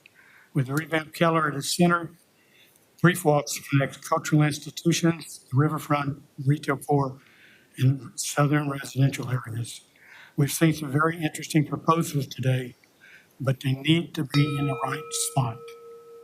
Thank you. Thank you so much. Keelan, could you call our next guest? James Peterson. What was that? I think that's just the AC. Good afternoon, Mayor Wheeler and members of the Portland City Council. My name is James Peterson, and I'm a proud alumnus and student current trustee of Portland State University. I'm writing to express my enthusiastic support of Portland State University's proposed Portland Arts and Cultural Complex. The proposed Portland Performing Arts and Cultural Complex is a natural expansion of the impact, and it will significantly enhance the cultural and educational landscape of our city. This complex will be a beacon of culture and learning, hosting a wide variety of performance and events and educational activities. Its presence will invigorate our city's cultural scene and drive economic development by attracting visitors and bolstering local businesses. The construction and subsequent operations of the complex will create a multitude of job opportunities and foster economic vitality, essential for the revival and prosperity of downtown Portland. Beyond the economic values and advantages, the complex is poised to foster social cohesion and enhance community well-being. The arts have an extraordinary capacity to unify people, creating shared experience and fostering understanding. By offering a space for diverse artistic expression, the Portland Performing Arts and Cultural Complex will nurture a more interconnected and resilient community. As an active member of various student organizations, I understand the importance of having access to vibrant cultural resources. This new complex will provide PSU students and a broader community with invaluable opportunities to engage with the arts, fostering creativity, innovation, and a deeper appreciation for diverse cultures and perspectives. In conclusion, I urge you to support the funding and development of the Portland State University's proposed Portland Performing Arts and Culture Complex. This project represents a significant investment in the future of our city, offering cultural enrichment, economic revitalization, and enhanced community well-being. Thank you for your time. Thank you, Mr. Peterson. Keelan, our next group of guests. George Schweitzer, Jeff Lang, and Christina Chapman. George joins us online. George, can you unmute?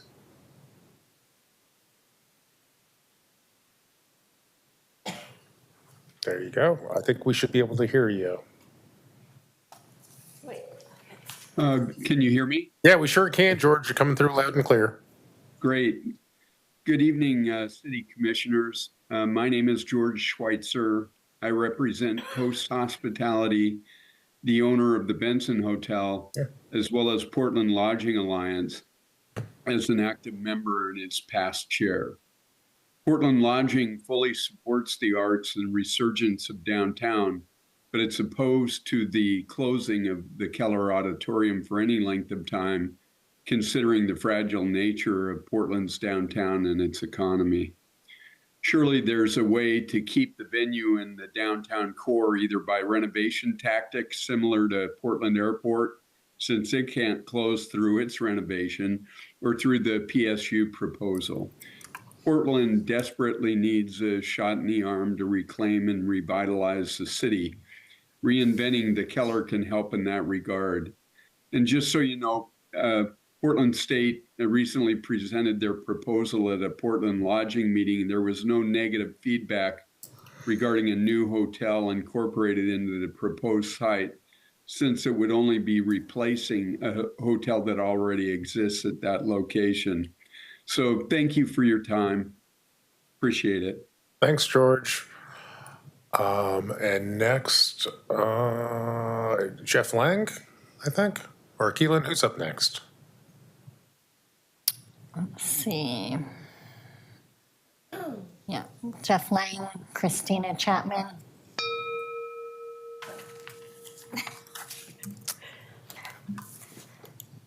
Hello, Mayor Ted Wheeler and Portland City Council. My name is Christina, and I am a business representative for the International Alliance of Theatrical Stage Employees, Local B20. So our union specifically represents the ticket sellers, ushers, stage door attendants, gate attendants, and elevator attendants, which many theaters no longer have, as well as check room attendants at more venues. I'm testifying today out of concern regarding the proposed extended closure or potential definite closure of the Keller. While we do support addressing the building's structural concerns and renovation needs, we implore the city to ensure renovation or relocation will not cost workers their livelihood. Our union, which was established in 1937. We are a relic of old Portland. We have a long history in this city supporting the arts and tourism. Many of our members are also artists themselves. Those outside may see our jobs as transient or temporary, but have not worked with a group of people who are more proud of what they do. We have workers who have been with us for more than 30 years. 10 and 20 years is not uncommon. Personally, my job as an usher is the best job that I've ever had. One of the mantra of my coworkers is that he always strives to provide world-class service at the theaters. Another one of my coworkers views herself as an official ambassador of Portland because beyond guiding patrons to their seats, she provides insights into Portland's history, recommends tourist attractions, dining options, and accommodations, and she has been doing so for over 30 years. We take care of our local residents and create positive, lasting memories for those visiting.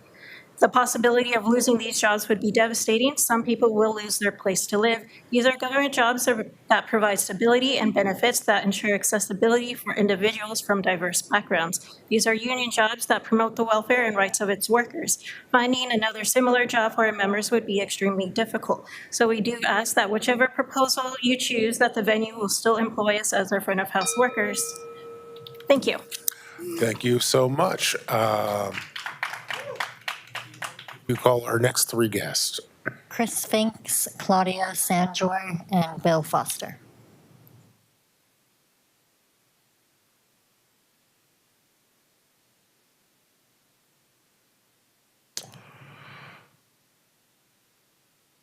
Welcome.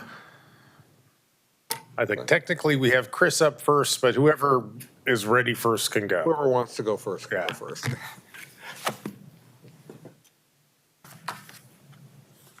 He's telling me it's me. All right. You're like, I'm Chris Finks, and I've been in Portland for the last 27 years. I've adopted this as my city from Washington, D.C., and came and fell in love with this city and raised my son here. I came here for an urban renewal project called Pioneer Place, the second phase, not the first phase. I was still in college when that happened, but I was here for that piece. And one thing I just want to say is that all these proposals are really impressive. Any city that, when we've been counted out for a long time to see three things, efforts, is impressive. I will say that. There's one, though, that I'm in favor of, and I'm here to testify in favor of, and that is the Keller, the 21st century Keller.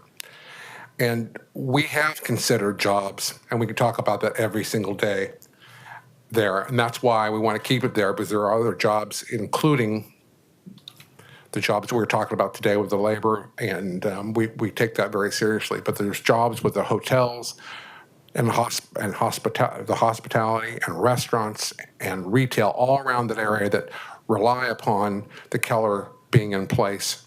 And there's a science to this. It's where people walk 2 or 3 blocks to go to an attraction. You remove that outside of those areas, you lose that vitality. I'm really concerned about that. And I think that we have a proposal that's ready. Guess 7 years. It's now really heating up now, and I think we're open to conversations and being part of the Halpern Conservancy, that we will be willing to talk to work on schedules to make sure that we don't impact people negatively. And there's the fundraising pieces that are ready. You've got public and private sector, you've got design, you've got all these different elements to do with the Keller that are all almost shovel ready. I think that somebody said that earlier. Not quite, but close. And any of these other initiatives, I don't think are as far as we are, and I think we're ready. And the city really does need, I'm really concerned. One of the things, I've been a player in downtown vitality since I've been here, and to see what's happened this last several years, I want to be all of us be part together to bring us back. So that's Thank you, Mr. Finks. Please go. Hey, hi. Your patience is appreciated for a long day. My name is Bill Foster. I've also been for the last year a member of the Halpern Advisory Committee, watching all these projects develop. And, you know, after listening today, I agree with what he said. You've got 3 interesting, inspirational projects, any one of which any city would be thrilled to have. But when I look at this is much more than weighing costs or counting seats or short-term programming or labor issues, parking lots and all that stuff. It's really about sense of place. You know, we're all, whether it's Northwest or Oregon or Portland or our neighborhoods, we're all very invested in the kind of place we live, and we're caretakers of that. And when I get to the bottom line of this, I'm reminded of I guess it's the phrase or the quote of, you know, is there a there? And 2 of these proposals really don't, in my mind, have a there.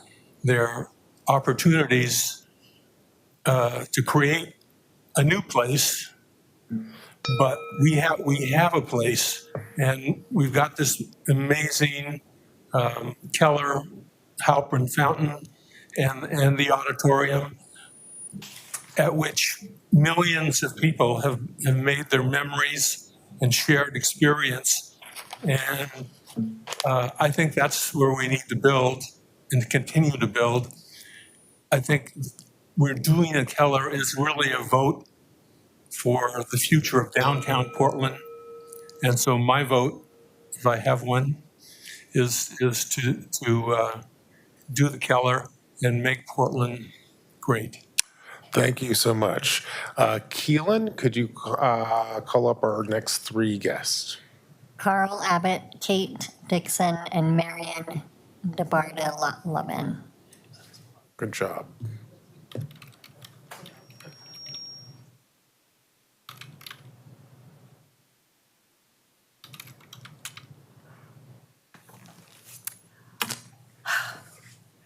Good afternoon. Good afternoon. I guess it's my turn. It sure is. Well, I think we have some guests online, but why don't we start with you, and then we'll go to Kate. Good afternoon. My name is Marion DeBarda-Levin. I live downtown and have lived through the recent and current mayhem downtown up close.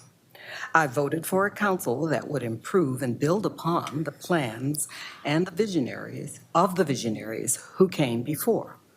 So what happened? Why not show loyalty to an established theater that has served this state for a century?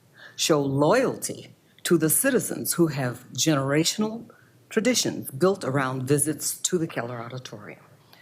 Why not build upon established traditions? Don't be manipulated by the throwaway trends of today.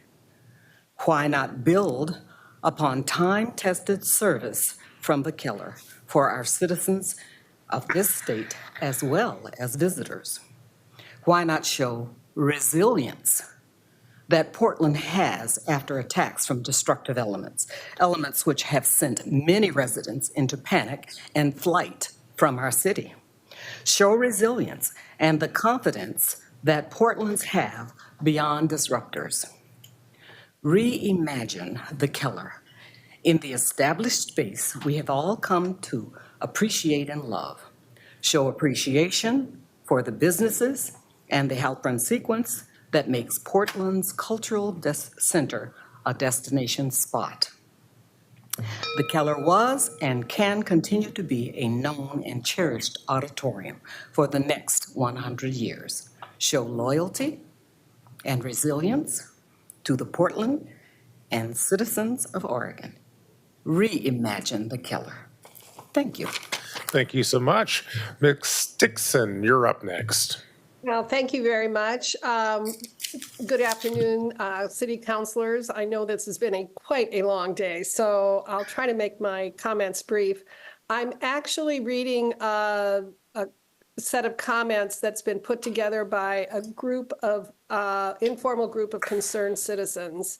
We've worked on some projects around the city, and we want to make a statement today enthusiastically supporting the renovation of the Keller Auditorium.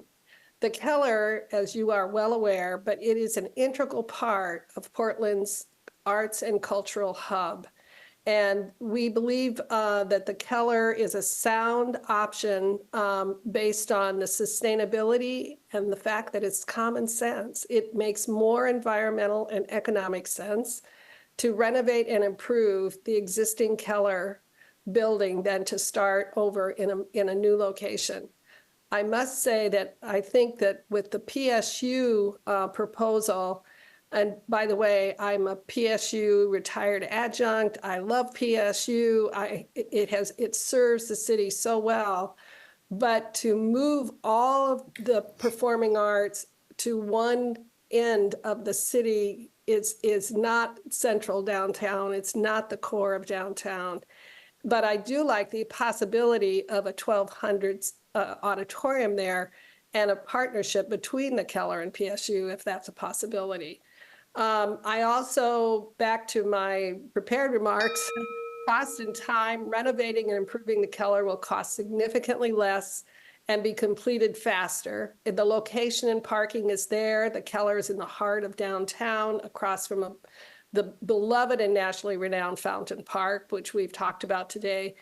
The Keller will continue to support the revitalization of downtown Portland. Renovating the Keller will keep people coming to downtown each year. And finally, very quickly, my comment is let's honor the past and build the future for Portland as an art and cultural hub by renovating the 21st Keller Auditorium. Thank you. Thank you. Keelan, could you call our next three guests? Michelle Fuji, Walter Weiler, and Mark Stevenson. You're on. Do you have to be right here? Looks like we have someone.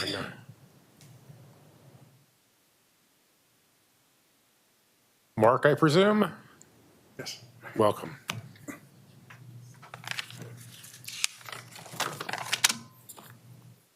Do I go first? Yeah, go ahead. All right. I'm Mark Stevenson. I'm a member of the Help and Conservancy's task force. My professional background is I'm Chief Financial Officer at Craft 3, which is a nonprofit community development financial institution here in Portland. And previously 10 years as CEO of Capital Pacific Bank, which was a certified benefit corporation. I'm in support of the Keller renovation for the following primary reasons. There's other reasons that people have talked about, but these are the primary ones I'm interested in.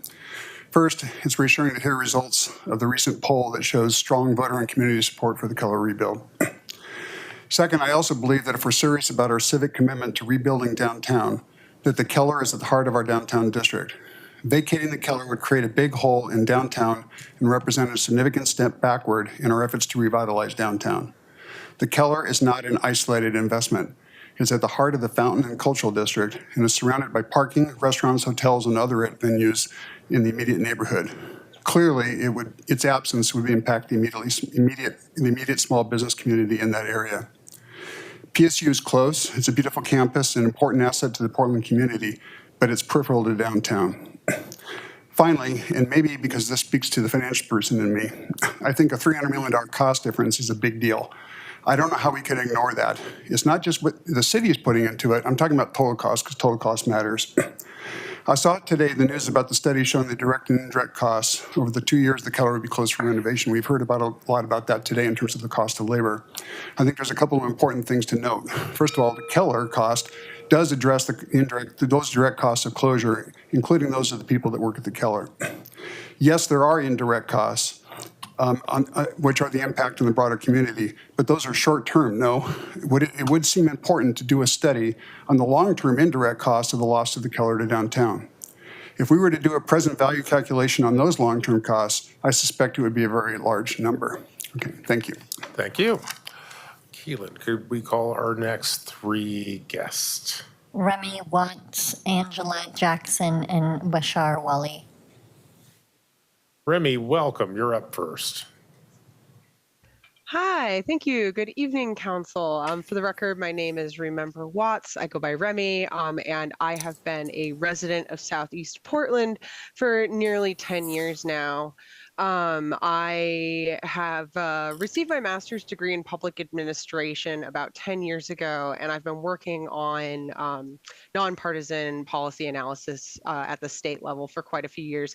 And even though my office is downtown, I have almost applied to Portland State University, and I've been a regular attendee of the Lloyd Center my entire Portland life. I'm not really here to give you a decision that I would make. I'm here to help you make a decision. And I wanted to share two facts with you that I believe are important to consider when you're making a decision on how to vote with this situation, because as we've all noticed, there are three really amazing proposals here.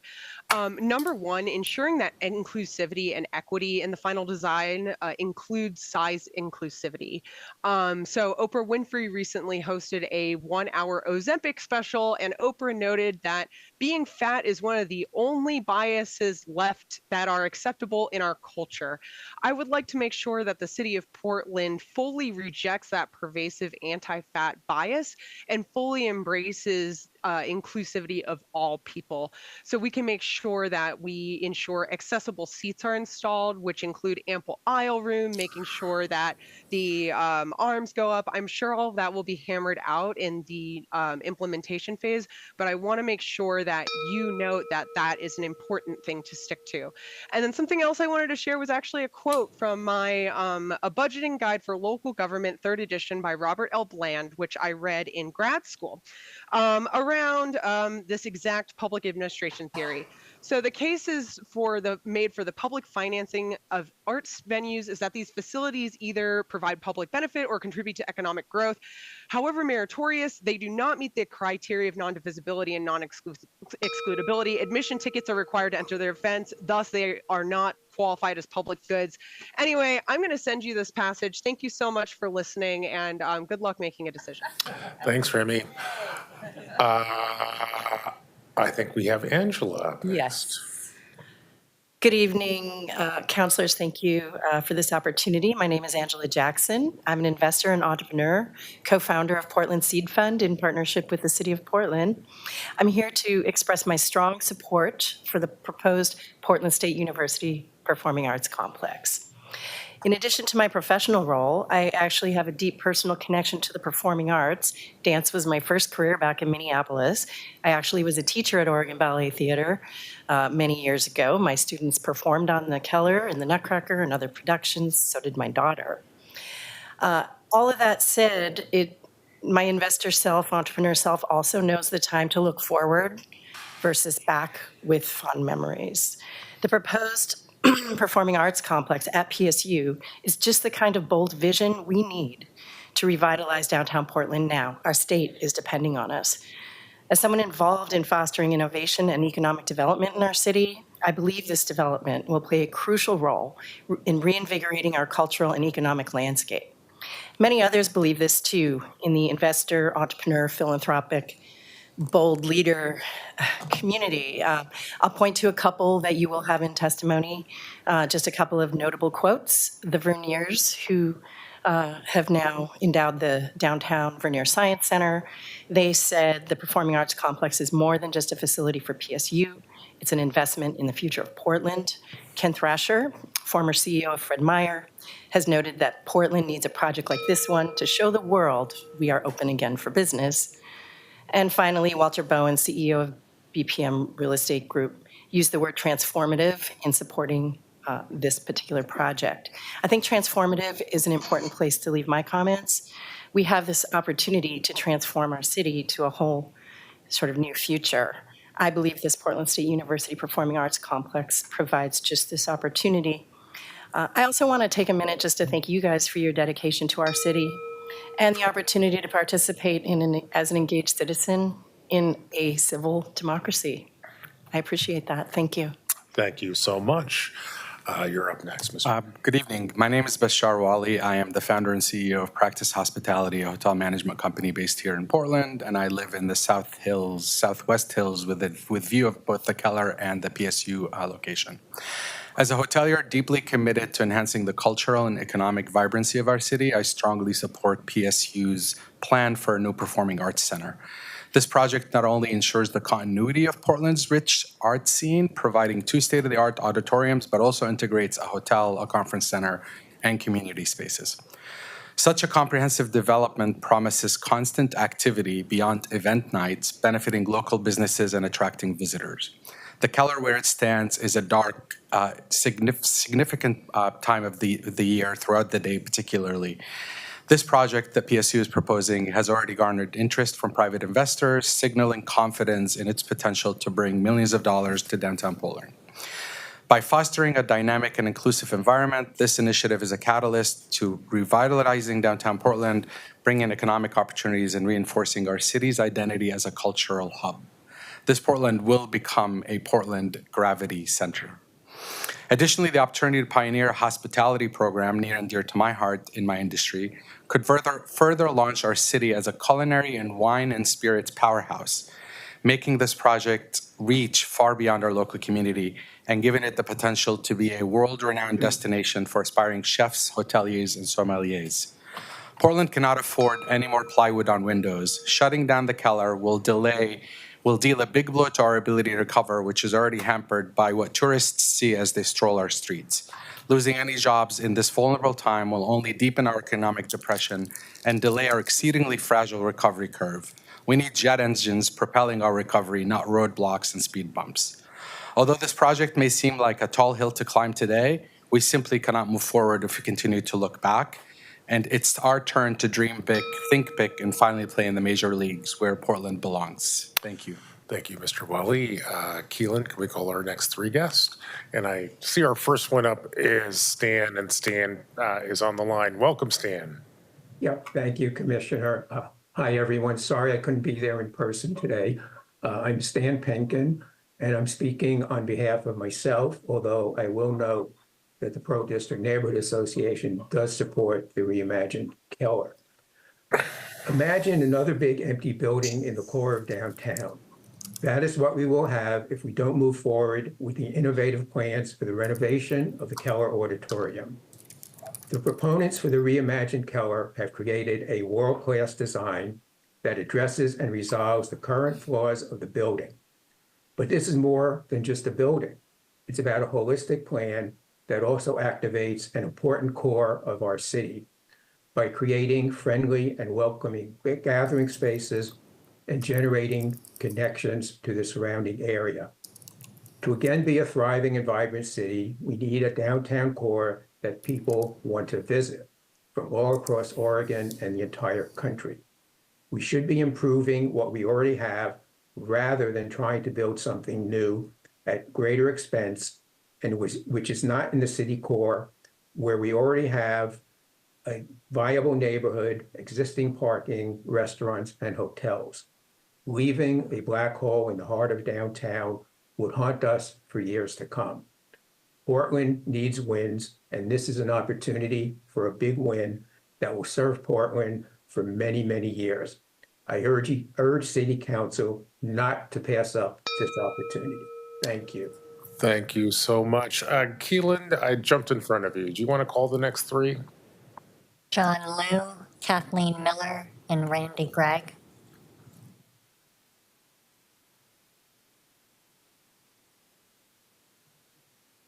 Is that you, Kathleen? Well, come on up. Can I put you in charge for just a second? Thank all of you guys for coming here, and as long as it's taking.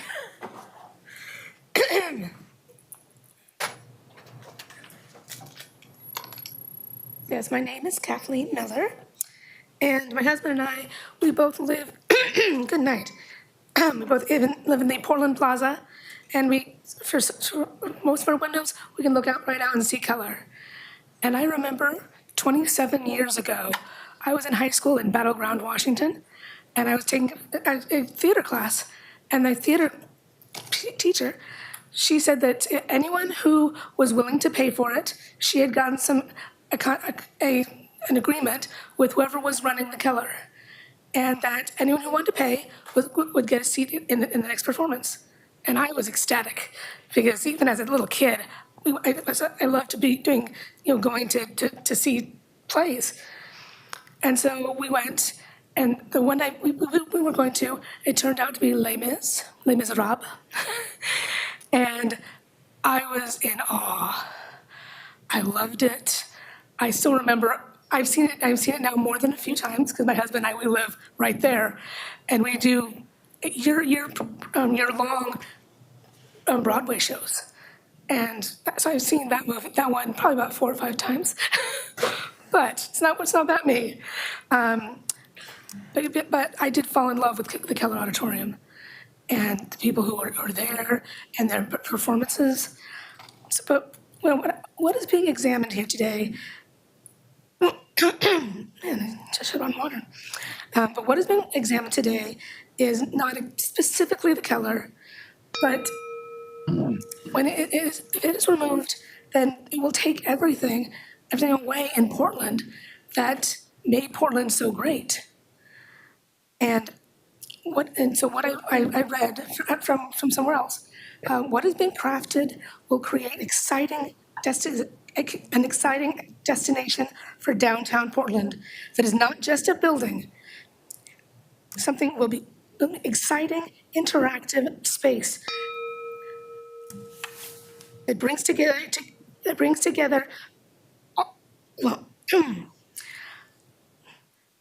together for art, cultural events, and an increased sense of community. And I think that is exactly what Portland needs right now. Thank you so much. Thank you. We really appreciate your testimony today. I see that John Liu has shown up on Zoom. Mr. Liu, welcome. John, you there? Hello. Thank you. Yes, There you sir. go. you We can hear hear me? you loud and clear. All right. Thank you very much. I'll make this quick. I know it's been a long evening for you and it's not done yet. I'm the chair of the Bosco Milligan Foundation and Architectural Heritage Center. I'm testifying in that capacity on behalf of the foundation and the AHC. So you know the Keller is the proven location, right? We know that if we rebuild it there, it'll be a fantastic venue because it already is a fantastic venue. So it's a safe choice, right? We also know that remodeling and reusing things is environmentally better than demolishing 2 existing sites, building an entirely new complex, and then figuring out what we're going to do with a vacant hole by an abandoned fountain, right? So we should stick with the existing location. And finally, the spending aspect is really critical. You've seen that the competing proposals, both PSU and Lloyd, will cost at least twice as much as the Keller remodel and take probably twice as long. But I would like to suggest that it's actually much more than twice as much and much more than twice as long, because with those other proposals, after we're all done paying for it, we are left with what do we do with the Keller? This abandoned vacant building that has no other use. Look, the PSU proposal said that it's going to be a children's theater or a children's museum. You know, we know, everyone knows that building is never going to be a children's museum. It is not suitable for any other use. And even if it were, it would need to be seismically created. So we're going to pay twice as much on the other proposals. And then we're going to have to pay again to do something with that space. So twice times twice is 4. And while I'm not suggesting the other proposals are 4 times more expensive, I'm suggesting that by the time they're all said and done, it might feel like that. So I would stick to the existing Keller and rebuild it and make it fantastic. Thank you very much. Thank you, Mr. Liu. Keelan, can you remind me where we are in the queue? Randy Gregg, Anita Davidson,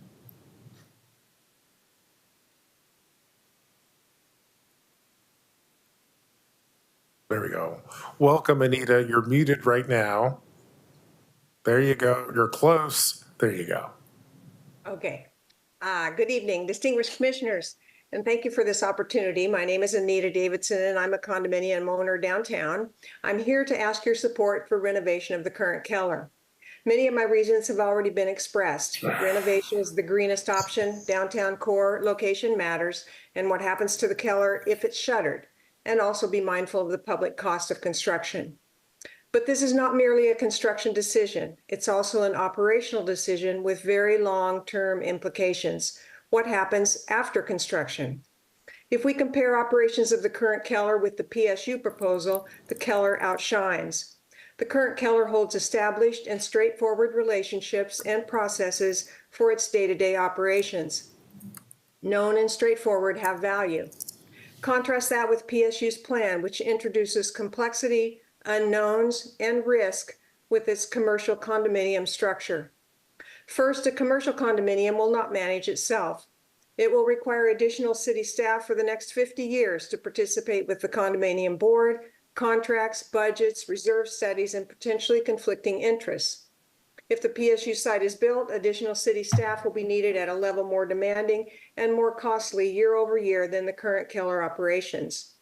In addition, a commercial condominium structure comes with added risk, but is there any benefit? For example, if a PSU student or a hotel guest is injured, will the city be the deep pocket partner on the hook for a portion? When pipes leak in the hotel or the hotel needs more soundproofing, how much will taxpayers be on the hook for those shared costs?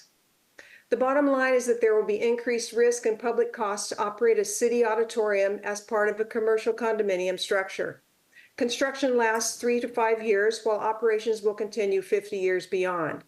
The current Keller has a history of successful relationships and operations that can continue during and after renovation.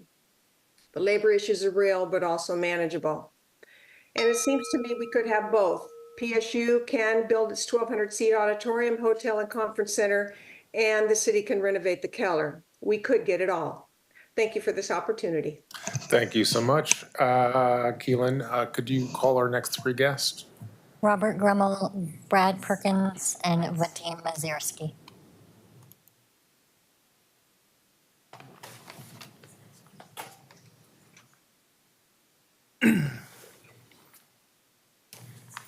Hello, my name's Bob Grummel, founder of Grummel Engineering. I'm here to testify in support of the renovation of the Keller Auditorium. My firm and I have been working with the Halpern Landscape Conservancy since 2019. We have completed the structural review and recommendations of the current proposal that has been presented here today. The proposed renovated structure will be designed to new standards regarding seismic performance. From a performance perspective, it will be indistinguishable from a new structure. In addition, our firm has contracted soils investigations and material testing, which have yielded favorable results. Deep pile foundations will not be required to support the existing structure as previously thought. This is a tremendous savings. The existing concrete and masonry structures can be reinforced to carry both gravity and seismic loading. A word on the condition of the existing Keller structure. The 1960s renovation provided significant structural reinforcement in the form of concrete and rebar. And while this building does not meet current code, it does have significant structural elements in place which can be relied on in renovating this building to current standards. Recently, this building has been unfairly characterized as fragile URM building, when in fact it has significant strength from this 1960 renovation to resist seismic forces. I strongly urge you to select the Keller renovation project as the future primary performance hall for the city of Portland. This is a reliable choice that you will never regret. Thank you so much. Mr. Perkins, welcome. Good evening. I'm Brad Perkins and strongly support locating a new performing arts center to the redeveloped Lloyd Center site. The LC Mall was great for a while, but now it's time to integrate the large site into its urban context with mixed-use development.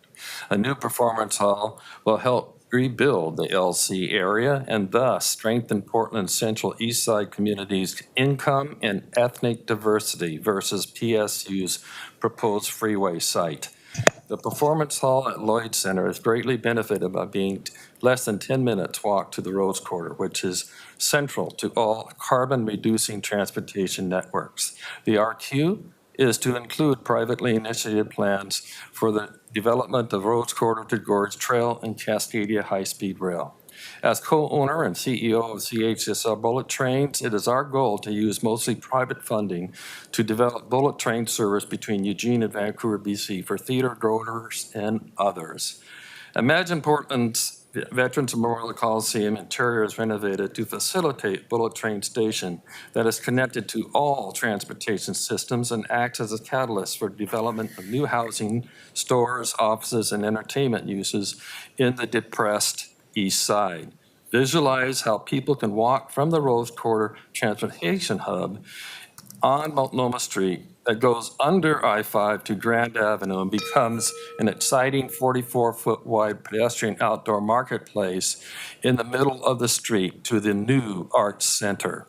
I urge the council to support this great possibility of people enjoying a walk from a new performing arts center across Multnomah Street from a revitalized Holiday Park to a much-needed new Rose Quarter Town Center and Cascadia High-Speed Rail Station Hub along the beautifully improved Willamette River waterfront.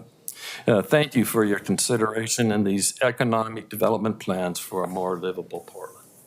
Thank you. Vadim, you're up. Thank you, Commissioner Mapps. Mayor Wheeler, City Commissioners, I appreciate you making time to hear testimony from people that know their neighborhoods and will be directly impacted by your upcoming vote. I'm speaking on behalf of the renovation of the Keller Auditorium. My name is Vadim Mazursky, and I'm testifying in the capacity of president of the Goose Hollow Foothills League, as well as president of Neighbors West Northwest, a coalition of 11 neighborhood associations. Both organizations have voted unanimously to support the plan to remodel the Keller Auditorium. We've looked at the cost, the impact on the neighborhoods, the impact on the environment, and what would work best to create a future that is more vibrant for Portlanders.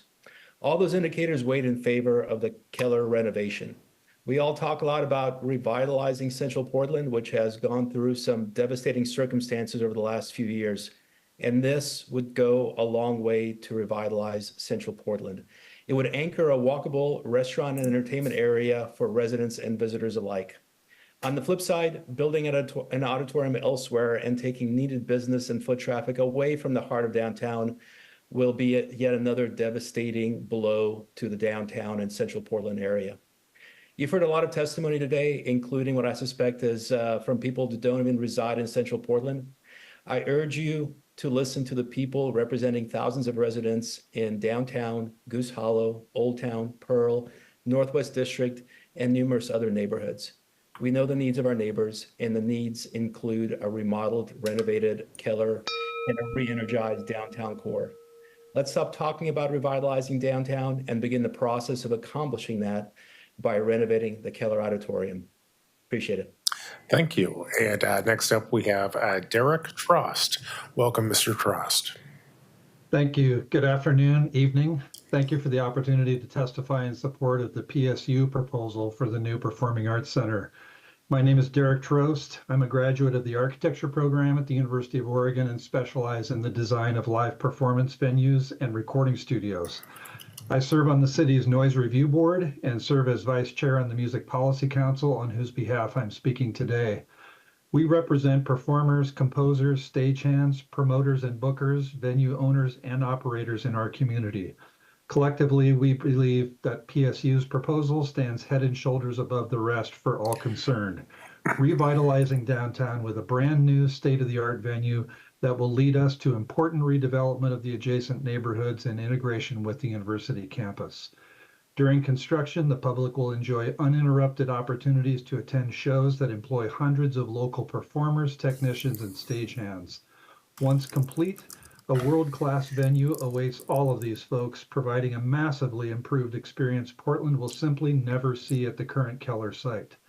With more than double the real estate at the PSU site, crucial front of house and back of house operations are properly accommodated, including semi-truck loading and unloading. There simply is no sensible scenario for these basic realities at the current Keller site, and this critical infrastructure is conspicuously absent from the Lloyd District concept.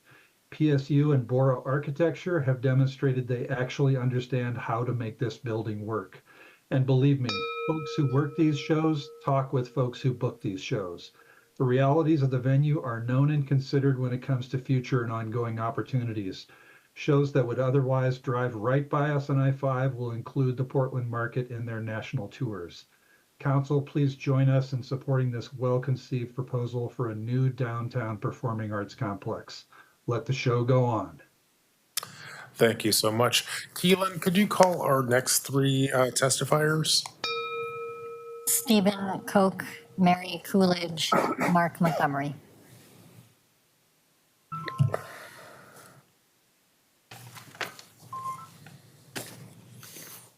Welcome. 2 minutes, name for the record. Great, thank you. Thanks for being here. My name is Stephen Cook. I'm a native Portlander, a fellow of the American Society of Landscape Architects, and a founder of the Halpern Landscape Conservancy. I'd like to reiterate that the Keller Auditorium is an integral part of the closely knit group of entertainment venues and public open spaces that support the vitality and social health of the city's core. The current location of the Keller Auditorium is inextricably tied and supported by the Keller Fountain, the Portland Open Space Sequence, and the entire Fountain District. It is the best location, the greenest location, and most affordable location for this entertainment center. I'm personally puzzled by the agenda of the State Board of Higher Education and PSU and their motivations other than gleaning revenue, expanding real estate holdings, and piggybacking their responsibility for multiple academic programs onto an excessively diversified funding scenario. Shouldn't PSU focus on education? Keep the Keller where it is. Thank you. Thank you very much. Ms. Coolidge, you're up next. Hello, good evening, commissioners. Thanks for hanging in there to the very bitter end. My name is Mary Coolidge. I am representing Bird Alliance of Oregon. We are surprised to see such a heavy reliance on all glass facades in the three Keller proposals.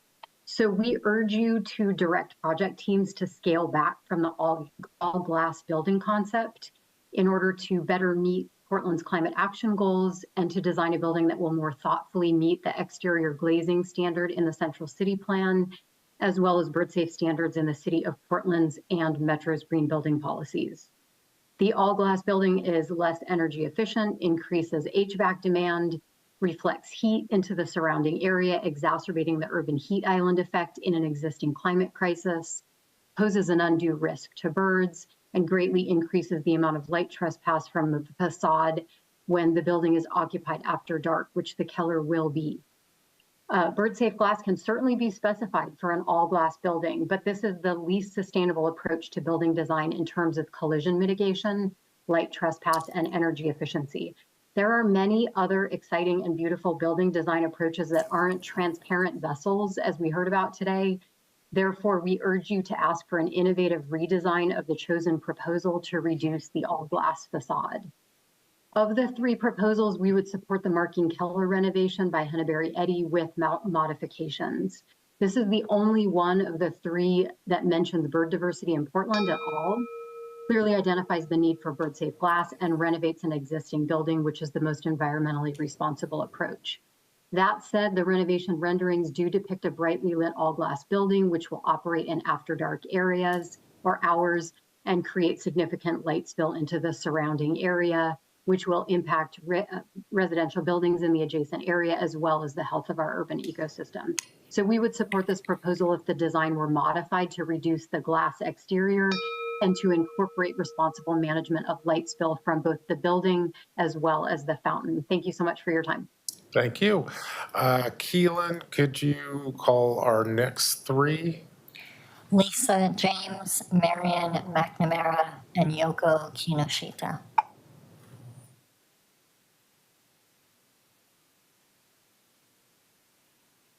Going once. That completes testimony. Well, colleagues, number one, oh, here we go. I'm slow. Oh, no, you're doing fine. We saved the best for last.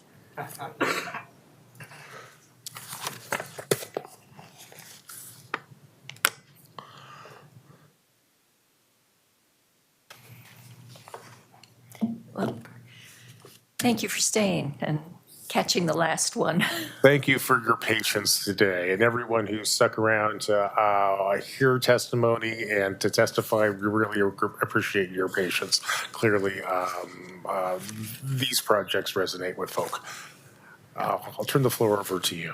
Thank you. My name is Marion McNamara. I live downtown, and I am strongly in favor of the 21st Century Keller Auditorium. And my main reason is because of it has the least climate change aspects. And as a grandmother, I'm always thinking about climate because my granddaughters have to live in the world we leave behind us. And I'm hoping our city will also be looking at climate as the first thing we consider. But I also have agree with many of the people who've spoken before on the advantages and also the troubling question of what happens if the Keller is not chosen as the option. And I would just beg of you as the council to look at and think about what you're going to do with that building if after 3 years or 5 years or however many, it goes dark. Because it really will be a hole in downtown Portland. And I know that you have a lot of things on your plate, and you certainly have a lot of people that are going to be mad at you no matter what you decide to do. But if you will let people know before they kind of commit to this, to whichever decision you come up with, at least they will know what they're getting into. And I doubt that there'll be a great enthusiasm for re-taxing ourselves to retrofit the Keller after we've already done another job in another part of the city. So I think just let people know what's coming, and then we can deal with it. Thank you very much, and good luck. Thank you, Ms. McNamara. Let me check in with Keelan one last time to make sure that we got to everyone who is here to testify today. All right, colleagues, that completes public testimony on these items. Just to kind of remind us where we are, we have 3 reports before us today. Our basic work before we can close out the workday is to vote to accept these items or not to accept these items. But before we get to that, colleagues, is there any discussion that you want to put on the table? Commissioner Gonzalez. I just wanted to clarify, will we vote on these individually? Can we do them in the aggregate? I think it one at a time. Okay. That's all I got. Okay, great. Hearing no other comments from my colleagues, I'll just share a few thoughts that the mayor shared with me. I want to thank everyone who testified today, especially staff, consultants, advisors, member of the public. It's clear a great deal of effort went into putting together these proposals.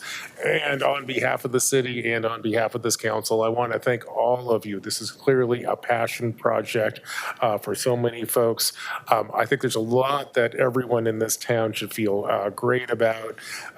Today's presentations all reflect things that we should be proud of. There's so much creativity in the room. Love the partnerships between the private sector and public sector. It's also clear, and I think we've learned in a very profound way today, that the Keller has a profound impact on our local economies, jobs, and quality of life. And as we move into public engagement over the next couple of weeks, let's remember that this is a moment in time that does not come often. We have a great deal of things to consider over the next several weeks, which is why I look forward to continuing this conversation. But in the meantime, colleagues, it is time to consider each report in turn. Let's see, I would like to, if I may, can I get a motion to accept, what's our first report? 455, I believe it is? So moved. Thank you. Can I get a second? Yeah. Second. Keelan, please call the roll. Ryan? I would like to make just one statement and then just accept the other 2 reports, but I'm going to do it all in total. Is that okay? You good with that, colleagues? Sounds great. Yeah. Might say like 10 minutes or more. I just have to say, first of all, that it'll be 4 years in September that I've been on this city council, and I've heard a lot of testimony. And I think that was the best testimony I've listened to since I've been on city council.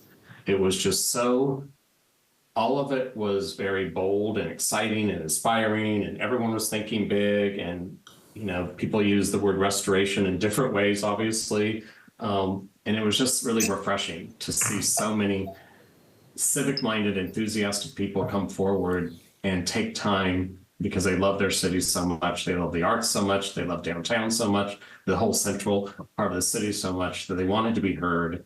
And I'm really just impressed with what I listened to today. So thank you, everyone who testified. Also, thank you to the 3 teams, if you will, that showed up to give reports today.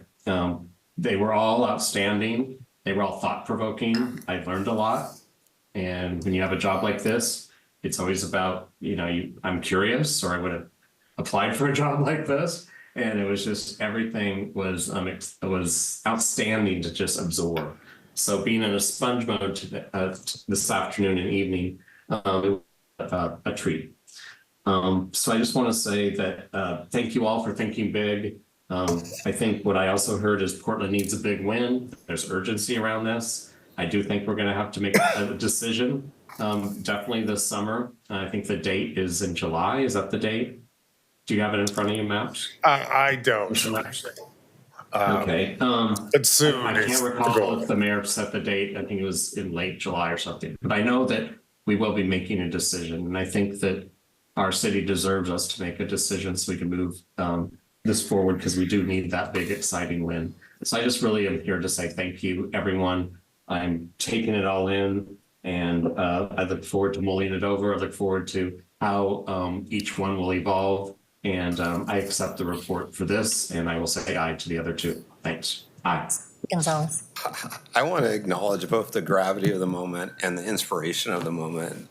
We are making a decision in the coming months that will have generations of impact, if not a century. Placemaking, place protection is an essential role of government. The complex ecosystem of performers, of businesses, lovers of the arts, residents that are all part of this orchestra, they're all part of the symphony that we're playing together. But it's not going to end in one night. It's going to last for 100 years. I just want to air my appreciation also for the presenters. The word inspiration is real. You shed light on the city. You gave us hope today. Regardless of which way we go, I want us to leverage this energy as we really define the urban landscape for our next 100 years. So with that, I vote to accept the report. Rubio. First, I just want to say how blown away I was by all the presentations. And they each produced concepts that were truly, absolutely stunning. And as others have expressed tonight, I wish we could proceed with all of them. But I know that we can't, and we have some decisions to make. But I do want to say congratulations to each of the teams. This has been a really interesting conversation, and it's given us a lot to consider. As my colleague said, also what's been really, really compelling tonight for me has been the quality of testimony. It's been really, really good, and given us multiple dimensions to think about. Themes that that are resonating for me are absolutely the climate impacts and the carbon impacts, the worker and artist impacts, and then the financial feasibility. So we have some analyses to do. And also after tonight's testimony, I hadn't thought of this before, but any possibilities for partnership. And for that piece only, I wish that we did have more time to explore that. So thanks again to all of you that waited so long to testify. It shows your clear dedication to this project, to the arts, and to this city. So again, excellent presentations, and I vote aye to accept the report. Maps. Aye. Colleagues, can I get a motion to accept and the item passes? Let's move forward. Colleagues. So moved. Second. Please call the roll. Ryan. Aye. Gonzalez. Aye. Rubio. Aye. Maps. Aye. The report is accepted. Can I get a motion for 457? So moved. So moved. I'll call Ryan a second. Keelan, please call the roll. Ryan. Aye. Gonzalez. Aye. Rubio. Aye. Maps. Aye. And with that, I believe all three reports have been accepted. I want to thank everyone who showed up today to testify, everyone watching online. It has been a long one. Colleagues, I believe that completes our work for the day, but before I adjourn us, I should check with Keelan. Yep, we're good. We're all set. All right, folks, we're adjourned. Have a good evening. Oh, thank you. I was hoping almost that we'd go another 4 minutes.